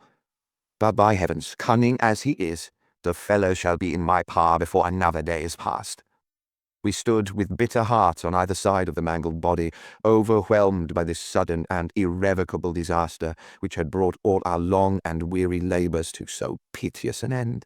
Then, as the moon rose, we climbed to the top of the rocks over which our poor friend had fallen, and from the summit we gazed out over the shadowy moor, half silver and half gloom. Far away, miles off, in the direction of Grimpen, a single steady yellow light was shining. It could only come from the lonely abode of the Stapletons. With a bitter curse, I shook my fist at it as I gazed. Why should we not seize him at once? Our case is not complete. The fellow is wary and cunning to the last degree. It is not what we know, but what we can prove. If we make one false move, the villain may escape us yet. What can we do? There'll be plenty for us to do tomorrow. Tonight, we can only perform the last offices to our poor friend. Together, we made our way down the precipitous slope and approached the body, black and clear against the silvered stones. The agony of those contorted limbs struck me with a spasm of pain and blurred my eyes with tears. We must send for help, Holmes. We cannot carry him all the way to the hall. Good heavens, are you mad? He had uttered a cry and bent over the body. Now he was dancing and laughing and wringing my hand. Could this be my stern, self-contained friend? These were hidden fires indeed. A beard, the man has a beard. A beard? It is not the baronet, why, it is my neighbour, the convict. With feverish haste we had turned the body over, and that dripping beard was pointing up to the cold, clear moon. There could be no doubt about the beetling forehead, the sunken animal eyes.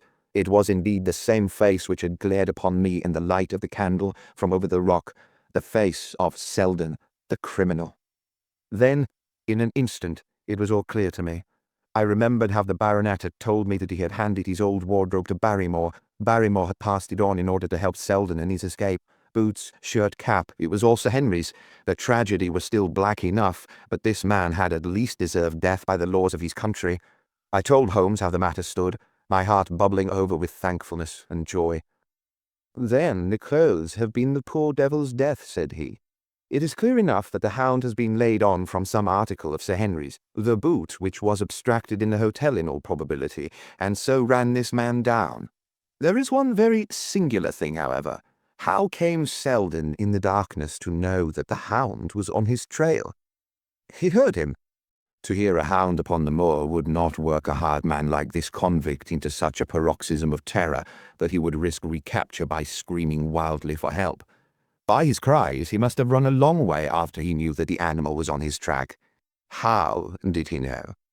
The greater mystery to me is why this hound, presuming that all our conjectures are correct, I presume nothing. Well then, why this hound should be loose tonight? I suppose that it does not always run loose upon the moor. Stapleton would not let it go unless he had reason to think that Sir Henry would be there. My difficulty is the more formidable of the two, for I think that we shall very shortly get an explanation of yours, while mine may remain forever a mystery. The question now is, what shall we do with this poor wretch's body? We cannot leave it here to the foxes and the ravens. I suggest that we put it in one of the huts until we can communicate with the police. Exactly. I have no doubt that you and I could carry it so far. Hello, Watson, what's this? It's the man himself, by all that's wonderful and audacious. Not a word to show your suspicions, not a word, or my plans crumble to the ground. A figure was approaching us over the moor, and I saw the dull red glow of a cigar. The moon shone upon him, and I could distinguish the dapper shape and jaunty walk of the naturalist. He stopped when he saw us, and then came on again. Why, Dr. Watson, that's not you, is it? You were the last man that I should have expected to see out on the moor at this time of night. But dear me, what's this? Somebody hurt? Not. Don't tell me that it is our friend Sir Henry. He hurried past me and stooped over the dead man. I heard the sharp intake of his breath, and the cigar fell from his fingers. Who's this? He stammered. It's Selden, the man who escaped from Princetown. Stapleton turned a ghastly face upon us, but by a supreme effort he had overcome his amazement and his disappointment. He looked sharply from Holmes to me. Dear me, what a very shocking affair. How did he die? He appears to have broken his neck by falling over these rocks. My friend and I were strolling on the moor when we heard a cry. I heard a cry also. That was what brought me out. I was uneasy about Sir Henry. Why about Sir Henry in particular? I couldn't help asking. Because I had suggested that he should come over. When he didn't come, I was surprised, and I naturally became alarmed for his safety when I heard cries upon the moor. By the way, his eyes darted again from my face to Holmes. Did you hear anything else besides a cry? No, said Holmes. Did you? No. What do you mean, then? Oh, you know the stories that the peasants tell about a phantom hound and so on. It's said to be heard at night upon the moor. I was wondering if there were any evidence of such a sound tonight. We heard nothing of the kind, said I. And what is your theory of this poor fellow's death? I have no doubt that anxiety and exposure have driven him off his head. He's rushed about the moor in a crazy state and eventually fallen over here and broken his neck. That seems the most reasonable theory, said Stapleton, and he gave a sigh which I took to indicate his relief. What do you think about it, Mr. Sherlock Holmes? My friend bowed his compliments. You are quick at identification, said he. We have been expecting you in these parts since Dr. Watson came down. You're in time to see a tragedy. Yes, indeed. I have no doubt that my friend's explanation will cover the facts. I will take an unpleasant remembrance back to London with me tomorrow.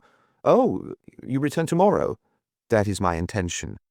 I hope your visit has cast some light upon these occurrences which have puzzled us. Holmes shrugged his shoulders. One cannot always have the success for which one hopes. An investigator needs facts and not legends or rumours. It has not been a satisfactory case. My friend spoke in his frankest and most unconcerned manner. Stapleton still looked hard at him. Then he turned to me. I would suggest carrying this poor fellow to my house, but it would give my sister such a fright that I do not feel justified in doing it. I think that if we put something over his face, he'll be safe until morning. And so it was arranged. Resisting Stapleton's offer of hospitality, Holmes and I set off to Baskerville Hall, leaving the naturalist to return alone. Looking back, we saw the figure moving slowly away over the broad moor, and behind him that one black smudge on the silvered slope which showed where the man was lying who had come so horribly to his end. We're at close grips at last, said Holmes as we walked together across the moor. What a nerve the fellow has, and how he pulled himself together in the face of what must have been a paralyzing shock when he found that the wrong man had fallen a victim to his plot. I told you in London, Watson, and I tell you now again, that we have never had a foeman more worthy of our steel. I'm sorry that he's seen you, and so was I at first, but there was no getting out of it. What effect do you think it'll have upon his plans now that he knows you're here? It may cause him to be more cautious, or it may drive him to desperate measures at once. Like most clever criminals, he may be too confident in his own cleverness and imagine that he has completely deceived us. Why shouldn't we arrest him at once? My dear Watson, you were born to be a man of action. Your instinct is always to do something energetic. But supposing, for argument's sake, that we had him arrested tonight, what on earth the better off should we be for that? We could prove nothing against him. There's the devilish cunning of it. If he were acting through a human agent, we could get some evidence. But if we were to drag this great dog to the light of day, it would not help us in putting a rope round the neck of its master. Surely we have a case. Not a shadow of one, only surmise and conjecture. We should be laughed out of court if we came with such a story and such evidence. There is Sir Charles's death. Found dead without a mark upon him. You and I know that he died of sheer fright, and we know also what frightened him. But how are we to get 12 stolid jurymen to know it? What signs are there of a hound, where the marks of its fangs. Of course we know that a hound does not bite a dead body, and that Sir Charles was dead before ever the brute overtook him. But we have to prove all this, and we are not in a position to do it. Well then, tonight. We are not much better off tonight. Again, there was no direct connection between the hound and the man's death. We never saw the hound, we heard it, but we could not prove that it was running upon this man's trail. There is a complete absence of motive. No, my dear fellow, we must reconcile ourselves to the fact that we have no case at present, and that it is worth our while to run any risk in order to establish one. And how do you propose to do so? I have great hopes of what Mrs. Laura Lyons may do for us when the position of affairs is made clear to her, and I have my own plan as well. Sufficient for tomorrow is the evil thereof, but I hope before the day is past to have the upper hand at last. I could draw nothing further from him, and he walked, lost in thought, as far as the Baskerville gates. Are you coming up? Yes, I see no reason for further concealment. But one last word, Watson. Say nothing of the hound to Sir Henry. Let him think that Selden's death was as Stapleton would have us believe. He will have a better nerve for the ordeal which he will have to undergo tomorrow, when he is engaged, if I remember your report right, to dine with these people. And so am I. Then you must excuse yourself, and he must go alone. That will be easily arranged. And now, if we are too late for dinner, I think that we are both ready for our suppers. Chapter 13. Fixing the Nets. Sir Henry was more pleased than surprised to see Sherlock Holmes, for he had for some days been expecting that recent events would bring him down from London. He did raise his eyebrows, however, when he found that my friend had neither any luggage nor any explanations for its absence.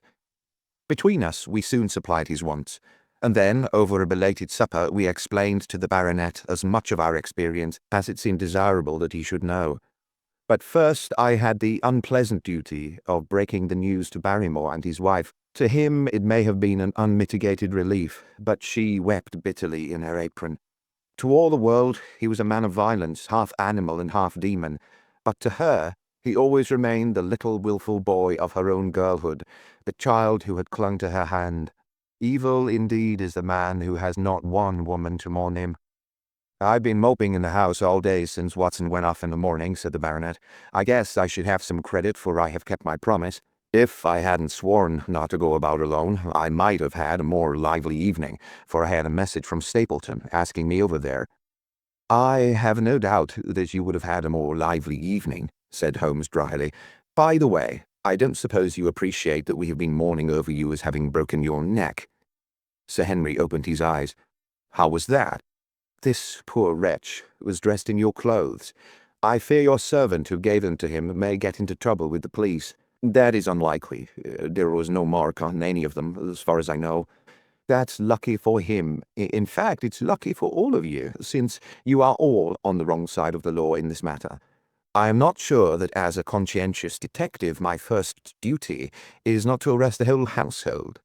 Watson's reports are most incriminating documents. But how about the case? Asked the baronet. Have you made anything out of the tangle?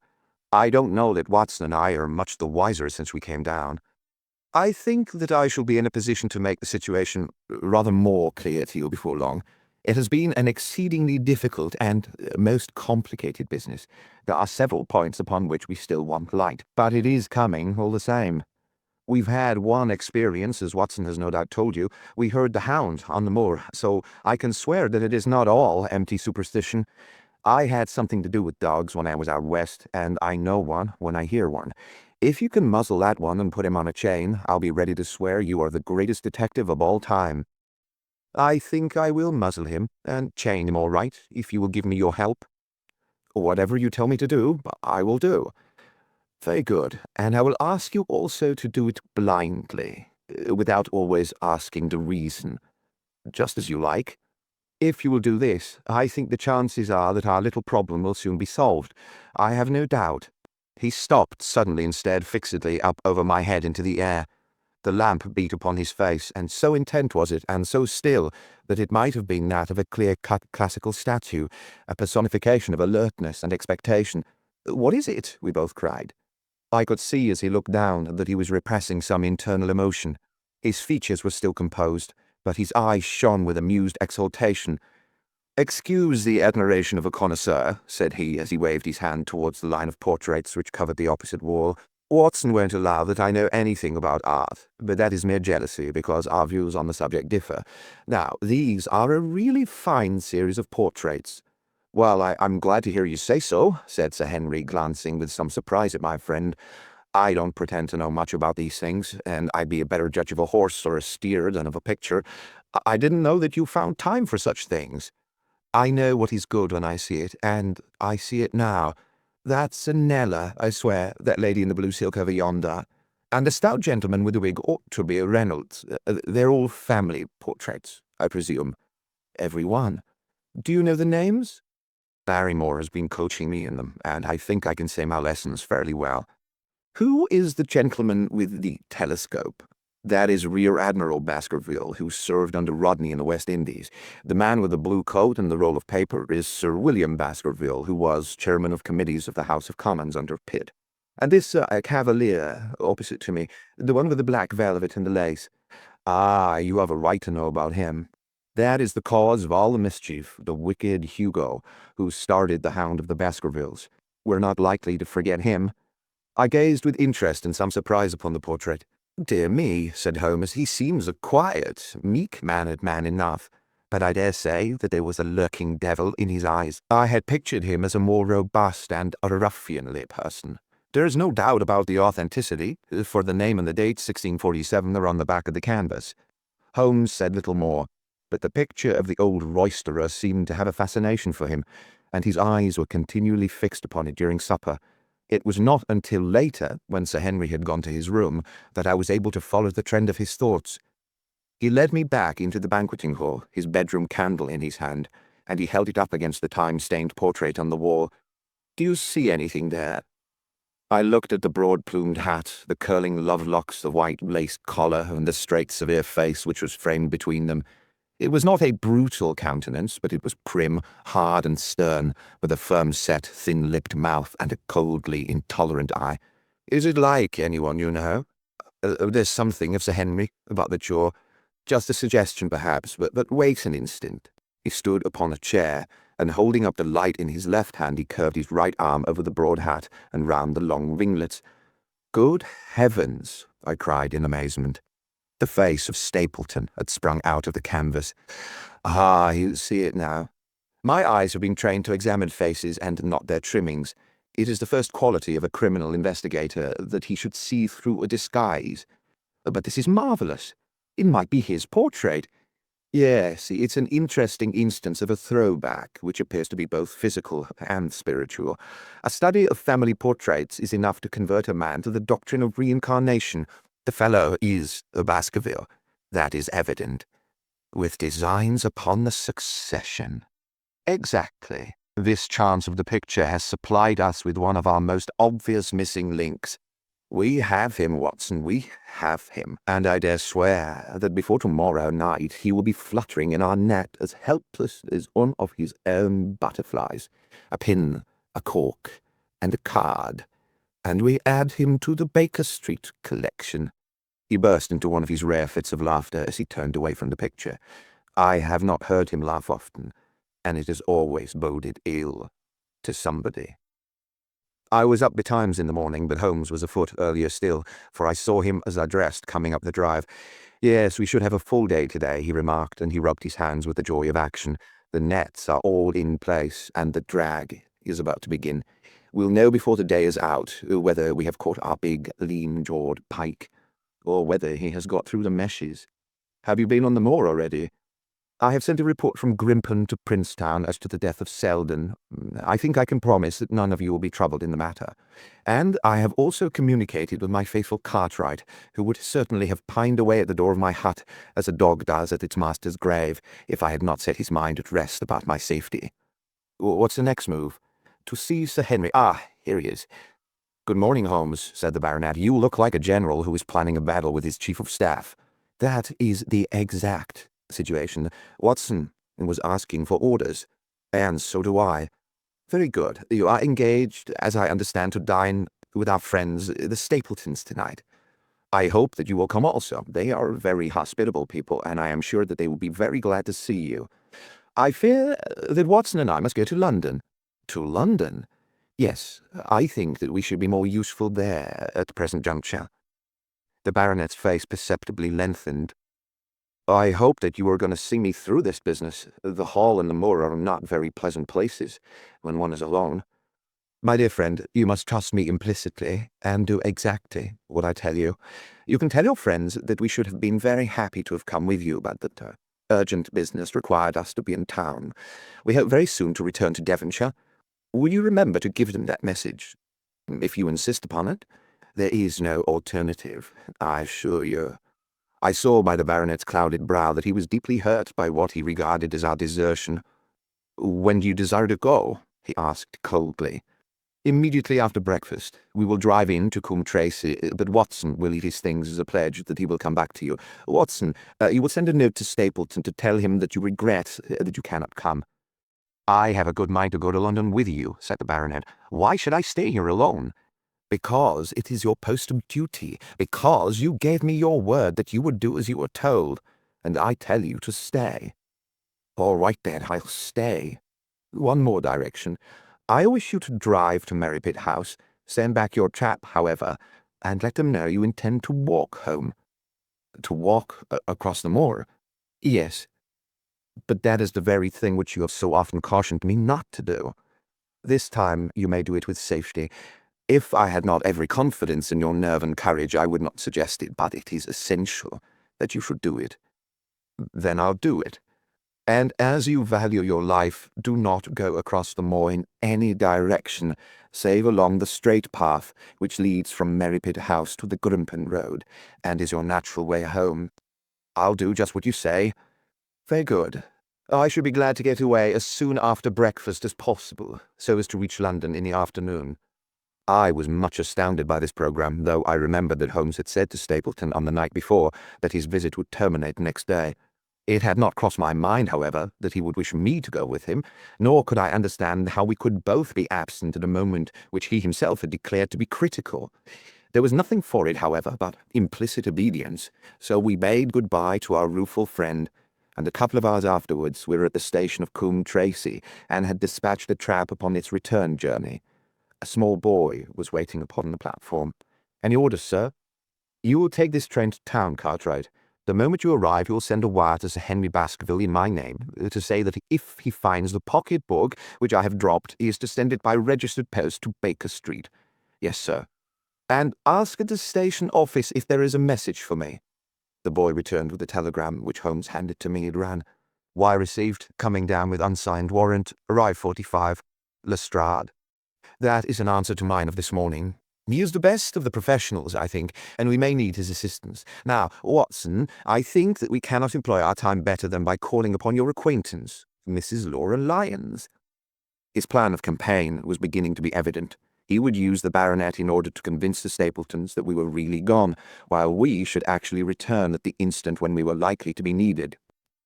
That telegram from London, if mentioned by Sir Henry to the Stapletons, must remove the last suspicions from their minds. Already, I seem to see our nets drawing closer around that lean-jawed pike.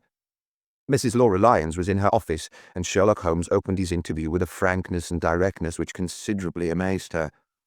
I am investigating the circumstances which attended the death of the late Sir Charles Baskerville, said he. My friend here, Dr. Watson, has informed me of what you have communicated, and also of what you have withheld in connection with that matter. What have I withheld? She asked defiantly. You have confessed that you asked Sir Charles to be at the gate at 10 o'clock. We know that that was the place and hour of his death. You have withheld what the connection is between these events. There is no connection. In that case, the coincidence must indeed be an extraordinary one, but I think that we shall succeed in establishing a connection after all. I wish to be perfectly frank with you, Mrs. Lyons. We regard this case as one of murder, and the evidence may implicate not only your friend Mr. Stapleton, but his wife as well. The lady sprang from her chair. His wife, she cried. The fact is no longer a secret. The person who has passed for his sister is really his wife. Mrs. Lyons had resumed her seat. Her hands were grasping the arms of her chair, and I saw that the pink nails had turned white with the pressure of her grip. "His wife," she said again, "his wife. He's not a married man." Sherlock Holmes shrugged his shoulders. "Prove it to me, and if you can do so—" The fierce flash of her eyes said more than any words. "I have come prepared to do so," said Holmes, drawing several papers from his pocket. "Here is a photograph of the couple taken in York 4 years ago. It is endorsed Mr. and Mrs. Vandeleur, but you will have no difficulty in recognizing him. And her also, if you know her by sight. Here are 3 written descriptions by trustworthy witnesses of Mr. and Mrs. Vandeleur, who at that time kept St. Oliver's private school. Read them and see if you can doubt the identity of these people." She glanced at them and then looked up at us with the set, rigid face of a desperate woman. "Mr. Holmes," she said, "this man had offered me marriage on condition that I could get a divorce from my husband. He has lied to me, the villain, in every conceivable way. Not one word of truth has he ever told me. And why? Why? I imagined that all was for my own sake. But now I see that I was never anything but a tool in his hands. Why should I preserve faith with him who never kept any with me? Why should I try to shield him from the consequences of his own wicked acts? Ask me what you like, and there is nothing which I shall hold back. One thing I swear to you, and that is that when I wrote the letter I never dreamed of any harm to the old gentleman, who had been my kindest friend." "I entirely believe you, madam," said Sherlock Holmes. "The recital of these events must be very painful to you, and perhaps it will make it easier if I tell you what occurred, and you can check me if I have made any material mistake. The sending of this letter was suggested to you by Stapleton." He dictated it. "I presume that the reason he gave you was that you would receive help from Sir Charles for the legal expenses connected with your divorce." "Exactly." "And then after you had sent the letter, he dissuaded you from keeping the appointment. He told me that it would hurt his self-respect, that any other man should find the money for such an object, and though he was a poor man himself, he would devote his last penny to removing the obstacles which divided us. He appears to be a very consistent character. And then you heard nothing until you read the reports of the death in the paper." "No." "And he made you swear to say nothing about your appointment with Sir Charles." "He did. He said that the death was a very mysterious one, and that I should certainly be suspected if the facts came out. He frightened me into remaining silent." "Quite so. But you had your own suspicions." She hesitated and looked down. "I knew him," she said. "But if he had kept faith with me, I should always have done so with him." "I think that, on the whole, you have had a fortunate escape," said Sherlock Holmes. "You have had him in your power, and he knew it, and yet you are alive. You have been walking for some months very near to the edge of a precipice. We must wish you good morning now, Mrs. Lyons, and it is probable that you will very shortly hear from us again. Our case becomes rounded off, and difficulty after difficulty thins away in front of us," said Holmes, as we stood waiting for the arrival of the express from town. "I shall soon be in the position of being able to put into a single connected narrative one of the most singular and sensational crimes of modern times. Students of criminology will remember the analogous incidents in Godno, in Little Russia, in the year 66, and of course there are the Anderson murders in North Carolina. But this case possesses some features which are entirely its own. Even now, we have no clear case against this very wily man, but I shall be very much surprised if it is not clear enough before we go to bed this night." The London Express came roaring into the station, and a small, wiry bulldog of a man had sprung from a first-class carriage. We all 3 shook hands, and I saw at once from the reverential way in which Lestrade gazed at my companion that he had learned a good deal since the days when they had first worked together. I could well remember the scorn which the theories of the reasoner used then to excite in the practical man. "Anything good?" he asked. "The biggest thing for years," said Holmes. "We have 2 hours before we need think of starting. I think we might employ it in getting some dinner, and then, Lestrade, we will take the London fog out of your throat by giving you a breath of the pure night air of Dartmoor. Never been there? Ah, well, I don't suppose you will forget your first visit." Chapter 14. The Hound of the Baskervilles. One of Sherlock Holmes's defects, if indeed one may call it a defect, was that he was exceedingly loath to communicate his full plans to any other person until the instant of their fulfillment. Partly it came no doubt from his own masterful nature, which loved to dominate and surprise those who were around him, partly also from his professional caution, which urged him never to take any chances. The result, however, was very trying for those who were acting as his agents and assistants. I had often suffered under it, but never more so than during that long drive in the darkness. The great ordeal was in front of us. At last we were about to make our final effort, and yet Holmes had said nothing, and I could only surmise what his course of action would be. My nerves thrilled with anticipation when at last the cold wind upon our faces and the dark void spaces on either side of the narrow road told me that we were back upon the moor once more. Every stride of the horses and every turn of the wheels was taking us nearer to our supreme adventure. Our conversation was hampered by the presence of the driver of the hired wagonette, so that we were forced to talk of trivial matters when our nerves were tense with emotion and anticipation. It was a relief to me, after that unnatural restraint, when we at last passed Franklin's house and knew that we were drawing near to the hall and to the scene of action. We did not drive up to the door, but got down near the gate of the avenue. The wagonette was paid off and ordered to return to Coombe Tracy forthwith, while we started to walk to Merrypit House. "Are you armed, Lestrade?" The little detective smiled. "As long as I have my trousers, I have a hip pocket, and as long as I have my hip pocket, I have something in it." "Good. My friend and I are also ready for emergencies." "You're mighty close about this affair, Mr. Holmes. What's the game now?" "A waiting game." "My word, it doesn't seem a very cheerful place," said the detective with a shiver, glancing round him at the gloomy slopes of the hill and at the huge lake of fog which lay over the Grimpen Mire. "I see the lights of a house ahead of us. That is Merrypit House, and the end of our journey. I must request you to walk on tiptoe, and not to talk above a whisper." We moved cautiously along the track, as if we were bound for the house, but Holmes halted us when we were about 200 yards from it. "This will do," said he. "These rocks upon the right make an admirable screen. We're to wait here?" "Yes, we shall make our little ambush here. Get into this holly, Lestrade. You have been inside the house, have you not, Watson? Can you tell the position of the rooms? What are those latticed windows at the end?" "I think they are the kitchen windows, and the one beyond, which shines so brightly. That's certainly the dining room. The blinds are up. You know the lie of the land best. Creep forward quietly and see what they're doing, but for heaven's sake, don't let them know that they are watched." I tiptoed down the path and stooped behind a low wall which surrounded the stunted orchard. Creeping in its shadow, I reached a point whence I could look straight through the uncurtained window. There were only two men in the room, Sir Henry and Stapleton. They sat with their profiles towards me on either side of the round table.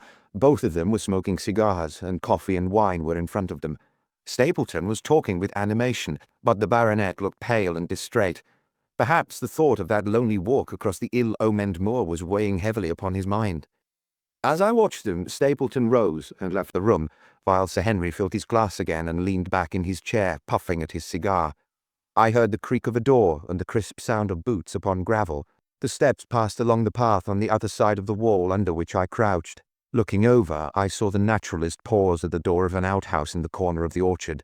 A key turned in a lock, and as he passed in, there was a curious scuffling noise from within. He was only a minute or so inside, and then I heard the key turn once more, and he passed me and re-entered the house. I saw him rejoin his guest, and I crept quietly back to where my companions were waiting to tell them what I had seen. "You say, Watson, that the lady is not there?" Holmes asked when I had finished my report. "No." "Where can she be, then, since there is no light in any other room except the kitchen?" "I cannot think where she is." I have said that over the great Grimpen Mire there hung a dense white fog. It was drifting slowly in our direction, and banked itself up like a wall on that side of us, low but thick and well-defined. The moon shone on it, and it looked like a great shimmering ice field, with the heads of the distant tors as rocks borne upon its surface. Holmes's face was turned towards it, and he muttered impatiently as he watched its sluggish drift. "It's moving towards us, Watson." "Is that serious?" "Very serious indeed. The one thing upon earth which could have disarranged my plans. He can't be very long now. It's already 10 o'clock. Our success, and even his life, may depend upon his coming out before the fog is over the path." The night was clear and fine above us. The stars shone cold and bright, while a half-moon bathed the whole scene in a soft, uncertain light. Before us lay the dark bulk of the house, its serrated roof and bristling chimneys hard outlined against the silver-spangled sky. Broad bars of golden light from the lower windows stretched across the orchard and the moor. One of them was suddenly shut off. The servants had left the kitchen. There only remained the lamp in the dining room, where the two men, the murderous host and the unconscious guest, still chatted over their cigars. Every minute that white woolly plain which covered one half of the moor was drifting closer and closer to the house. Already the first thin wisps of it were curling across the golden square of the lighted window. The farther wall of the orchard was already invisible, and the trees were standing out of a swirl of white vapour. As we watched it, the fog wreaths came crawling round both corners of the house and rolled slowly into one dense bank, on which the upper floor and the roof floated like a strange ship upon a shadowy sea. Holmes struck his hand passionately upon the rock in front of us and stamped his feet in his impatience. If he isn't out in a quarter of an hour, the path will be covered. In half an hour we will be able to see our hands in front of us. Shall we move farther back, upon the higher ground? Yes, I think it would be as well. So, as the fog bank flowed onward, we fell back before it, until we were half a mile from the house, and still that dense white sea, with the moon silvering its upper edge, slept slowly and inexorably on. "We're going too far," said Holmes. "We dare not take the chance of his being overtaken before he can reach us. At all costs we must hold our ground where we are." He dropped on his knees and clapped his ear to the ground. "Thank God, I think I hear him coming." The sound of quick steps broke the silence of the moor. Crouching among the stones, we stared intently at the silver-tipped bank in front of us. The steps grew louder, and through the fog, as through a curtain, there stepped the man whom we were awaiting. He looked round him in surprise as he emerged into the clear starlit night. Then he came swiftly along the path, passed close to where we lay, and went on up the long slope behind us. As he walked, he glanced continually over either shoulder, like a man who is ill at ease. "Hist!" cried Holmes, and I heard the sharp click of a cocking pistol. "Look out, it's coming!" There was a thin, crisp, continuous patter from somewhere in the heart of that crawling bank. The cloud was within 50 yards of where we lay, and we glared at it, all three, uncertain what horror was about to break from the heart of it. I was at Holmes's elbow, and I glanced for an instant at his face. It was pale and exultant, his eyes shining brightly in the moonlight. But suddenly they started forward in a rigid, fixed stare, and his lips parted in amazement.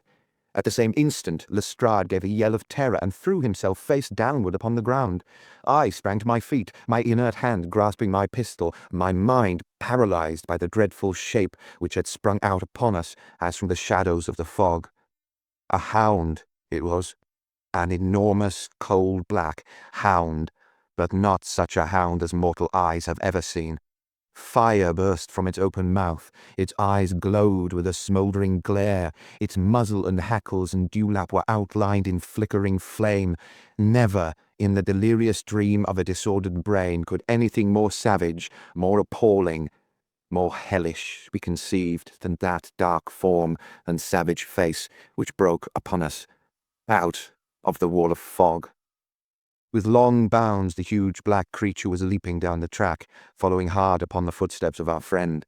So paralyzed were we by the apparition that we allowed him to pass before we had recovered our nerve. Then Holmes and I both fired together, and the creature gave a hideous howl which showed that one at least had hit him. He did not pause, however, but bounded onward. Far away on the path we saw Sir Henry looking back, his face white in the moonlight, his hands raised in horror, glaring helplessly at the frightful thing which was hunting him down. But that cry of pain from the hound had blown all our fears to the winds. If he was vulnerable, he was mortal, and if we could wound him, we could kill him. Never have I seen a man run as Holmes ran that night. I am reckoned fleet of foot, but he outpaced me as much as I outpaced the little professional. In front of us, as we flew up the track, we heard scream after scream from Sir Henry and the deep roar of the hound.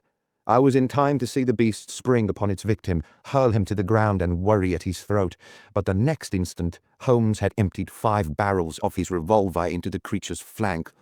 With a last howl of agony and a vicious snap in the air, it rolled upon its back, 4 feet pawing furiously, and then fell limp upon its side.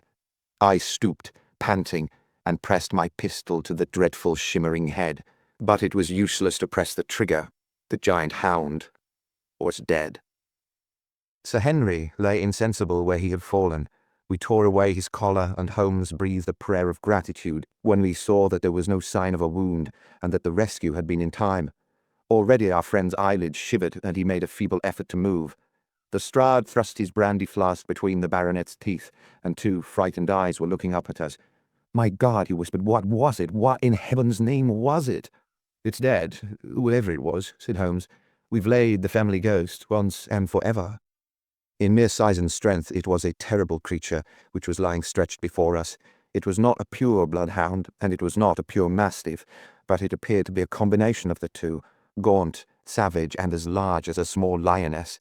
Even now, in the stillness of death, the huge jaws seemed to be dripping with a bluish flame, and the small, deep-set, cruel eyes were ringed with fire. I placed my hand upon the glowing muzzle, and as I held them up, my own fingers smouldered and gleamed in the darkness. "Phosphorus," I said. "A cunning preparation of it," said Holmes, sniffing at the dead animal. "There is no smell which might have interfered with his power of scent. We owe you a deep apology, Sir Henry, for having exposed you to this fright. I was prepared for a hound, but not for such a creature as this, and the fog gave us little time to receive him. You have saved my life, having first endangered it. Are you strong enough to stand? Give me another mouthful of that brandy, and I shall be ready for anything. So, now, if you will help me up, what do you propose to do? To leave you here. You are not fit for further adventures tonight. If you will wait, one or other of us will go back with you to the hall." He tried to stagger to his feet, but he was still ghastly pale and trembling in every limb. We helped him to a rock where he sat shivering, with his face buried in his hands. "We must leave you now," said Holmes. "The rest of our work must be done, and every moment is of importance. We have our case, and now we only want our man." "It's 1,000 to 1 against our finding him at the house," he continued as we retraced our steps swiftly down the path. "Those shots must have told him that the game was up. We were some distance off, and this fog may have deadened them. He followed the hound to call him off. Of that you may be certain. No, he's gone by this time, but we'll search the house and make sure." The front door was open, so we rushed in and hurried from room to room, to the amazement of a doddering old manservant who met us in the passage. There was no light save in the dining room, but Holmes caught up the lamp and left no corner of the house unexplored. No sign could we see of the man whom we were chasing. On the upper floor, however, one of the bedroom doors was locked.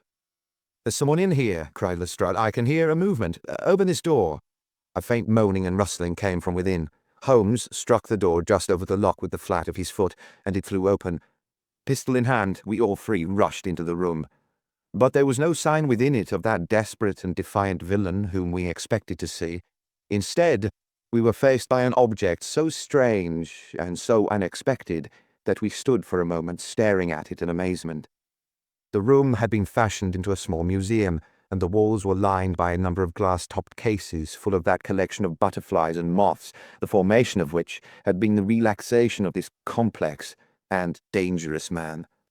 In the centre of this room there was an upright beam, which had been placed at some period as a support for the old worm-eaten balk of timber which spanned the roof. To this post a figure was tied, so swathed and muffled in the sheets which had been used to secure it that one could not for a moment tell whether it was that of a man or a woman. One towel passed round the throat and was secured at the back of the pillar, another covered the lower part of the face, and over it two dark eyes full of grief and shame and a dreadful questioning, stared back at us. In a minute we had torn off the gag, unswathed the bonds, and Mrs. Stapleton sank on the floor in front of us. As her beautiful head fell upon her chest, I saw the clear red wheal of a whiplash across her neck. "The brute!" cried Holmes. "Here, Lestrade, your brandy bottle. Put her in a chair. She has fainted from ill usage and exhaustion." She opened her eyes again. "Is he safe?" she asked. "Has he escaped?" "He cannot escape us, madam." No, I didn't mean my husband. Sir Henry. Is he safe?" "Yes." "And the hound?" "It is dead." She gave a long sigh of satisfaction. Thank God, thank God. Oh, this villain, see how he has treated me." She shot her arms out from her sleeves, and we saw with horror that they were all mottled with bruises. But this is nothing, nothing. It is my mind and soul that he has tortured and defiled. I could endure it all, ill usage, solitude, a life of deception, everything, as long as I could still cling to the hope that I had his love. But now I know that in this also I have been his dupe and his tool. She broke into passionate sobbing as she spoke. You bear him no good will, madam, said Holmes. Tell us then where we shall find him. If you have ever aided him in evil, help us now, and so atone. There is but one place where he can have fled, she answered. There's an old tin mine on an island in the heart of the mire. It was there that he kept the hound, and there also he made preparations so that he might have a refuge. That is where he would fly. The fog bank lay like white wool against the window. Holmes held the lamp towards it. See, said he, no one could find his way into the Grimpen Mire tonight. She laughed and clapped her hands. Her eyes and teeth gleamed with fierce excitement. He may find his way in, but never out, she cried. How can he see the guiding wands tonight? We planted them together, he and I, to mark the pathway through the mire. Oh, if I could only have plucked them out today, then indeed you would have had him at your mercy. It was evident to us that all pursuit was in vain until the fog had lifted. Meanwhile, we left Lestrade in possession of the house, while Holmes and I went back with the baronet to Baskerville Hall. The story of the Stapletons could no longer be withheld from him, but he took the blow bravely when he learned the truth about the woman whom he had loved. But the shock of the night's adventures had shattered his nerves, and before morning he lay delirious in a high fever under the care of Dr. Mortimer. The two of them were destined to travel together round the world before Sir Henry had become once more the hale, hearty man that he had been before he became master of that ill-omened estate. And now I come rapidly to the conclusion of this singular narrative, in which I have tried to make the reader share those dark fears and vague surmises which clouded our lives so long and ended in so tragic a manner. On the morning after the death of the hound, the fog had lifted, and we were guided by Mrs. Stapleton to the point where they had found a pathway through the bog. It helped us to realize the horror of this woman's life when we saw the eagerness and joy with which she laid us on her husband's track. We left her standing upon the thin peninsula of firm, peaty soil, which tapered out into the widespread bog. From the end of it, a small wand planted here and there showed where the path zigzagged from tuft to tuft of rushes among those green-scummed pits and foul quagmires which barred the way to the stranger. Rank reeds and lush, slimy water plants sent an odour of decay and a heavy miasmatic vapour onto our faces, while a false step plunged us more than once, thigh-deep, into the dark, quivering mire, which shook for yards in soft undulations around our feet. Its tenacious grip plucked at our heels as we walked, and when we sank into it, it was as if some malignant hand was tugging us down into those obscene depths, so grim and purposeful was the clutch in which it held us. Only once we saw a trace that someone had passed that perilous way before us. From amid a tuft of cotton grass, which bore it up out of the slime, some dark thing was projecting. Holmes sank to his waist as he stepped from the path to seize it, and had we not been there to drag him out, he could never have set his foot upon firm land again. He held an old black boot in the air. Mayors, Toronto, was printed on the leather inside. It's worth a mud bath, said he. It's our friend Sir Henry's missing boot. Thrown there by Stapleton in his flight. Exactly. He retained it in his hand after using it to set the hound upon the track. He fled when he knew the game was up, still clutching it, and he held it away at this point in his flight. We know at least that he came so far in safety. But more than that we were never destined to know, though there was much which we might surmise. There was no chance of finding footsteps in the mire, for the rising mud oozed swiftly in upon them. But as we at last reached firmer ground beyond the morass, we all looked eagerly for them. But no slightest sign of them ever met our eyes. If the earth told a true story, then Stapleton never reached that island of refuge towards which he struggled through the fog upon that last night. Somewhere in the heart of the great Grimpen Mire, down in the foul slime of the huge morass which had sucked him in, this cold and cruel-hearted man is forever buried. Many traces we found of him in the bog-girt island where he had hid his savage ally. A huge driving wheel and the shaft half filled with rubbish showed the position of an abandoned mine. Beside it were the crumbling remains of the cottages of the miners, driven away no doubt by the foul reek of the surrounding swamp.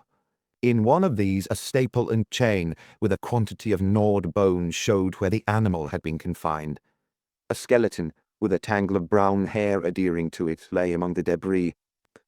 "A dog," said Holmes. "By Jove. A curly-haired spaniel. Poor Mortimer will never see his pet again. Well, I do not know that this place contains any secret which we have not already fathomed. He could hide his hound, but he could not hush its voice, and hence came those cries which even in daylight were not pleasant to hear. On an emergency he could keep the hound in the outhouse at Merrypit, but it was always a risk, and it was only on the supreme day which he regarded as the end of all his efforts that he dared to do it. This paste in the tin is no doubt the luminous mixture by which the creature was daubed. It was suggested, of course, by the story of the family hellhound, and by the desire to frighten old Sir Charles to death. No wonder the poor devil of a convict ran and screamed even as our friend did, and as we ourselves might have done, when he saw such a creature bounding through the darkness of the moor upon his track.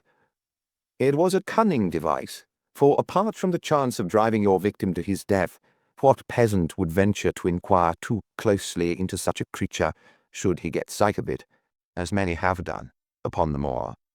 I said it in London, Watson, and I say it again now, that never yet have we helped to hunt down a more dangerous man than he who is lying yonder." He swept his long arm towards the huge mottled expanse of the green-splotched bog, which stretched away until it merged into the russet slopes of the moor. Chapter 15. A Retrospection. It was the end of November, and Holmes and I sat upon a raw and foggy night on either side of a blazing fire in our sitting-room in Baker Street.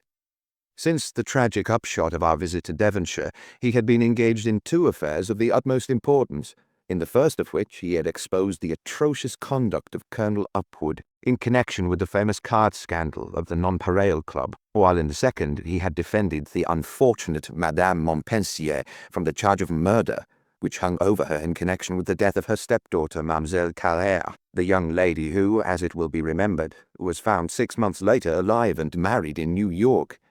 My friend was in excellent spirits over the success which had attended a succession of difficult and important cases, so that I was able to induce him to discuss the details of the Baskerville mystery. I had waited patiently for the opportunity, for I was aware that he would never permit cases to overlap, and that his clear and logical mind would not be drawn from its present work to dwell upon memories of the past. Sir Henry and Dr. Mortimer were, however, in London, on their way to that long voyage which had been recommended for the restoration of his shattered nerves. They had called upon us that very afternoon, so that it was natural that the subject should come up for discussion. "The whole course of events," said Holmes, "from the point of view of the man who called himself Stapleton, was simple and direct, although to us, who had no means in the beginning of knowing the motives of his actions, and could only learn part of the facts, it all appeared exceedingly complex. I have had the advantage of 2 conversations with Mrs. Stapleton, and the case has now been so entirely cleared up that I am not aware that there is anything which has remained a secret to us. You will find a few notes upon the matter under the heading B in my indexed list of cases. Perhaps you would kindly give me a sketch of the course of events from memory." "Certainly, although I cannot guarantee that I carry all the facts in my mind. Intense mental concentration has a curious way of blotting out what has passed. The barrister, who has his case at his fingers' ends and is able to argue with an expert upon his own subject, finds that a week or 2 of the courts will drive it all out of his head once more. So each of my cases displaces the last. Mademoiselle Carrère has blurred my recollection of Baskerville Hall. Tomorrow some other little problem may be submitted to my notice, which will in turn dispossess the fair French lady and the infamous Upwood. So far as the case of the hound goes, however, I will give you the course of events as nearly as I can, and you will suggest anything which I may have forgotten. My inquiries show beyond all question that the family portrait did not lie, and that this fellow was indeed a Baskerville. He was a son of that Roger Baskerville, the younger brother of Sir Charles, who fled with a sinister reputation to South America, where he was said to have died unmarried. He did, as a matter of fact, marry, and had one child, this fellow, whose real name is the same as his father's. He married Beryl Garcia, one of the beauties of Costa Rica, and having purloined a considerable sum of public money, he changed his name to Vandeleur and fled to England, where he established a school in the east of Yorkshire. His reason for attempting this special line of business was that he had struck up an acquaintance with a consumptive tutor on the voyage home, and that he had used this man's ability to make the undertaking a success. Fraser, the tutor, died, however, and the school, which had begun well, sank from disrepute into infamy. The Vandeleurs found it convenient to change their name to Stapleton, and he brought the remains of his fortune, his schemes for the future, and his taste for entomology to the south of England. I learned at the British Museum that he was a recognized authority upon the subject, and that the name of Vandeleur has been permanently attached to a certain moth, which he had in his Yorkshire days been the first to describe. We now come to that portion of his life which has proved to be of such intense interest to us. The fellow had evidently made inquiry, and found that only 2 lives intervened between him and a valuable estate. When he went to Devonshire, his plans were, I believe, exceedingly hazy, but that he meant mischief from the first is evident from the way in which he took his wife with him in the character of his sister. The idea of using her as a decoy was clearly already in his mind, though he may not have been certain how the details of his plot were to be arranged. He meant in the end to have the estate, and he was ready to use any tool or run any risk for that end. His first act was to establish himself as near to his ancestral home as he could, and his second was to cultivate a friendship with Sir Charles Baskerville and with the neighbours. The baronet himself told him about the family hound, and so prepared the way for his own death. Stapleton, as I will continue to call him, knew that the old man's heart was weak, and that a shock would kill him. So much he had learned from Dr. Mortimer. He had heard also that Sir Charles was superstitious, and had taken this grim legend very seriously. His ingenious mind instantly suggested a way by which the baronet could be done to death, and yet it would be hardly possible to bring home the guilt to the real murderer. Having conceived the idea, he proceeded to carry it out with considerable finesse. An ordinary schemer would have been content to work with a savage hand. The use of the artificial means to make the creature diabolical was a flash of genius upon his part. The dog he bought in London from Ross and Mangles, the dealers in Fulham Road. It was the strongest and most savage in their possession. He brought it down by the North Devon line and walked a great distance over the moor so as to get it home without exciting any remarks. He had already on his insect hunts learned to penetrate the Grimpen mire, and so had found a safe hiding place for the creature. Here he kennelled it, and waited his chance. But it was some time coming. The old gentleman could not be decoyed outside of his grounds at night. Several times Stapleton lurked about with his hound, but without avail. It was during these fruitless quests that he, or rather his ally, was seen by peasants, and that the legend of the demon dog received a new confirmation. He had hoped that his wife might lure Sir Charles to his ruin, but here she proved unexpectedly independent.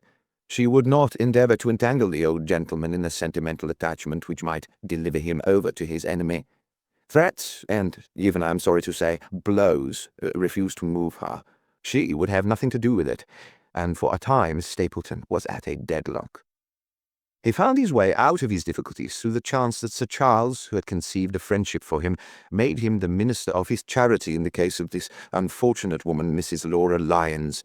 By representing himself as a single man, he acquired complete influence over her, and he gave her to understand that in the event of her obtaining a divorce from her husband, he would marry her.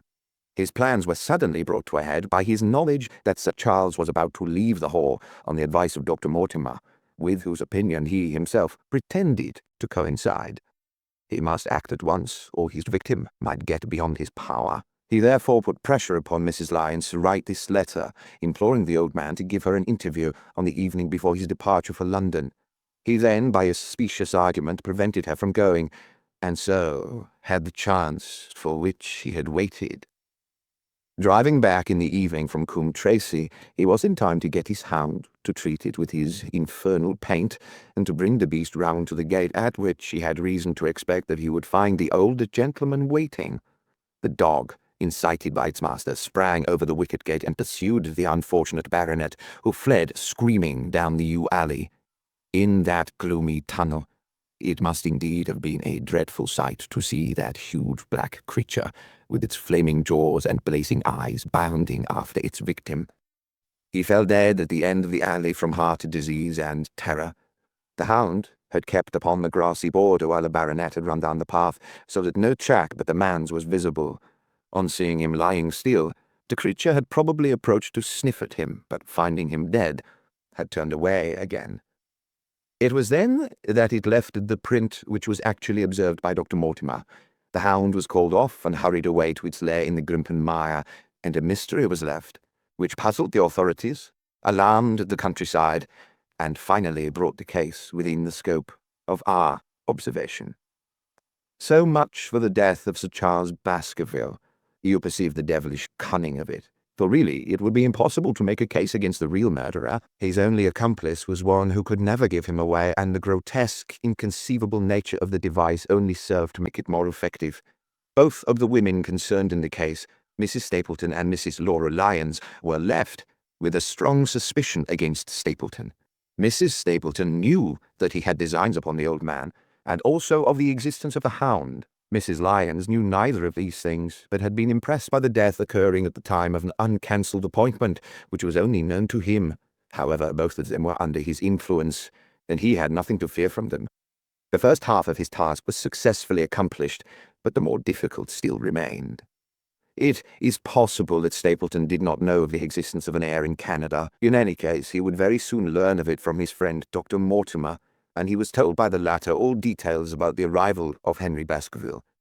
Stapleton's first idea was that this young stranger from Canada might possibly be done to death in London, without coming down to Devonshire at all. He distrusted his wife ever since she had refused to help him in laying a trap for the old man, and he dared not leave her long out of his sight, for fear he should lose his influence over her. It was for this reason that he took her to London with him. They lodged, I find, at the Mexborough Private Hotel in Craven Street, which was actually one of those called upon by my agent in search of evidence. Here he kept his wife imprisoned in her room while he, disguised in a beard, followed Dr. Mortimer to Baker Street, and afterwards to the station and to the Northumberland Hotel. His wife had some inkling of his plans, but she had such a fear of her husband, a fear founded upon brutal ill-treatment, that she dare not write to warn the man whom she knew to be in danger. If the letter should fall into Stapleton's hands, her own life would not be safe. Eventually, as we know, she adopted the expedient of cutting out the words which would form the message and addressing the letter in a disguised hand. It reached the baronet and gave him the first warning of his danger. It was very essential for Stapleton to get some article of Sir Henry's attire, so that in case he was driven to use the dog, he might always have the means of setting him upon his track. With characteristic promptness and audacity, he set about this at once, and we cannot doubt that the boots or chambermaid of the hotel was well bribed to help him in his design. By chance, however, the first boot which was procured for him was a new one, and therefore useless for his purpose. He then had it returned and obtained another, a most instructive incident, since it proved conclusively to my mind that we were dealing with a real hound, as no other supposition could explain this anxiety to obtain an old boot, and this indifference to a new one. The more outré and grotesque an incident is, the more carefully it deserves to be examined. And the very point which appears to complicate a case is, when duly considered and scientifically handled, the one which is most likely to elucidate it. Then we had the visit from our friends next morning, shadowed always by Stapleton in the cab. From his knowledge of our rooms and of my appearance, as well as from his general conduct, I am inclined to think that Stapleton's career of crime has been by no means limited to this single Baskerville affair. It is suggestive that during the last 3 years there have been 4 considerable burglaries in the West Country, for none of which was any criminal ever arrested. The last of these, at Folkestone Court in May, was remarkable for the cold-blooded pistoling of the page, who surprised the masked and solitary burglar. I cannot doubt that Stapleton recruited his waning resources in this fashion, and for years he has been a desperate and dangerous man. We had an example of his readiness of resource that morning when he got away from us so successfully, and also of his audacity in sending back my own name to me through the cabman. From that moment he understood that I had taken over the case in London, and therefore there was no chance for him there. He returned to Dartmoor and awaited the arrival of the baronet. "One moment," said I. "You have no doubt described the sequence of events correctly, but there is one point which you have left unexplained. What became of the hound when its master was in London?" "I have given some attention to this matter, and it is undoubtedly of importance. There can be no question that Stapleton had a confidant, though it is unlikely that he ever placed himself in his power by sharing all his plans with him. There was an old manservant at Merripit House, whose name was Anthony. His connection with the Stapletons can be traced for several years, as far back as his schoolmastering days, so that he must have been aware that his master and mistress were really husband and wife. This man has disappeared and has escaped from the country. It is suggestive that Anthony is not a common name in England, while Antonio is so in all Spanish or Spanish-American countries. The man, like Mrs. Stapleton herself, spoke good English, but with a curious lisping accent. I have myself seen this old man cross the Grimpen Mire by the path which Stapleton had marked out. It is very probable, therefore, that in the absence of his master, it was he who cared for the hound, though he may never have known the purpose for which the beast was used. The Stapletons then went down to Devonshire, whither they were soon followed by Sir Henry and you. One word now as to how I stood myself at that time. It may possibly recur to your memory that when I examined the paper upon which the printed words were fastened, I made a close inspection for the watermark. In doing so, I held it within a few inches of my eyes, and was conscious of a faint smell of the scent known as white jessamine. There are 75 perfumes, which it is very necessary that a criminal expert should be able to distinguish from each other. The cases have more than once within my own experience depended upon their prompt recognition. The scent suggested the presence of a lady, and already my thoughts began to turn towards the Stapletons. Thus, I had made certain of the hound, and had guessed at the criminal before ever we went to the West Country. It was my game to watch Stapleton. It was evident, however, that I could not do this if I were with you, since he would be keenly on his guard. I deceived everybody, therefore, yourself included, and I came down secretly when I was supposed to be in London. My hardships were not so great as you imagined, though such trifling details must have never interfered with the investigation of a case. I stayed for the most part at Coombe Tracy, and only used the hut upon the moor when it was necessary to be near the scene of action. Cartwright had come down with me, and in his disguise as a country boy, he was of great assistance to me. I was dependent upon him for food and clean linen. When I was watching Stapleton, Cartwright was frequently watching you, so that I was able to keep my hand upon all the strings. I have already told you that your reports reached me rapidly, being forwarded instantly from Baker Street to Coombe Tracy. They were of great service to me, and especially that one incidentally truthful piece of biography of Stapleton's. I was able to establish the identity of the man and the woman, and knew at last exactly how I stood. The case had been considerably complicated through the incident of the escaped convict, and the relations between him and the Barrymores. This also you cleared up in a very effective way, though I had already come to the same conclusions from my own observations. By the time that you discovered me upon the moor, I had complete knowledge of the whole business, but I had not a case which could go to a jury. Even Stapleton's attempt upon Sir Henry that night, which ended in the death of the unfortunate convict, did not help us much in proving murder against our man. There seemed to be no alternative but to catch him red-handed, and to do so, we had to use Sir Henry, alone and apparently unprotected, as a bait. We did so, and at the cost of a severe shock to our client, we succeeded in completing our case and driving Stapleton to his destruction.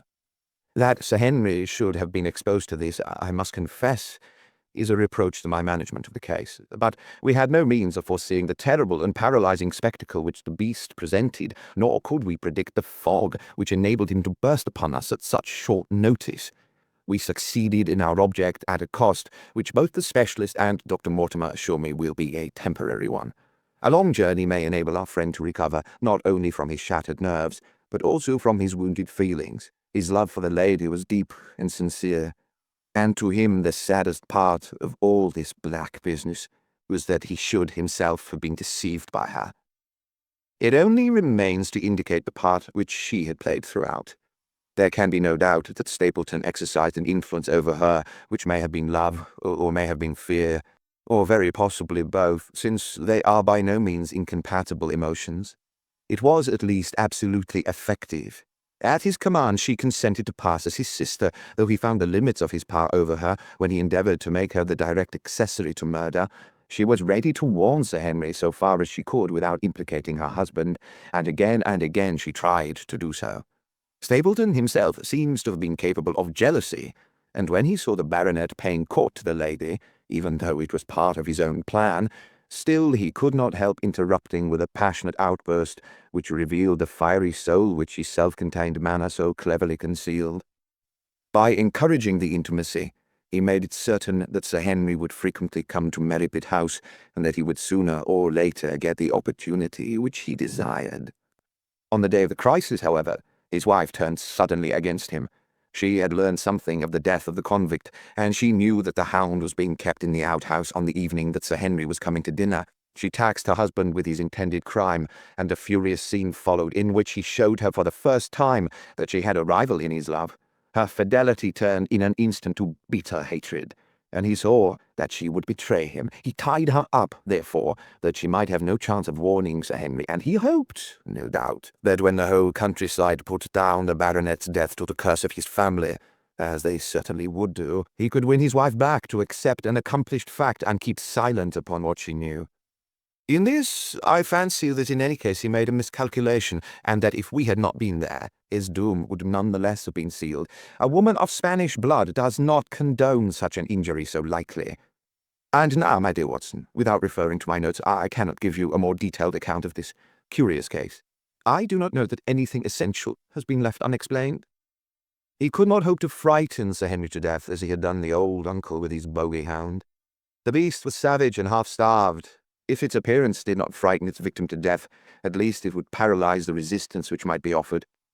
No doubt, there only remains one difficulty. If Stapleton came into the succession, how could he explain the fact that he, the heir, had been living unannounced under another name so close to the property?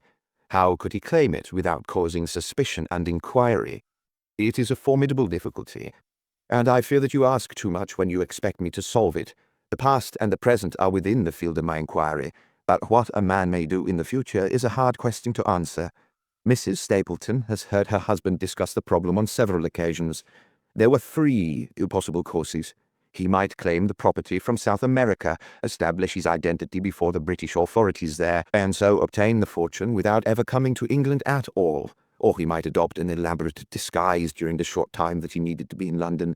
Or, again, he might furnish an accomplice with the proofs and the papers, putting him in as the heir, and retaining a claim upon some proportion of his income. We cannot doubt from what we know of him that he would have found some way out of the difficulty. And now, my dear Watson, we have some weeks of severe work, and for one evening, I think, we may turn our thoughts into more pleasant channels. I have a box for les Huguenots. Have you heard of the Reshkis? Might I trouble you, then, to be ready in half an hour? And we can stop at Marcini's for a little dinner on the way. The end.